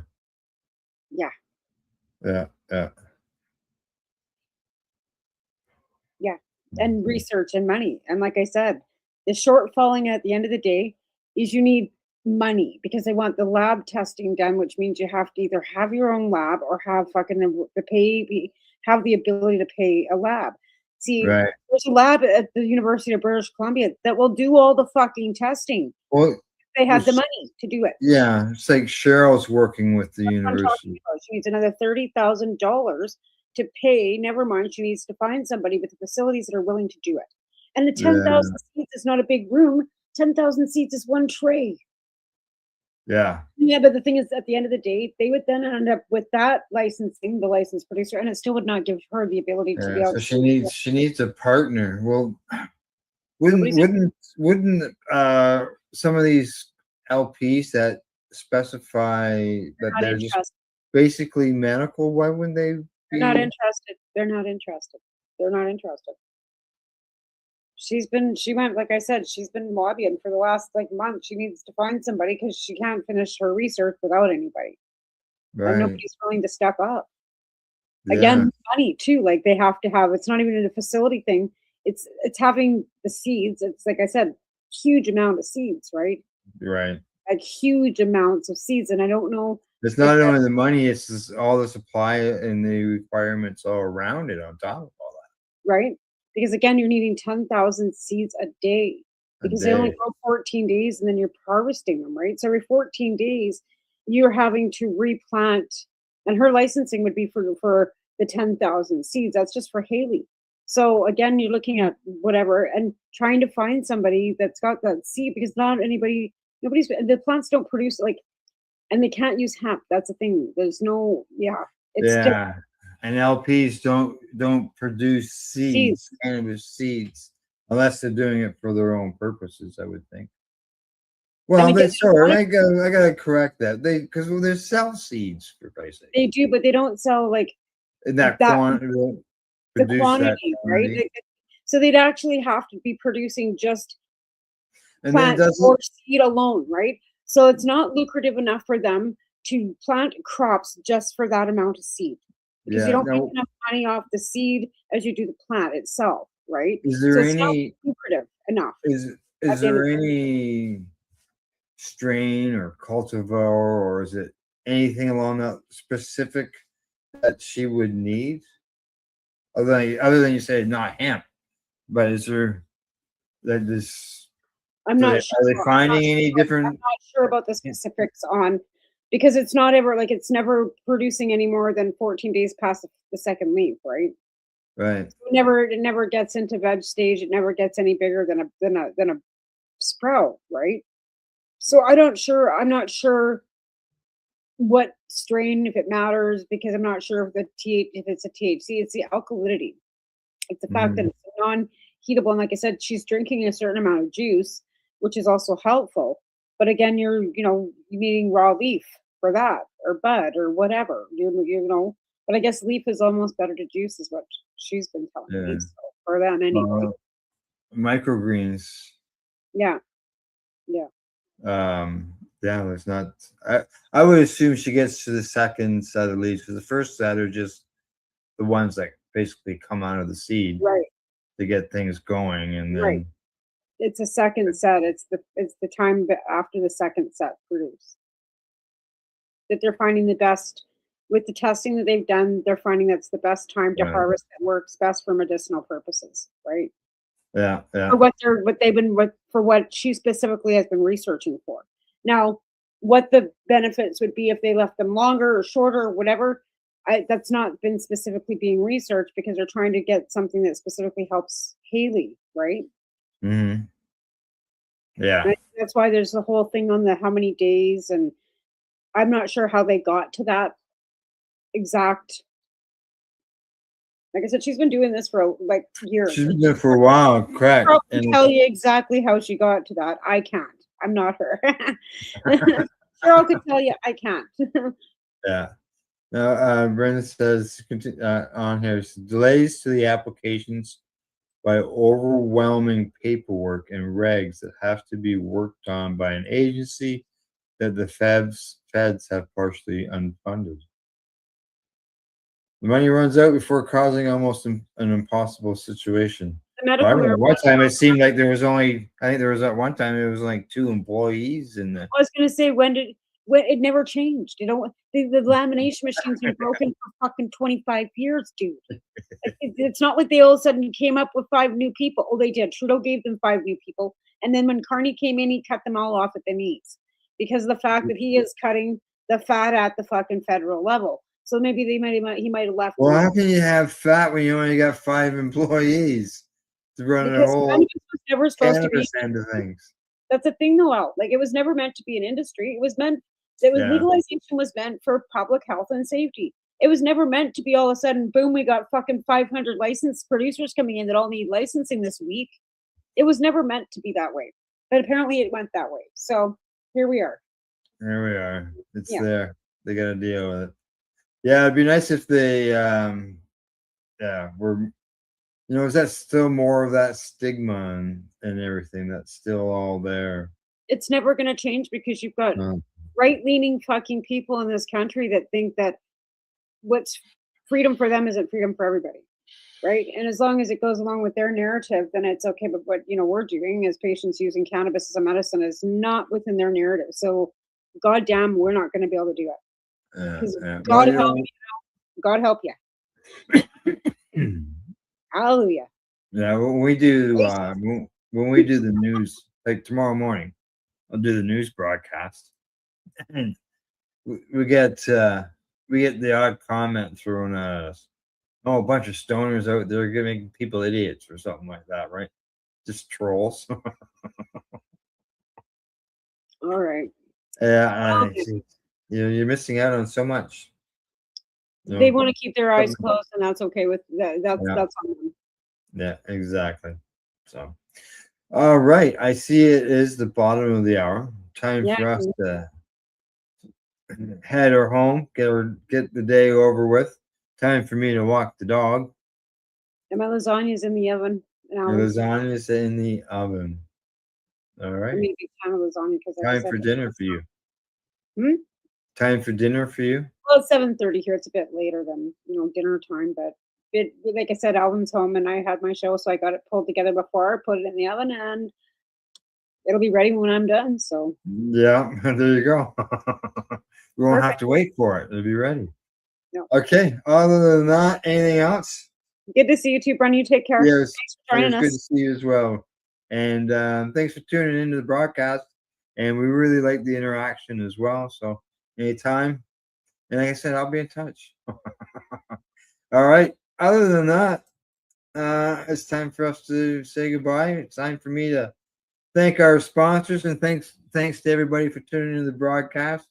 Thanks to Limestone City Hydroponics.ca, the Campbellford Lifestyle Shop, as well as at ease.ca. Plus, thanks to everybody for tuning in, as I said. And other than that, good night. Talk to you next week. Bye-bye.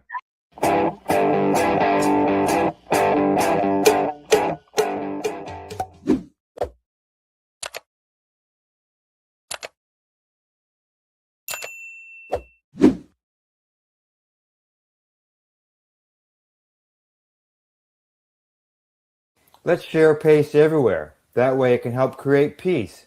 People everywhere advocating cannabis education. You're listening to the PACE Radio Network here at paceradio.net.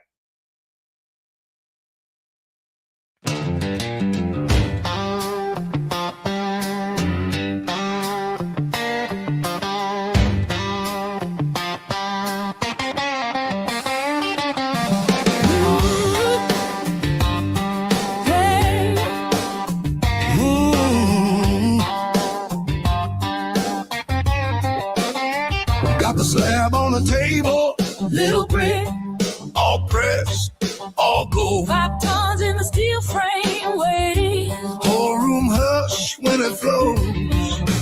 Ross and back, That custom mold, fill it up, tuck tight. then load and press. We just trying to keep lungs still shining.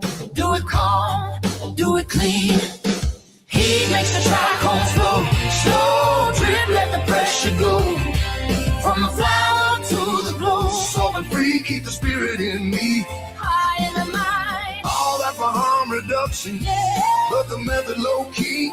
Heat makes the trichome flow. Loading on the paper like honey on the snow. That's a 710 code. Ooh, see a pack in the mold. Put it into the Rawson bag. First squish, then the shine pulls through. Little river on the parchment flowing. Big glass, Clear drop, that you weigh it out. take a breath. Think twice, Dose right. keep the bag in view. We just squish. We don't strip, we don't rush. Treat the plant like it's part of you. Heat makes the trichome flow. Slow drip, Let the pressure go. From the flower to the glow. solving free, keep the spirit in me. High in the mind, All that for harm reduction, yeah. but the method low key. Heat makes the trichome flow. Rolling on the paper like honey on the snow. That's a 710 code. Smooth as silk, Brittle like glass, creamy like milk. put in your rig. Light the torch, Or push the button, get you medicated like nothing. heat makes the trichome flow. Slow drip, let the pressure go. From the flower to the glow. Solving free, keep the spirit in me. High in the mind, All that for harm reduction, yeah. but the method low key. Heat makes the trichome flow. Golden on the paper like honey on the snow. That's the 710 code. Feel it in your toe, feel it in your head. Body temperature, Up it goes. forehead flex. Where's the bed? Things calm down, body sweats disappear. Wow. Memories of their first dance. Ooh. Heat makes the trichome flow. Slow drip, Let the pressure go. Let the pressure go. From the flower to the glow. Solving free, keep the spirit in me. Keep the spirit in me. All that for harm reduction, Yeah. but the method low key. Heat makes the trichome flow. Golden on the paper like honey on the snow. That's a 710 code.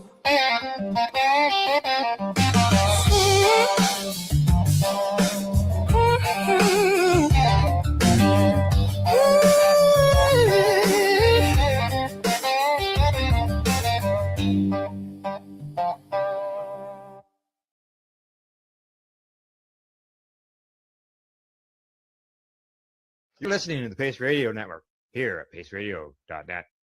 The views expressed by the individuals during this broadcast are their own opinions, and they may not be the same as those of their group or other organizations they may be involved with. All medical advice during our broadcast is not a medical opinion and should be checked with your medical physician.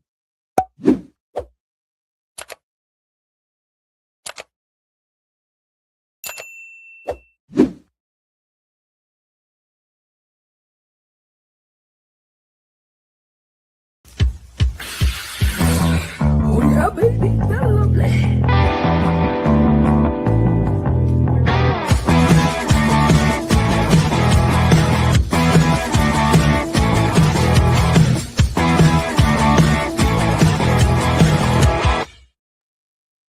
Good morning. It's March the 5th, and welcome to Psychedelics and Cannabis Educational News, your Psychedelics and Cannabis news source. Good morning, Rev, Cindy, and how are you today? Good morning, Al. I am doing well, and I need to tell you something that I giggle about at the beginning of all of our podcasts. The way that you come in and say good morning always makes me think of Good Morning Vietnam with Robin Williams, the way he would say good morning to the world. And that's where it comes from. It just makes me smirk every time, so I'm glad I picked up on that. Yeah. Yeah, and I think that greeting people in a happy way is a good way to greet people. Oh, absolutely. And to emanate Robin Williams, he was just such a beautiful human on this earth, right? So yeah. Yeah. Oh yeah. I used to watch Mark and Mindy all the time. See him on there. I have a digital copy of the entire series. Yeah. I do. All right. Before we get into the news and stuff like that, don't forget to hit the like and share button. Spread the news, spread the information and education. That's what we're about, right? Mm-hmm. All right. Anything new before we get into the news? I'm heading back to Ontario tomorrow. Oh. Yay. So I won't be here on Monday because I'll be just arriving back in Nova Scotia as Al starts the podcast on Monday. Well, you got 15 minutes to get home. Yeah, I know. I land at 10:45. Apparently, that's loads of time to get my luggage and get home. Yeah, I'll just pick the stories ahead of time. You don't have to worry about that. All right, talking about stories, what's in the news for today? What's in the news for today? The first story we have is coming to us from StratCan, and it's based here in Nova Scotia. The RCMP in Nova Scotia conduct inspections at 5 Indigenous cannabis storefronts. The Northeast Nova Scotia District RCMP say they conducted inspections at 5 Indigenous cannabis storefronts and seized illegal cannabis on March 3rd.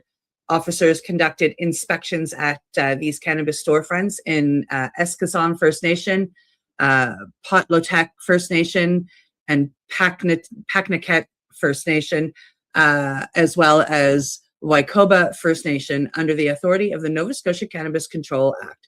Officers issued summary offense tickets and seized cannabis products. The investigations are ongoing, and more information will be released when available. Nova Scotia's provincial government recently called on law enforcement to take action against unlicensed cannabis stores selling cannabis products. The Nova Scotia RCMP responded to this announcement by saying they have no plans to change their approach to addressing illegal cannabis in the province. A Nova Scotia RCMP spokesperson noted that in 2025, officers charged 21 people with more than 50 offenses after executing search warrants at 13 unlicensed cannabis storefronts in the province. And just so you know, employees at those storefronts, most of them have had their charges dropped. I just know a couple of them. Nova Scotia RCMP have also pushed back on recent claims about illicit cannabis from the provincial government, including claim that the police have found fentanyl in cannabis from illicit sources. In a post on February, on Facebook, on March 3rd, here we go. Sepaknik Chief Michelle Glasgow commented on the raids, noting that the community would be implementing checkpoints for those entering their territory. A bill to amend Nova Scotia's cannabis legislation was introduced in the legislature on Wednesday with the goal of giving the government more authority to enforce stronger enforcement. To date, Nova Scotia has sold $36 million worth of cannabis from June 30th, actually, to September 28th of 2025. So not to date in those few months. which is a 10.4% increase compared to the same period in the previous fiscal year. And I just wanted to continue on. I'm going to share another screen here and then come back. And I wanted to share Michelle's reel. Al made sure I had this before the podcast. So I wanted to share Michelle's reel as I bring Al back up. Her reaction to the raids that were happening. Hey everybody, Chief Michelle here with Sabag. So I'm getting word there's 3 raids going on currently in 3 different First Nation communities. Bulladek, Bakangeg, and Wekoma. I'm hearing that there's going to be more on other communities. So what we're doing in Sabag already started, we're going to have checkpoints at our entrance and at our exits. If you're up here visiting family or you live here, come on up. If you're not trying to do us any harm, you're welcome in our community. But for those who want to do us harm by force in our community, you're not welcome here. And if you're foolish enough to come up here, you better be smart enough to figure out how you're getting out. Straight up. Our roads are blocked. So have a good day, everybody. Stay safe. And remember, we as Mi'kmaq has jurisdiction over these lands. Sorry, I'm getting fired up, but I'm tired of this government trying to push us around and tell us what we can do and we can't do. You're not telling us. We're telling you. There you go. It was a pretty powerful statement from Michelle. Yeah. Yes, quite upset. Can understand why. I've been asking people, since the story came out, is this the type of a story that could eventually lead to the Supreme Court for them to rule on the treaty rights of the First Nations people to access their own cannabis? Yeah, I see this being something that, as you said, as the RCMP is involved now, it's now because they're involved, it's become federal, which will give the Mi'kmaqi hopefully a chance to take it quickly up the federal chain in the court system and fight for not just Mi'kmaqi rights here in Nova Scotia, but for Indigenous rights straight across this country. Yeah, because she doesn't seem like a lady who is happy with the situation. Obviously, she's not happy with it, and that is a person who is willing to put up that fight that's needed in order to get that ruling. Yeah.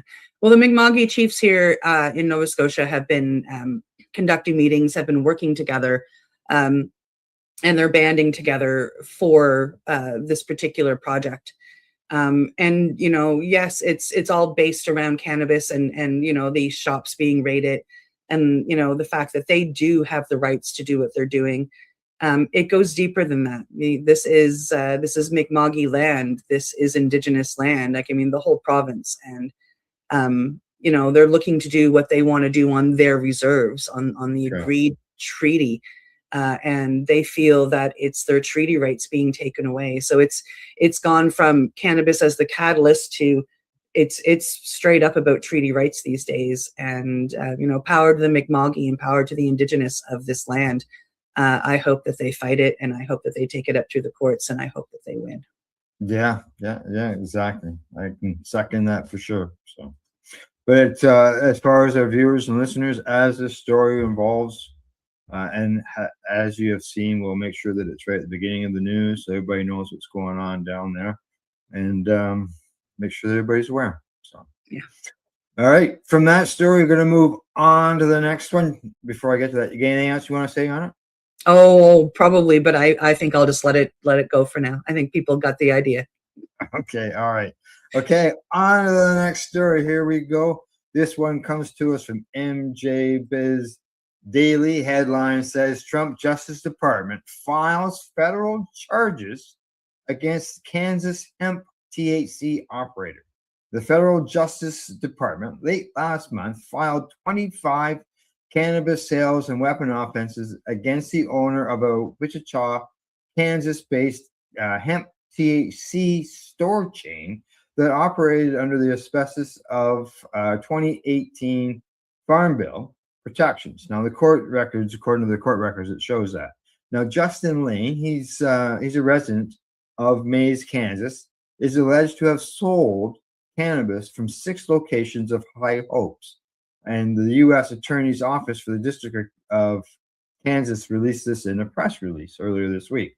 Now, it's rare and serious instance of serious federal charges brought against an operator selling so-called THCA flower and other intoxicating hemp-derived THC products while claiming Farm Bill protections. Other merchants selling hemp-derived THC products have encountered state charges or civil enforcement in the form of a letter from the U.S. Food and Drug Administration.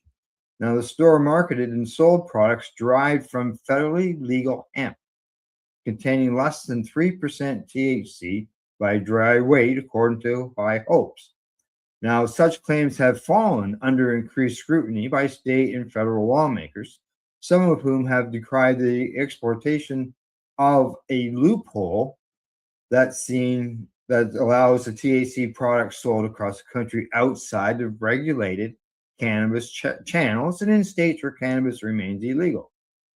Now, the uproar over the so-called loophole prompted Congress to take action. Last fall, President Trump signed a spending bill into law that it defines hemp and excludes intoxicating products, including THC flower, from the Farm Bill protections. Now, that definition is scheduled to take effect in November, and it's been openly questioned whether federal or state authorities have the power to enforce the ban, but the cases like Lane's could have a chilling effect, according to legal observers.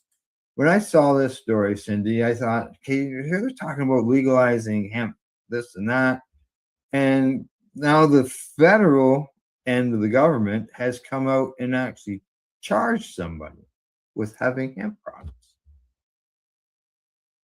They said they were gonna. Yeah. And then they came out and did this. Okay, the positive thing is he said he was going to do something and he did it. So that's good. So he said he was going to reschedule cannabis. So get the F on it. Yeah, it's still sitting there. He said expediently. He wanted Pam Bondi to do it as quick as possible. It's over 2 months. Nothing. Crickets. Just chirping away. Just chirp, chirp, chirp. All righty. From that, we'll stop our chirping on him. And let's just move on to the next story. On to the next story. We are going to stick with MJ Biz Daily, actually. And coming from them this time is Canadian LP Aurora Cannabis is now solely a medical company. One of Canada's largest cannabis companies is making a significant strategic shift. According to MJ Biz Daily, Aurora Cannabis has officially exited the recreational cannabis market and will now focus entirely on medical cannabis operations. The company confirmed it has sold its remaining recreational cannabis assets, including brands and product lines previously sold through Canada's adult use retail system.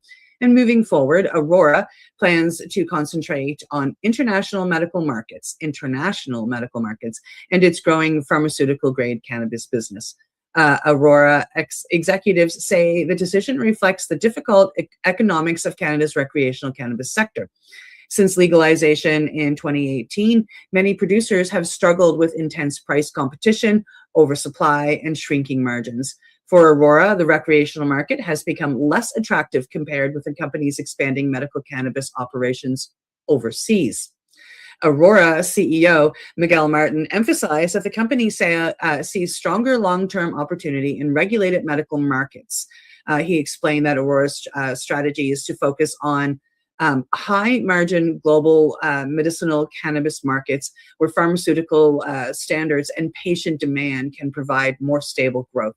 The company already exports medical cannabis products to countries across Europe, Australia, and other emerging regulated markets. Medical cannabis tends to command higher prices and requires stricter production standards, which Aurora believes plays in its strengths as a large-scale licensed producer. Industry observers say the move highlights a broader shift happening in the Canadian cannabis sector. Many companies that once rushed to capture recreational market share are now pivoting towards medical programs, international exports, or specialty products in order to survive in a competitive industry. Aurora's decision could signal that for some large producers, the future of cannabis may lie less in retail stores and more in global medicine markets. Well, I mean, I was excited when I read the headline that they are solely moving to medical, but they're solely moving to medical outside of Canada. Yeah, and I see here that it says that where is it? That part of this is because they're not subject to the price compression that you get in the recreational market. Yeah, And yeah, they want more money. You can make more money selling the medical and stuff. Yep. Yeah. So for their investors, it works for the investors that they're trying to make money for. But yeah, just mainly outside of Canada, Yeah. not in Canada. I believe they're one of the big shippers to Europe, Germany, other countries over there. Yeah, Aurora sends a lot over. Well, Yeah. going to be sending everything over now. Yeah, that's what it looks like, doesn't it? No. All righty. 1, 2, 3, 4. We got one more story to go before we go to break. And this one is coming to us from Normal in the US, normal.org. Lifeline: cannabis use not associated with cognitive decline or dementia risk in older adults is what the headline says. Cannabis use by older adults is not associated with either accelerated cognitive decline or greater risks of dementia, according to the findings published in the journal BMJ Mental Health.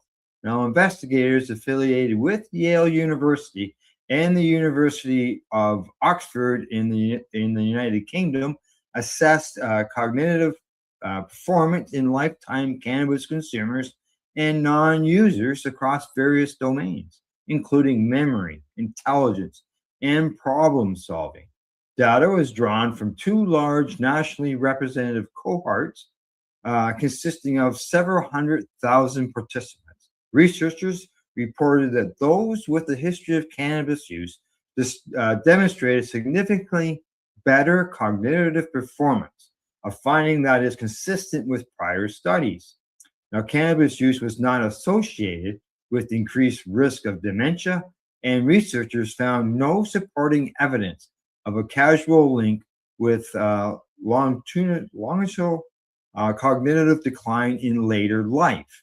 Now, the study's authors concluded this step represents one of the largest observational investigations to date, examining the relationship between cannabis use, cognitive function, and dementia risk in older adults.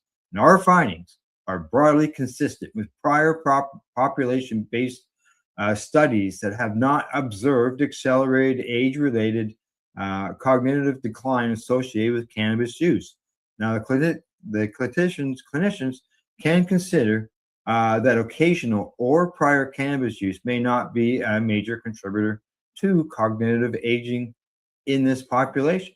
Now, the most recent a study published in January in the journal Studies on Alcohol and Drugs concluded greater lifetime cannabis use was also associated with better performance on cognitive task assessing, learning, memory, processing speed, and task switching, aligning with growing evidence of potential neuroprotective effects of cannabis in aging populations. Now, this study adds to a growing body of evidence that cannabis use may be associated with greater brain volume and cognitive performance in aging adults, especially in regions rich with cannabinoid receptors. Who ever thought? And they've always said that it does the complete opposite of what the research is saying. Yeah. It's interesting to watch modern science catch up with nature. Yeah, and catch up with a lot of things we've been saying over the years. Eh? Yeah. Oh yeah. Yeah, I agree. And I find it really, just on another note, I find it really exciting that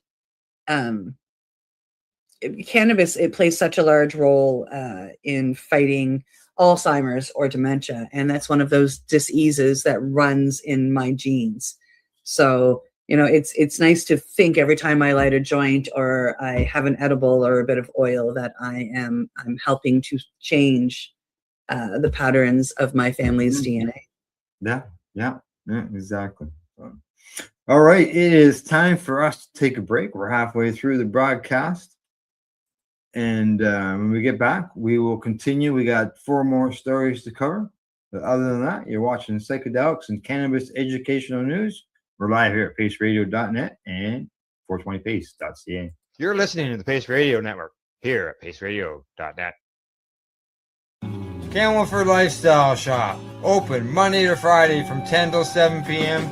or by chance. Check out our flags, our t-shirts, plus our hats, and look of that supply of rolling papers, plus much more. We've got bongs and your favorite herbal vaporizers. Look at all the incense we have, as well as for those who collect knives, check out these knives in our collection. And while you're here, stop in to see Shay at the Piercing Room, where you can get poked by Shay. Daily deals, check them out. Camelford Lifestyle Shop, 17 Bridge Street West, Camelford, Ontario.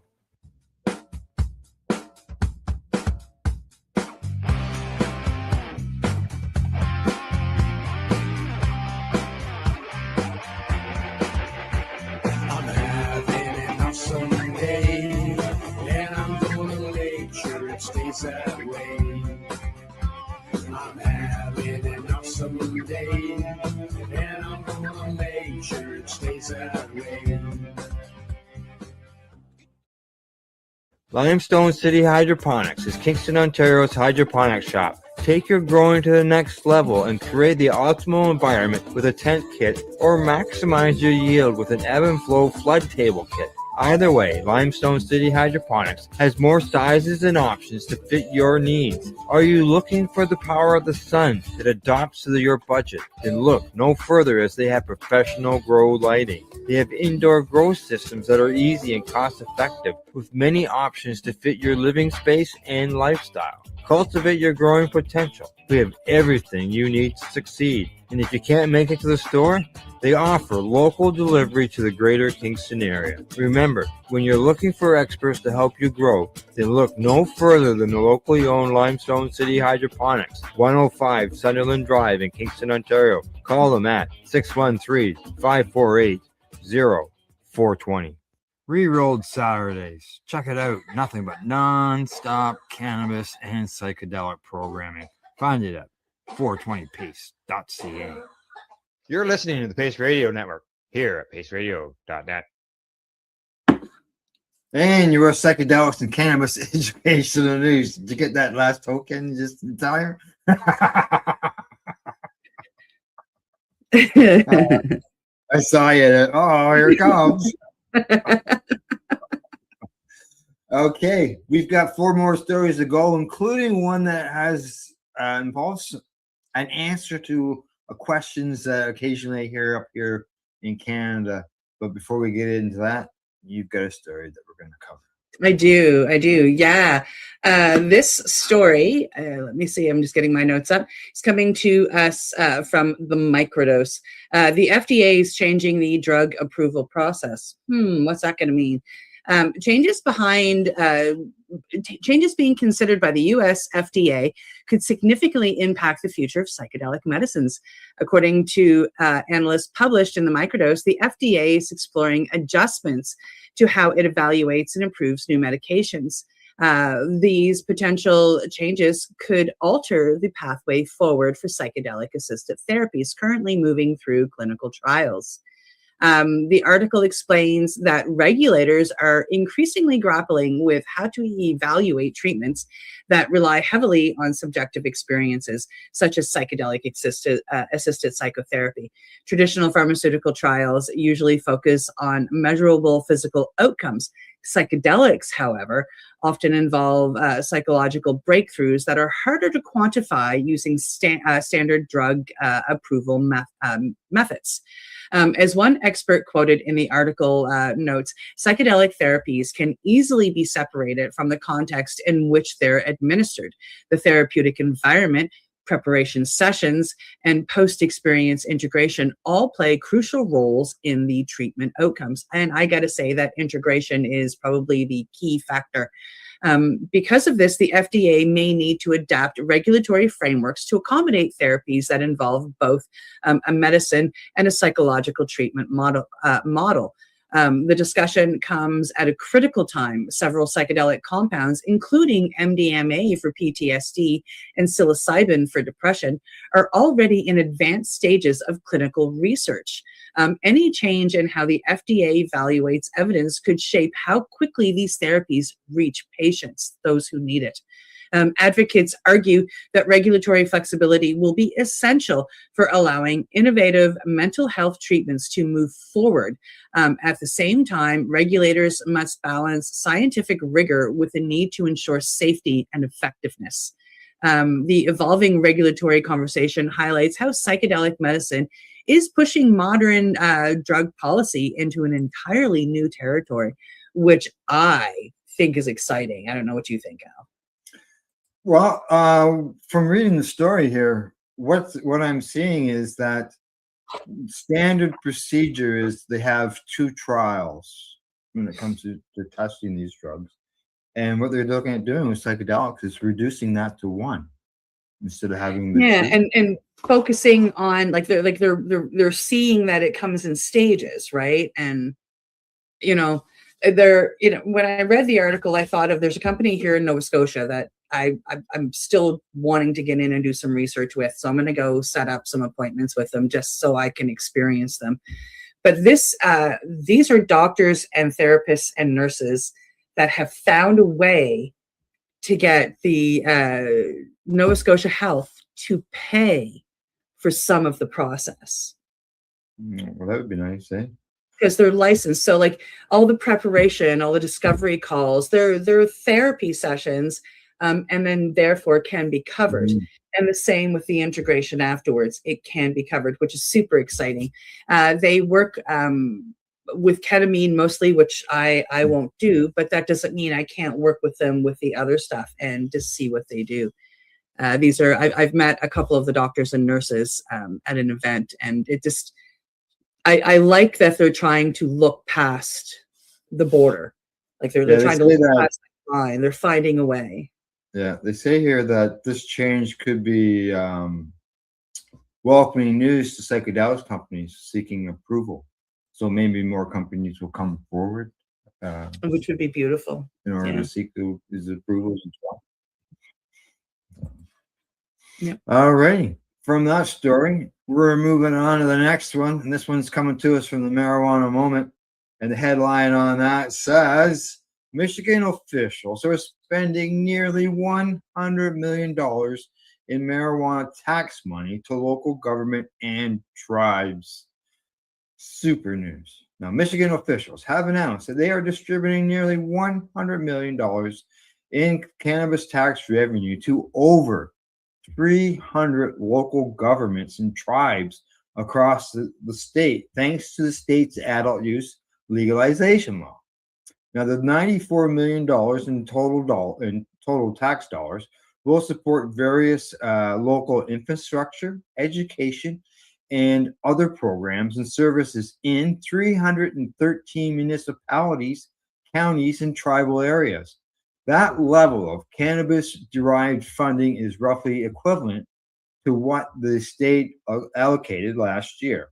Now, a total of 114 cities, 39 villages, 81 townships, 75 counties, and 4 tribes will receive payments from the Marijuana Regulation Fund, which is official set up with the state cannabis regulatory agency.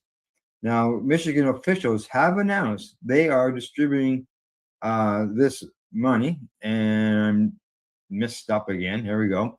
Now, for the state of Michigan's 2025 fiscal year, this means each eligible municipality, county, and tribe will receive $54,000 for every licensed retail store and micro business located within its jurisdiction. Now, under the state's cannabis law, tax dollars from cannabis sales must go to cities and tribes with licensed retailers. They get 15%. Counties and tribes with retailers, they get 15%. The school aid fund for kindergarten through grade 12 education, they get 35%.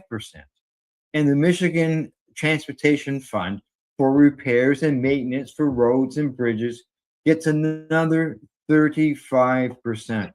I don't know about you, Cindy, but I'm not seeing anything like this in Canada. Nothing. No.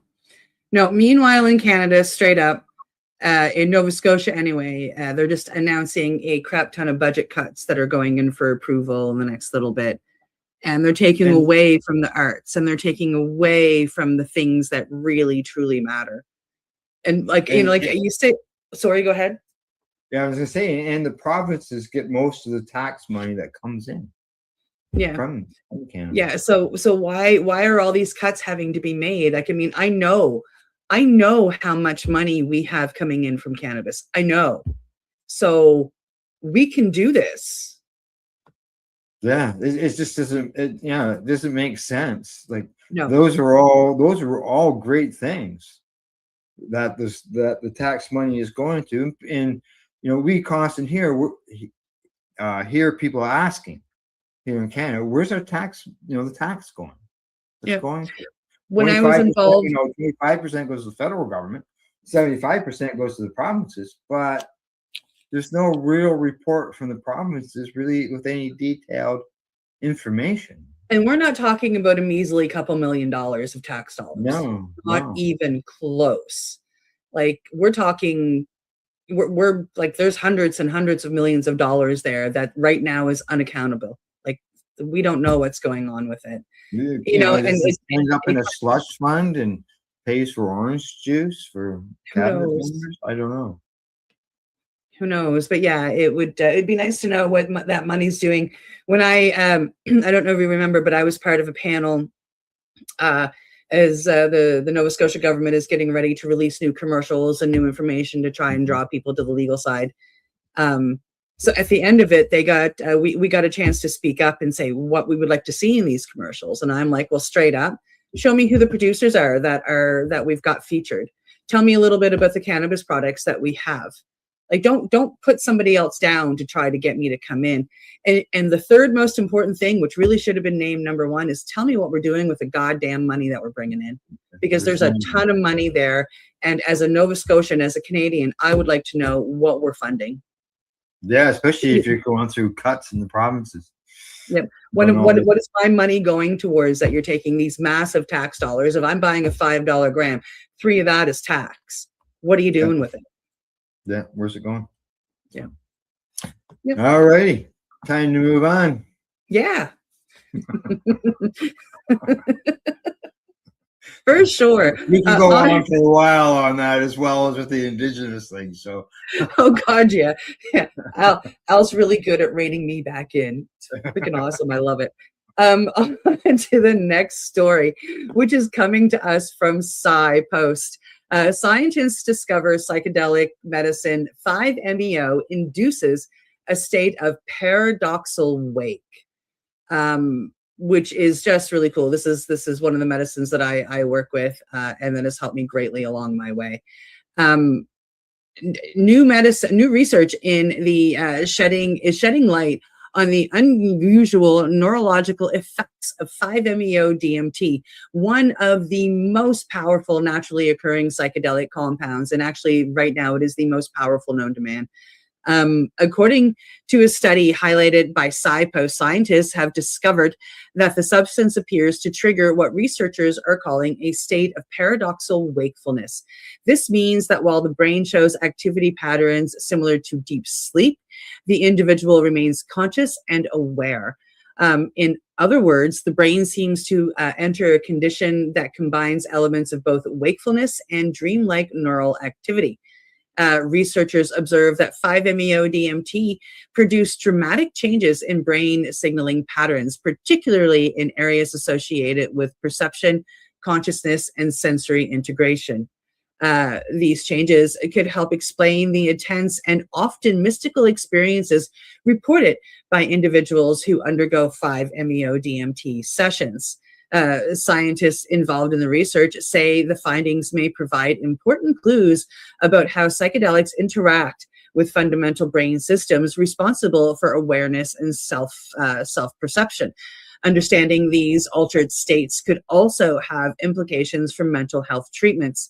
Some researchers believe that temporarily disrupting rigid patterns of brain activity may allow the brain to reset certain dysfunctional processes linked to depression, trauma, and anxiety disorders.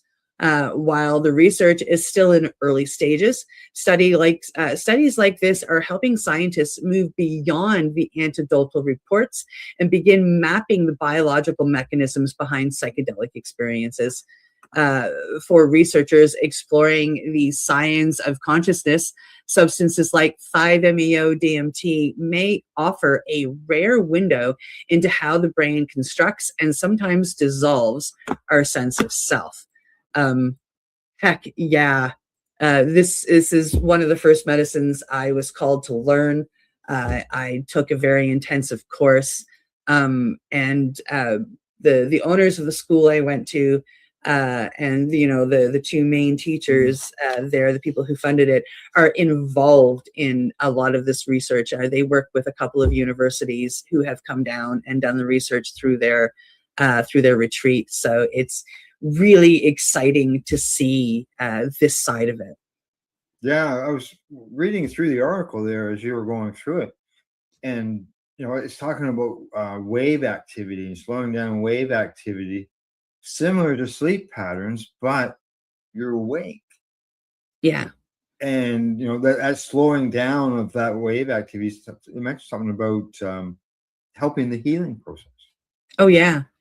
Yeah, and one of the side effects of 5-MeO-DMT is it puts our brains into a state of neuroplasticity, which is where we can work through the integration process at changing those patterns that we have. Learning to leave trauma in the past so it becomes a memory instead of a terror. And conducting new pathways to happiness versus pathways to tragedy. And it's a very beautiful medicine. It is the most powerful entheogen or tryptamine in the world. And I've seen it change lives. Looking in the mirror, I see one of the lives that changed. So it's really nice to see this side of it. Like I say, the people I'm involved with were doing research as well. And one of the things that Yale came out with is it shows a sense of pure rest at the same in the brain at the same time of showing waves of seizure almost. So two completely opposite sides of the spectrum. And yeah, so it's really cool stuff. Good. And as you said, you see a life that has been improved in the mirror every day. I do. We're seeing one on the screen. Yeah. All righty. Heading to our last story of the day. This one is coming to us from the International Cannabis Business Conference. Headline says Germany imported over 201 tons of medical cannabis in 2025. Geez, at one time you weren't even legally allowed to sell a gram worldwide. Now we're selling tons of it to just one country. Germany's Federal Institute for Drugs and Medical Devices published new medical cannabis import data this week for the last quarter of 2025 and updated its data for previous quarters from the calendar year. Now, based on the currently available data, Germany imported over 201 tons of medical cannabis products in 2025. That's up from 72 tons in 2024. Once again, that's 3 times the amount. Now, once again, Canada served as the top source for medical cannabis imports from Germany, with Poland coming in second. Now, Germany remains the largest legal medical cannabis market in Europe and the world's top destination for medical cannabis imports. Gee, you wonder why Aurora is just going straight medical when you see numbers like that. 201 tons. Like, That's a lot of cannabis heading over to Germany. It sure is. Sure is. That's right. Like, and as I said at the beginning, at one time you couldn't even move a gram. Now we're moving tons, and a majority of that is from Canada. And you got Canada, Poland. They were the top 2, and then the other countries that follow, and the numbers dramatically dropped. At the bottom fell out of them. So most of it is Canadian cannabis. It's heading to Germany. Wow. So 201 tons. Yeah. That's what, lots of cannabis, lots of smoke. All right. Anything else you want to mention, bring up, discuss before we say goodbye? No, think so. I think we're good. I won't be here Monday. And then, of course, Tuesday, I will be behind the scenes. So I'll see you guys next Thursday. That's right. Yeah. Because it'll be episode 3 of Sweet Pea in Mayhem? Yes. Right. That's right. All right. Sounds good. Look forward to that. Other than that, that's the news report for today. And thanks to our buds at the Camel Lifestyle Shop at ease.ca, as well as Limestone City Hydroponics.ca. And in closing, we'd like to say thank you for watching or listening. And as I always say, don't forget to educate, medicate, and do not incarcerate. You're listening to the Pace Radio Network here at paceradio.net. The opinions of the individuals during this broadcast are their own and may not be the opinions of their group or other organizations they may be involved with. All medical advice during our broadcast is not a medical opinion and should be checked with your medical physician. Enjoy the buzz of legalization with Campbellford Lifestyle Shop. From lights to plant nutrients, books, consumption accessories, and more, we've got all your basics to grow or consume cannabis. Visit our info center or take a look at our piercing services and body jewelry, now available in-store through Campbellford Lifestyle Shop, 17 Bridge Street West, Campbellford. Limestone City Hydroponics is Kingston, Ontario's hydroponics shop. Take your growing to the next level and create the optimal environment with a tent kit, or maximize your yield with an ebb and flow flood table kit.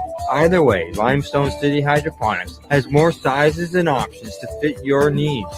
Are you looking for the power of the sun that adapts to your budget? Then look no further, as they have professional grow lighting. They have indoor grow systems that are easy and cost effective, with many options to fit your living space and lifestyle. Cultivate your growing potential. We have everything you need to succeed. And if you can't make it to the store, they offer local delivery to the greater Kingston area. Remember, when you're looking for experts to help you grow, then look no further than the locally owned Limestone City Hydroponics, 105 Sunderland Drive in Kingston, Ontario. Call them at 613-548-0420. We are people advocating cannabis education here at paceradio.net. Rerolled Saturdays. Check it out. Nothing but non-stop cannabis and psychedelic programming. Find it at 420pace.ca. So what are you doing? Nothing. Nothing? Why not? I'm trying to get on this Lifestyle Radio website. Sounds like a cool website. Yeah, it's alright. Oh, wait, I might have it. You might have it. You're listening to Lifestyle Radio. The opinions expressed during this show are those of the individual participants and do not necessarily reflect the opinions of their associated organizations or Lifestyle Radio. You like music, you like weed, well, we gonna be good friends indeed. This is not much I like more than smoking trees. They'll make you dance the do-si-do and teach you how the chiva grows. Smoke a bowl on the 420 radio show. On Lifestyle Radio.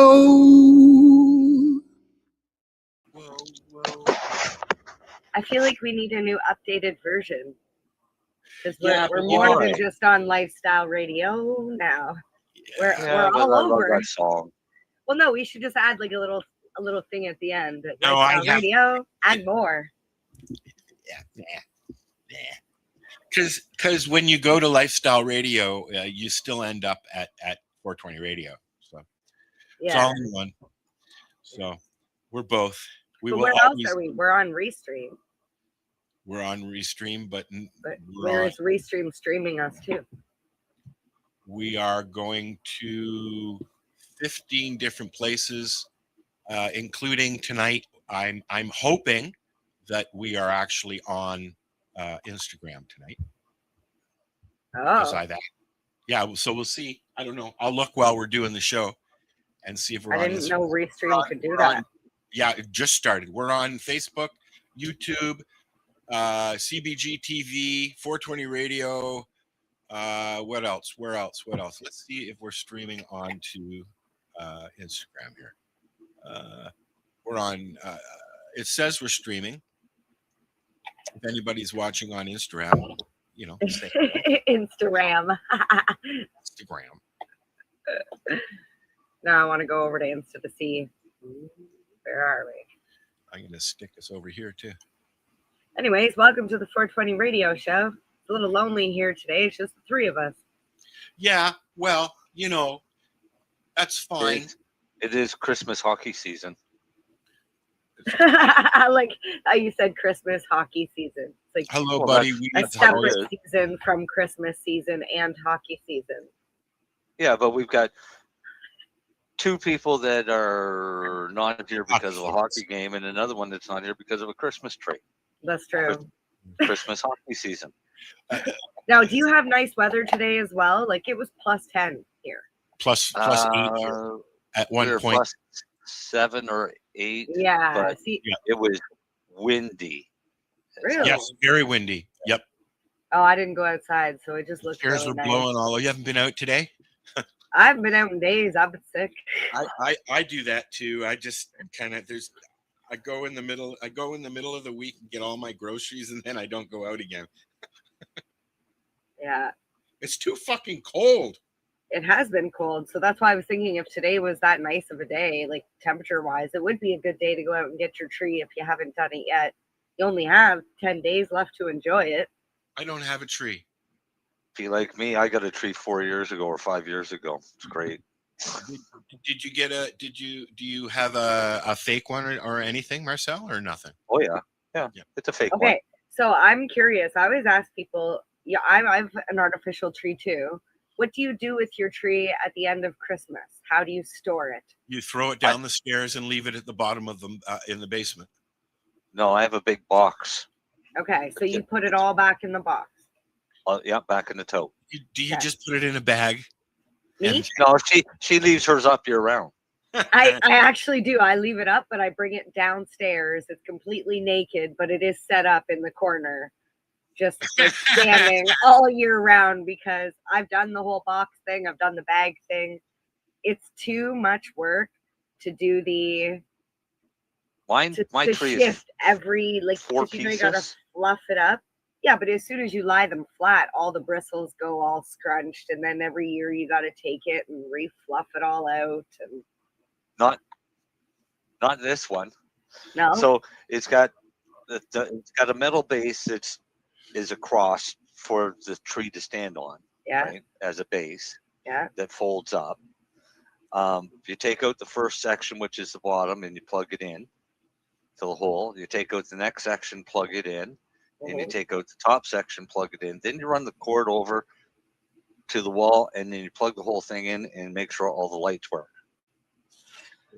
As soon as you do that, you go over and you just start touching the branches. They all fall down, and they're perfectly the way they were when they were out before. And see, I'm jealous. So I very have them little- all fall, but then they all do this. So I have to go along and I got to pull each little arm Hi, D. like this and pull them Yeah. so that way they're all No. like. So the arms come down, but when the arms come down, all the tips are the same spot because we don't have to pack it tight. The box, it's got like wheels on it so you can tote it around. Holy fuck, man. You know, being Jewish is fucking awesome. I got a shoebox that I put all my dreidels in and my menorah, and I put it in the fucking closet. You're the first person I've ever heard use that as a sentence. Being Jewish is awesome. All right, Well, on. aside from having to go through, you know, the whole Hitler thing like that, being Jewish is awesome. I think so. The food's fucking awesome. European food is a, you know, I don't. As somebody asked Is a me, what? Somebody asked me this week if I can go out and get. I said you should go out and get a nice loaf of rye bread and make some you know, corned beef or something like that. I was like, I can't get a nice loaf of fresh rye bread here. It's all frozen. There's one place. Make one. They make. There's a cafe we have in town. One cafe, and he makes bagels once a week.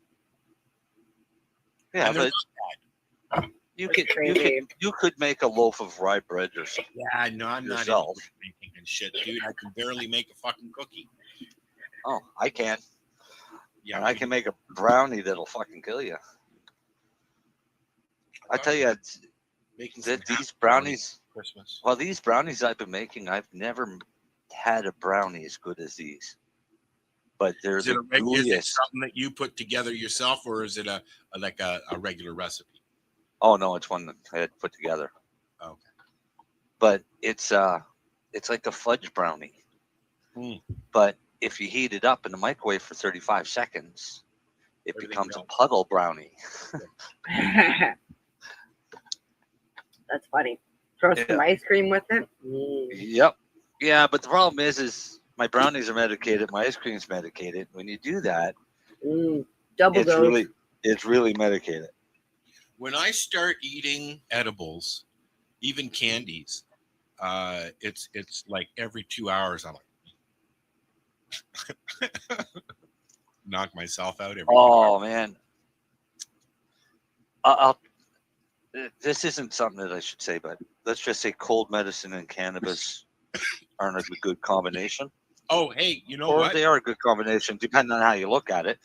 But take- I went if you to the take a store handful- today, Yeah. and just as I was about to put my debit card into the debit machine, the gummy hit me. And it hit me hard to the point where I forgot what the fuck I was buying. Oh, I do that all the time. And I had no idea what I was supposed to be doing next. I was standing there for, it seemed like an hour, which was probably like half a second. But the way your brain works, I'm thinking, fuck, man, I'm high. Where did that come from? It was great. Rebecca's Cough syrup? I'm all confused. I thought you said you had gummies. I had a gummy, Uh-huh. but I had an antihistamine earlier. Is this an antihistamine you take all the time? No, it's only because I have a cold and I want to be able to talk to you people tonight. So maybe it's only the antihistamine. It Because is. like I know. I just told Timmy to buy me some Robitussin, and I took some last night, and I shit you not, I was wandering the house, staring around the house, going, I want to do something, but my brain won't work. Like, why? I literally sat there for half an hour and realized that was what I was doing. Yeah, back when Lenny and I worked together, setting everything up for Truro Cannabis and getting everything run, a couple of the guys got sick, really sick. And of course, it went through the whole facility. A month later, they called it COVID. But we all had it. And we all went through it. But it was during that I found out that if you're taking antihistamines, you might want to cut back on your ingested dose of cannabis. Because Why? it's going to hit you. Because it's going to hit you really fucking hard. Why is that? Is it like eating a fucking melon? Lenny just explained it's got something to do with the antihistamine. Huh. I'm not supposed, as being a diabetic, you're not supposed to use antihistamines and stuff like that. No. Lower the blood pressure. They're actually making cough medicine for people with diabetes. They're It's making right a next lot of to the things. other. It's right next to the other one. Yeah, they're making a lot of things. Okay, now here's something. Here's something. I discovered shopping this week that I can get regular lactose-free cottage cheese. Yeah. Yeah. So it's not dairy free. No, it's just no, lactose free. You can tell I'm really excited about that. yeah, no, that didn't work out so well, to the point where I was physically ill for 3 days. So I won't be eating any more cottage cheese anytime. So here's something I was going to say, Al, is what's super interesting about that whole thing where it's like lactose-free milk or lactose-free stuff. We talked about it one day when you weren't here, actually. Lenny explained that they put the lactose stuff into the milk, the enzyme itself. Okay. That you're So not. they just remove it out. They of remove the other it, one? they remove the enzyme or whatever, and then they replace it with something, and that's something, I guess. Well, let's put it this way: it didn't. Yeah, no, I won't be eating that product anymore. Lactose-free milk is the same milk, except they put an enzyme into it to destroy the lactate, and that's what makes it lactose. So it's the enzyme I'm probably having an issue with. Yeah, but a lot of people that eat lactose-free stuff think that their lactose is the problem when it's not lactose, it's dairy. That's Like my you- problem. Yeah, it makes But me. but the majority of people that have an issue with dairy is from the lactose that's in dairy. That's right. Yes. In my case, my issue with dairy is I'm allergic to an enzyme in the milk. That might. So it doesn't matter if it's lactose free or if it's not. If it's cow's milk, there's an enzyme in cow's milk. I can drink goat's milk. Really? Without an issue. Silk. I've had silk and things like that, but it gives. I don't like those, I grew up not being able to drink milk, until we got a family friend that actually had goats that he milked. Yeah. And then I used to get whole fat goat's milk, which was great. Why didn't you? But when I could no longer get that, it was easier for me just never to drink milk. Which sucks if you're eating hot, spicy foods, because milk is a great solver for that issue. But I don't like almond milk. I don't like silk. I can't drink lactose-free milk. I can't drink milk. Dale's busy watching the Elvis movie with his daughters tonight. Yeah, I saw that. I haven't seen it yet. I've looked at it. You know, I didn't see the movie. I don't want to corrupt. Unfortunately, from what I've read and seen in the reviews, when they did this movie, she was really, I believe it's Francis Ford Coppola's daughter did this, right? Yeah. That's who did it. And she was really trying not to monsterize Elvis because he was a real abuser. He really was at one point. Yeah. Right. And people are, it's like Cher. How would you feel about Cher if you knew that she was beating the shit out of Sonny in the background? You know Well, what I mean, Didn't Cher kidnap somebody? Totally expect that. I don't think that she has nothing to do with it. I don't even know if she met Elvis. I'm just being an ass. But she's got the #1 Christmas song of the year, and they're saying it is the Who does? So Mariah Carey? Cher. No, you fuck Mariah Carey. I'm so fucking sick. I of this would guy. if she'd let me.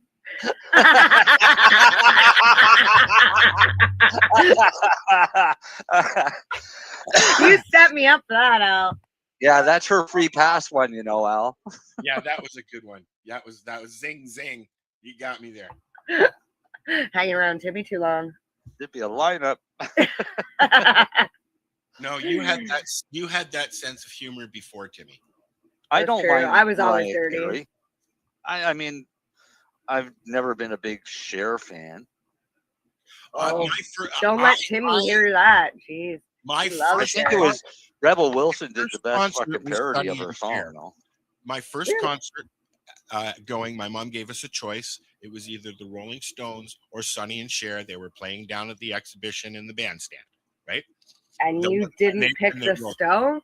We went to. I'm not a big Stones fan. Even now. That was funny.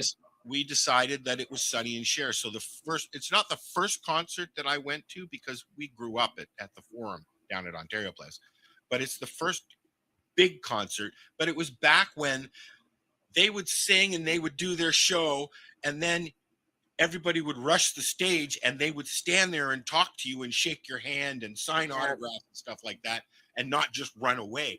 That would have been awesome to see, though, Sonny and Cher together. That's what I mean. It was, it was the whole "I got you, babe," the whole fucking thing, right? It was a different time back then. That's funny. My first concert was actually at Ontario Place. Who was it was that, like, it was like outdoor in the field. It would have been the Forum, yeah. It was, I think Peter Noon was there. Okay. And the Turtles. I remember the Turtles. Turtles were there all the time. There was a lot of groups that came around in the summer. Yeah, I remember singing "Happy Together." Peter Tosh was always there. Doug and the Slugs. Jesus, Buddy Rich, BB King used to. We used to go. My mom would take us down there on a Saturday afternoon, and they would go and have a spot there at the Forum and have a wine and cheese party and smoke some pot and listen to music. Well, we were running around at the water.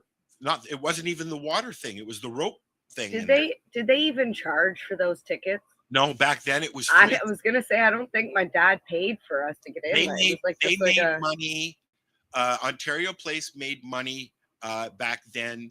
There was a lot of different bars down there that you could go to, and people would go down there and drink their face off, but then they started charging an admission fee to Ontario Place, but that came with whatever happened at the Forum, and then they took the Forum away, and then now we know they charge $475 to sit in the 30th row from the stage. Now, fuck's sakes.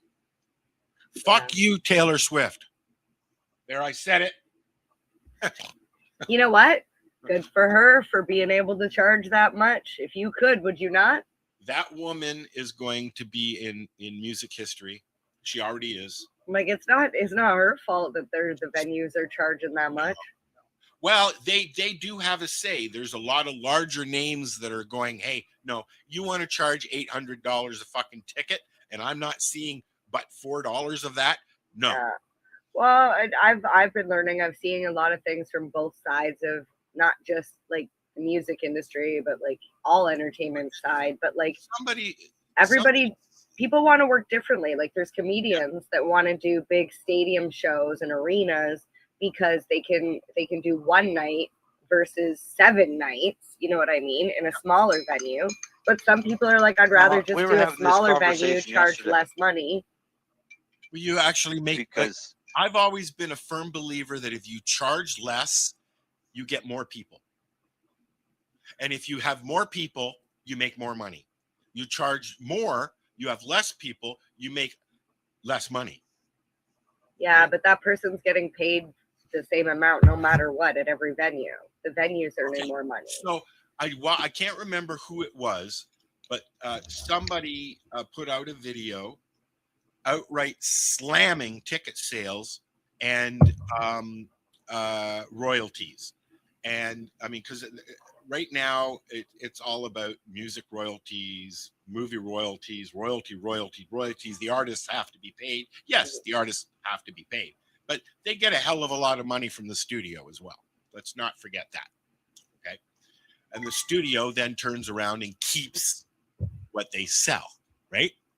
So they get a nice chunk, and then the studio makes what they make. So it's the studio that is coming after you, not the artist, right? When you're talking royalties, because a lot of artists are like, you want to play my music, tell people about my music, you go right ahead, but please don't make any money off of it, because that's not fair. And I totally agree with that, right?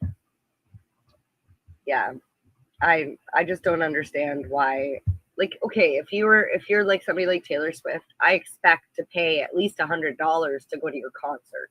Do you know what I mean? Yeah, but that's what I mean. I expect to pay at least $100 for like shipsy. James Taylor was $200 a seat by the time I got there, and although I was up on a nice angle, I could see the whole stage and everything at the side of the stage. It was a lot of money for like, a 20-minute walk upstairs to get to your seat kind of thing. Right? But that wasn't a bad price. That was actually a good price for a ticket. So. Yeah, it's just crazy when tickets are almost $1,000 to go to an event. Like, I wanted to go see a comedian that's coming to Kingston, and I'm annoyed because this performer is only choosing to do large venues, massive venues, which means they have to charge more for tickets. No. It's Bert Kreischer. I've heard the name, but I don't. He's the Machine. He came out with a movie this last year called The Machine. Funny guy. I just wanted to go see him, but I'm spoiled, okay? I've seen a lot of comedy shows, especially being with Timmy. I've sat in the front row. I don't want to sit anywhere but the front row anymore. So in order to get that ticket, it's like $800 for a shit venue. Really, like, it's not it's the K-Rock Center or whatever in fucking Kingston. And if you know anything about comedy is not best well served in a large space. It's in a dark, low ceiling, you know what I mean? Tightly compact where everybody can laugh. One of the in reasons this like little a lot of comedy clubs, because that's what you're. That's why. Oh, that's one of the reasons. I can't say that's why. It's not the reason, but it's one of the reasons why Puff Mama's placed it so well. And she has a new venue now, apparently. Yeah. I did not hear that. I know she's continually been doing shows, but I didn't know. Said, and I think it was from Naomi, because she's the one that really puts out that stuff. Puff Mama has a new venue. Nice. Good. I hope so, because she's a staple in the community and in Toronto. I was going to say not just in the community of cannabis, but in the comedy community as well. I have heard a lot of people breaks. Well, I have heard her club mentioned multiple times on the Joe Rogan podcast in the last year. Cool. Yeah, talking about, remember that underground comedy club in Toronto where you could smoke weed? Yeah. When you get shushed at. Yeah. Mary Jane and I went one day, and we were standing there talking with Joanna, and then all of a sudden people started shushing us. Well, in all fairness, there was a show going on. There was a show going on, yeah. I was like, oh shit. It's a great concept. The only thing I couldn't that I personally didn't like with that location was it was just too smoky. Yeah, I believe that room that she used was actually the garage at one point. It was amazing. It was one of those. I remember the first time I went in there with Val. Shout out Shatterizer. I went in and I was like, oh, it's just a little shop. And then she's like, yep. And then we walked in down that hallway. I thought it was like the staff bathroom down there. Yeah. And when the lights are on, it's not that pleasant in there. But I've worked in a lot of bars, and when the lights go on in a fucking dance club after everybody's gone, oh, it's scary. and it looks fucking horrible. Like it's not very pleasant at all. That's actually was my favorite time of the night was when I used to work at Durham College, because we used to do the night clean, and the student center would close at like 3 because 2 was last call. Everyone would be kicked out at 3. We'd show up at 6 o'clock and, like you say, turn on the lights. People, I remember, find a cell phone, find like packs of smokes with people's phone numbers written in, like all over, shit, just all over the place in places it shouldn't be. Bags of Coke, broken glass everywhere. Yeah, we weren't that lucky. We used to enjoy the when I was working at Toronto East General, I worked in Emerge as security, and at 3, 4, 5, 6 o'clock in the morning, there's not much going on usually, and it was a good time to kind of be idiots in the hospital, you know. Nighttime's fun. I prefer the night. Do you like the night, Marcel, or do you like to sleep at night? Oh, excuse me. He likes to sleep during the podcast. I'm just kidding. It depends. I mean, no, I have no preference because I've worked overnight. I've worked during the day, so I mean, I'm one of those ones that to be up at night and sleep during the day, to be honest. Yeah, that's my kid. Pardon me? That's like my kid. Like your kid. Yeah. Stay up all night and sleep all day. I did that when I was working at Durham when I was College younger, as a cleaner. Well, see, my favorite thing when I lived in the city, I mean, that was back in the late 80s, early 90s. It was nothing for us to go out drinking and wait till the bar closed, like drink all night till the bar closed, and then go to the grocery store and go grocery shopping. Way better deals at 2 and 3 o'clock in the morning at the grocery store. I'm usually up about 4:20. To be honest, prices down. If you message me around 4:20, Yeah. chances are I'm there. Yeah, my body just wakes up. I'm up between 3, but then Now, if 11 it's 7 a.m. and I'm still in bed, I'm sleeping in. Yeah, yeah, exactly. 9 sleeping until 9 now is you know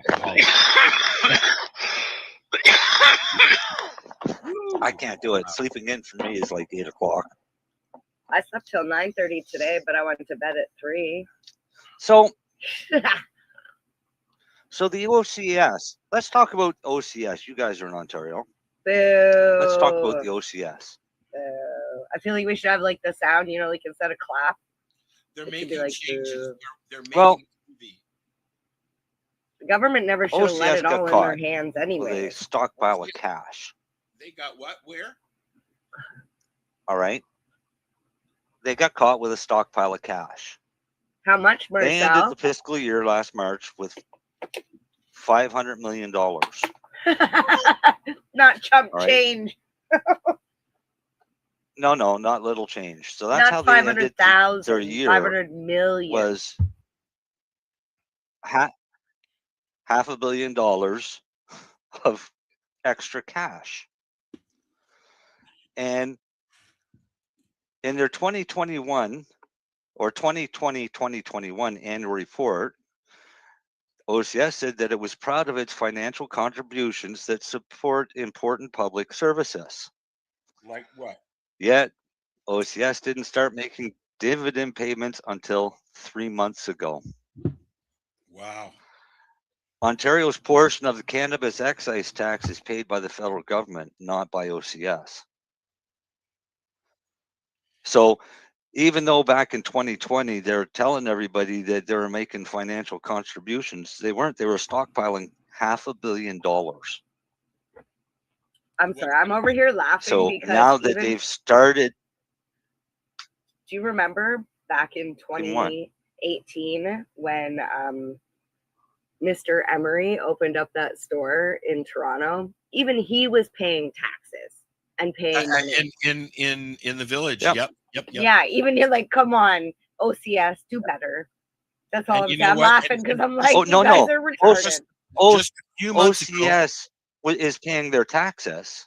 Yeah. All right. But OCS was saying that they were doing financial contributions that support important public services with the extra profit money that they were getting. But they weren't. They were just helping the community, stockpiling it, right? Helping their stocks. What they investing on that money or? Yeah, well, yeah, because I mean they made off of sales as well as interest payments that they're getting off of investments. It's the same scam that apartment buildings do when they don't pay the taxes on your held back last month's rent. Right? When you move, you're supposed to get your taxes back, a return back from that. But most buildings don't do taxes? It. Just don't say anything. What? When you move into a building, like when I'm taxes? When I move, not taxes, interest, right? So when you move damage deposit, when you move into a larger building, no, you're usually paying first and last month's rent. So they take your first month's rent and they cash that as your payment for that month. They take that second month's rent and put it into the bank and collect the interest. They're supposed to give you the interest yearly. Interesting. Right. We call that a damage deposit. Oh, that's not what it's called. And that's something different here in Ontario. Yeah, but the damage deposit is an yeah, addition. no, but on top of that. Oh, really? Yeah. Yeah, we have two. Yeah. But yes, they're supposed to pay taxes. But if the person that is getting the rent back or getting that fund back doesn't ask for the taxes, then why fucking give it to you? Like when my sister moved, and we were in the same building, she for 11 and me for 4. And when she moved, she got a rebate back on the interest on rent from her last month's rent. I still have not, but then I have not called the building and asked for it. Right. But legally they're supposed to. Yeah, I asked for it. That's right. They are. That's funny. Most people don't call them and say, "Give me my money, you bitches." Yep, bitch. Give me my money. And you get 4 years worth of interest there. I want that box I left in the closet too back. That's funny. I'm gonna call Valiant Property Management and tell them. Remember, I lived there like 7 years ago. You mean all those old sex toys? No, I brought those with me. Oh, okay. You know, it's funny, you know, the monitors. Yeah. All right. The monitors that I have, we're having a lag issue again. The monitors I have sitting on my desk here right now are monitors that Dean actually put in a box with 2 computers that I bought from the school. They had a bunch of computers that they sold. I paid $20 each computer for a computer, a keyboard, a mouse, and a monitor. He shipped them down, and now they're sitting back here in Terrace Bay on my desk. I think that's fucking hilarious. Welcome to the show. Wow. That was a big leg. I know, eh? I'm going to put on a video that we're going to watch a couple of minutes of just because I want to. Are we ready? What? I'm putting a video on. Oh, okay. Yeah, I'm going to go warm up my drink. I was going to talk about Japan. Oh, we can do that. I was going to talk about Japan, but go ahead. No, we can do that when you come back. What? We need some comedy. The No, lag only is if I remember. I might be high.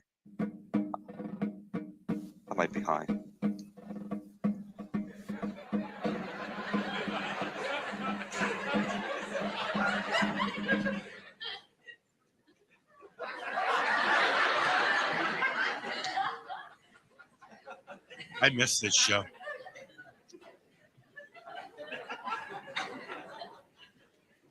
Sergeant Harrison.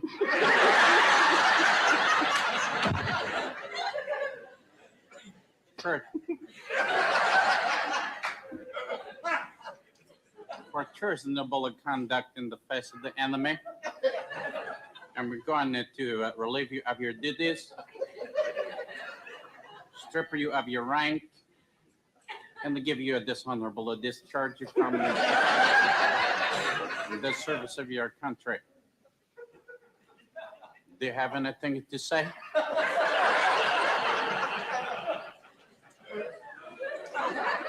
Saki,要不理我一下啊 ，Saki 说不好，我 Saki， 我 Saki 有。什么吧，还是哪里嘛，上的空气高。哦，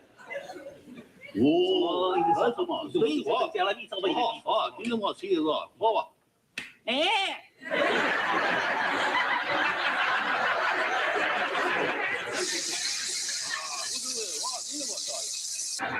The prince has arrived, Your Majesty. Very well, show him in back here.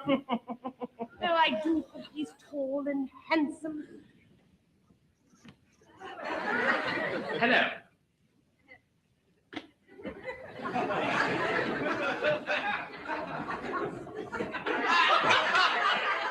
I'm Harold of Jordan, better known as the Virgin Prince.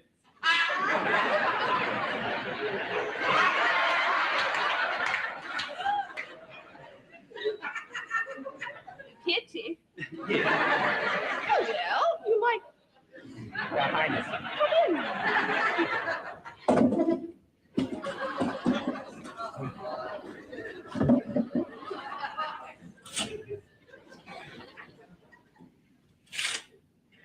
What despicable manners, Herald. Pay your respects to Her Majesty. Yeah. You're not supposed to curtsy, you're supposed to bow. Well, I get dizzy when I bend over.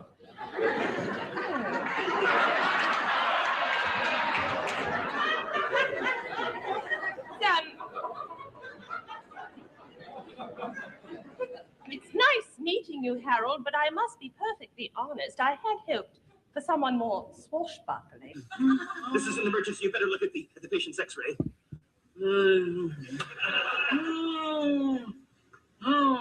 Nationwide. Now I get this out of the way here. Doctor, the x-ray is here. Yes.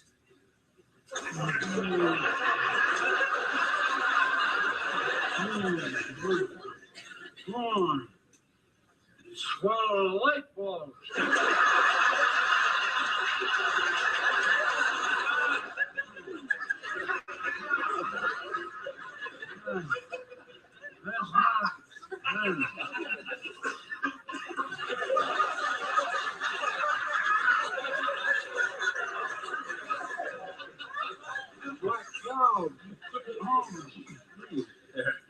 See it.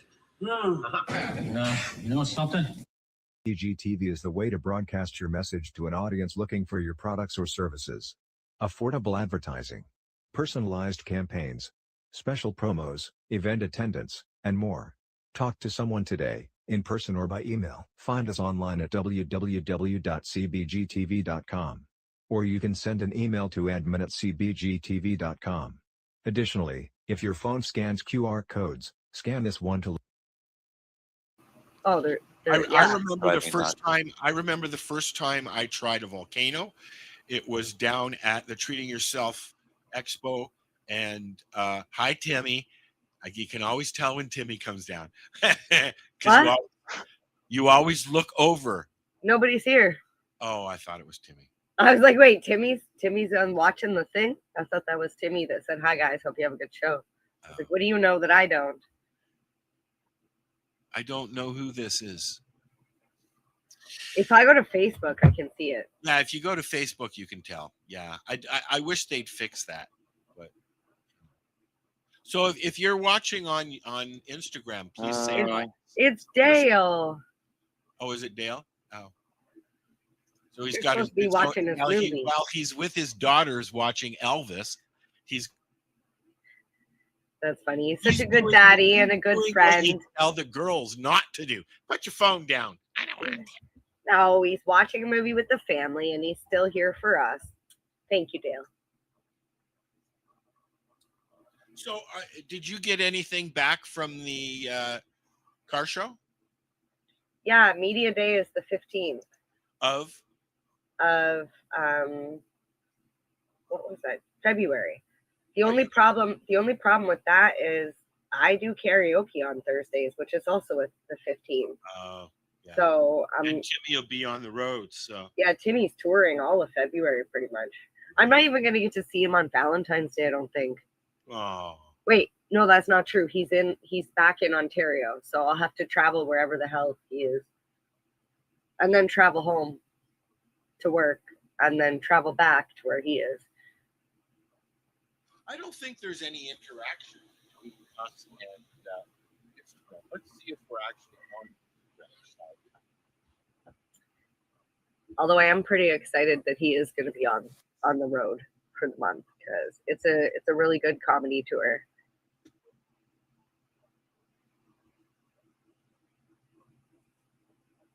And I don't think a lot of people are aware of this yet, but it's actually a Christian. Was Canada one of the only countries? You're watching the 420 Pace, found at 420pace.ca.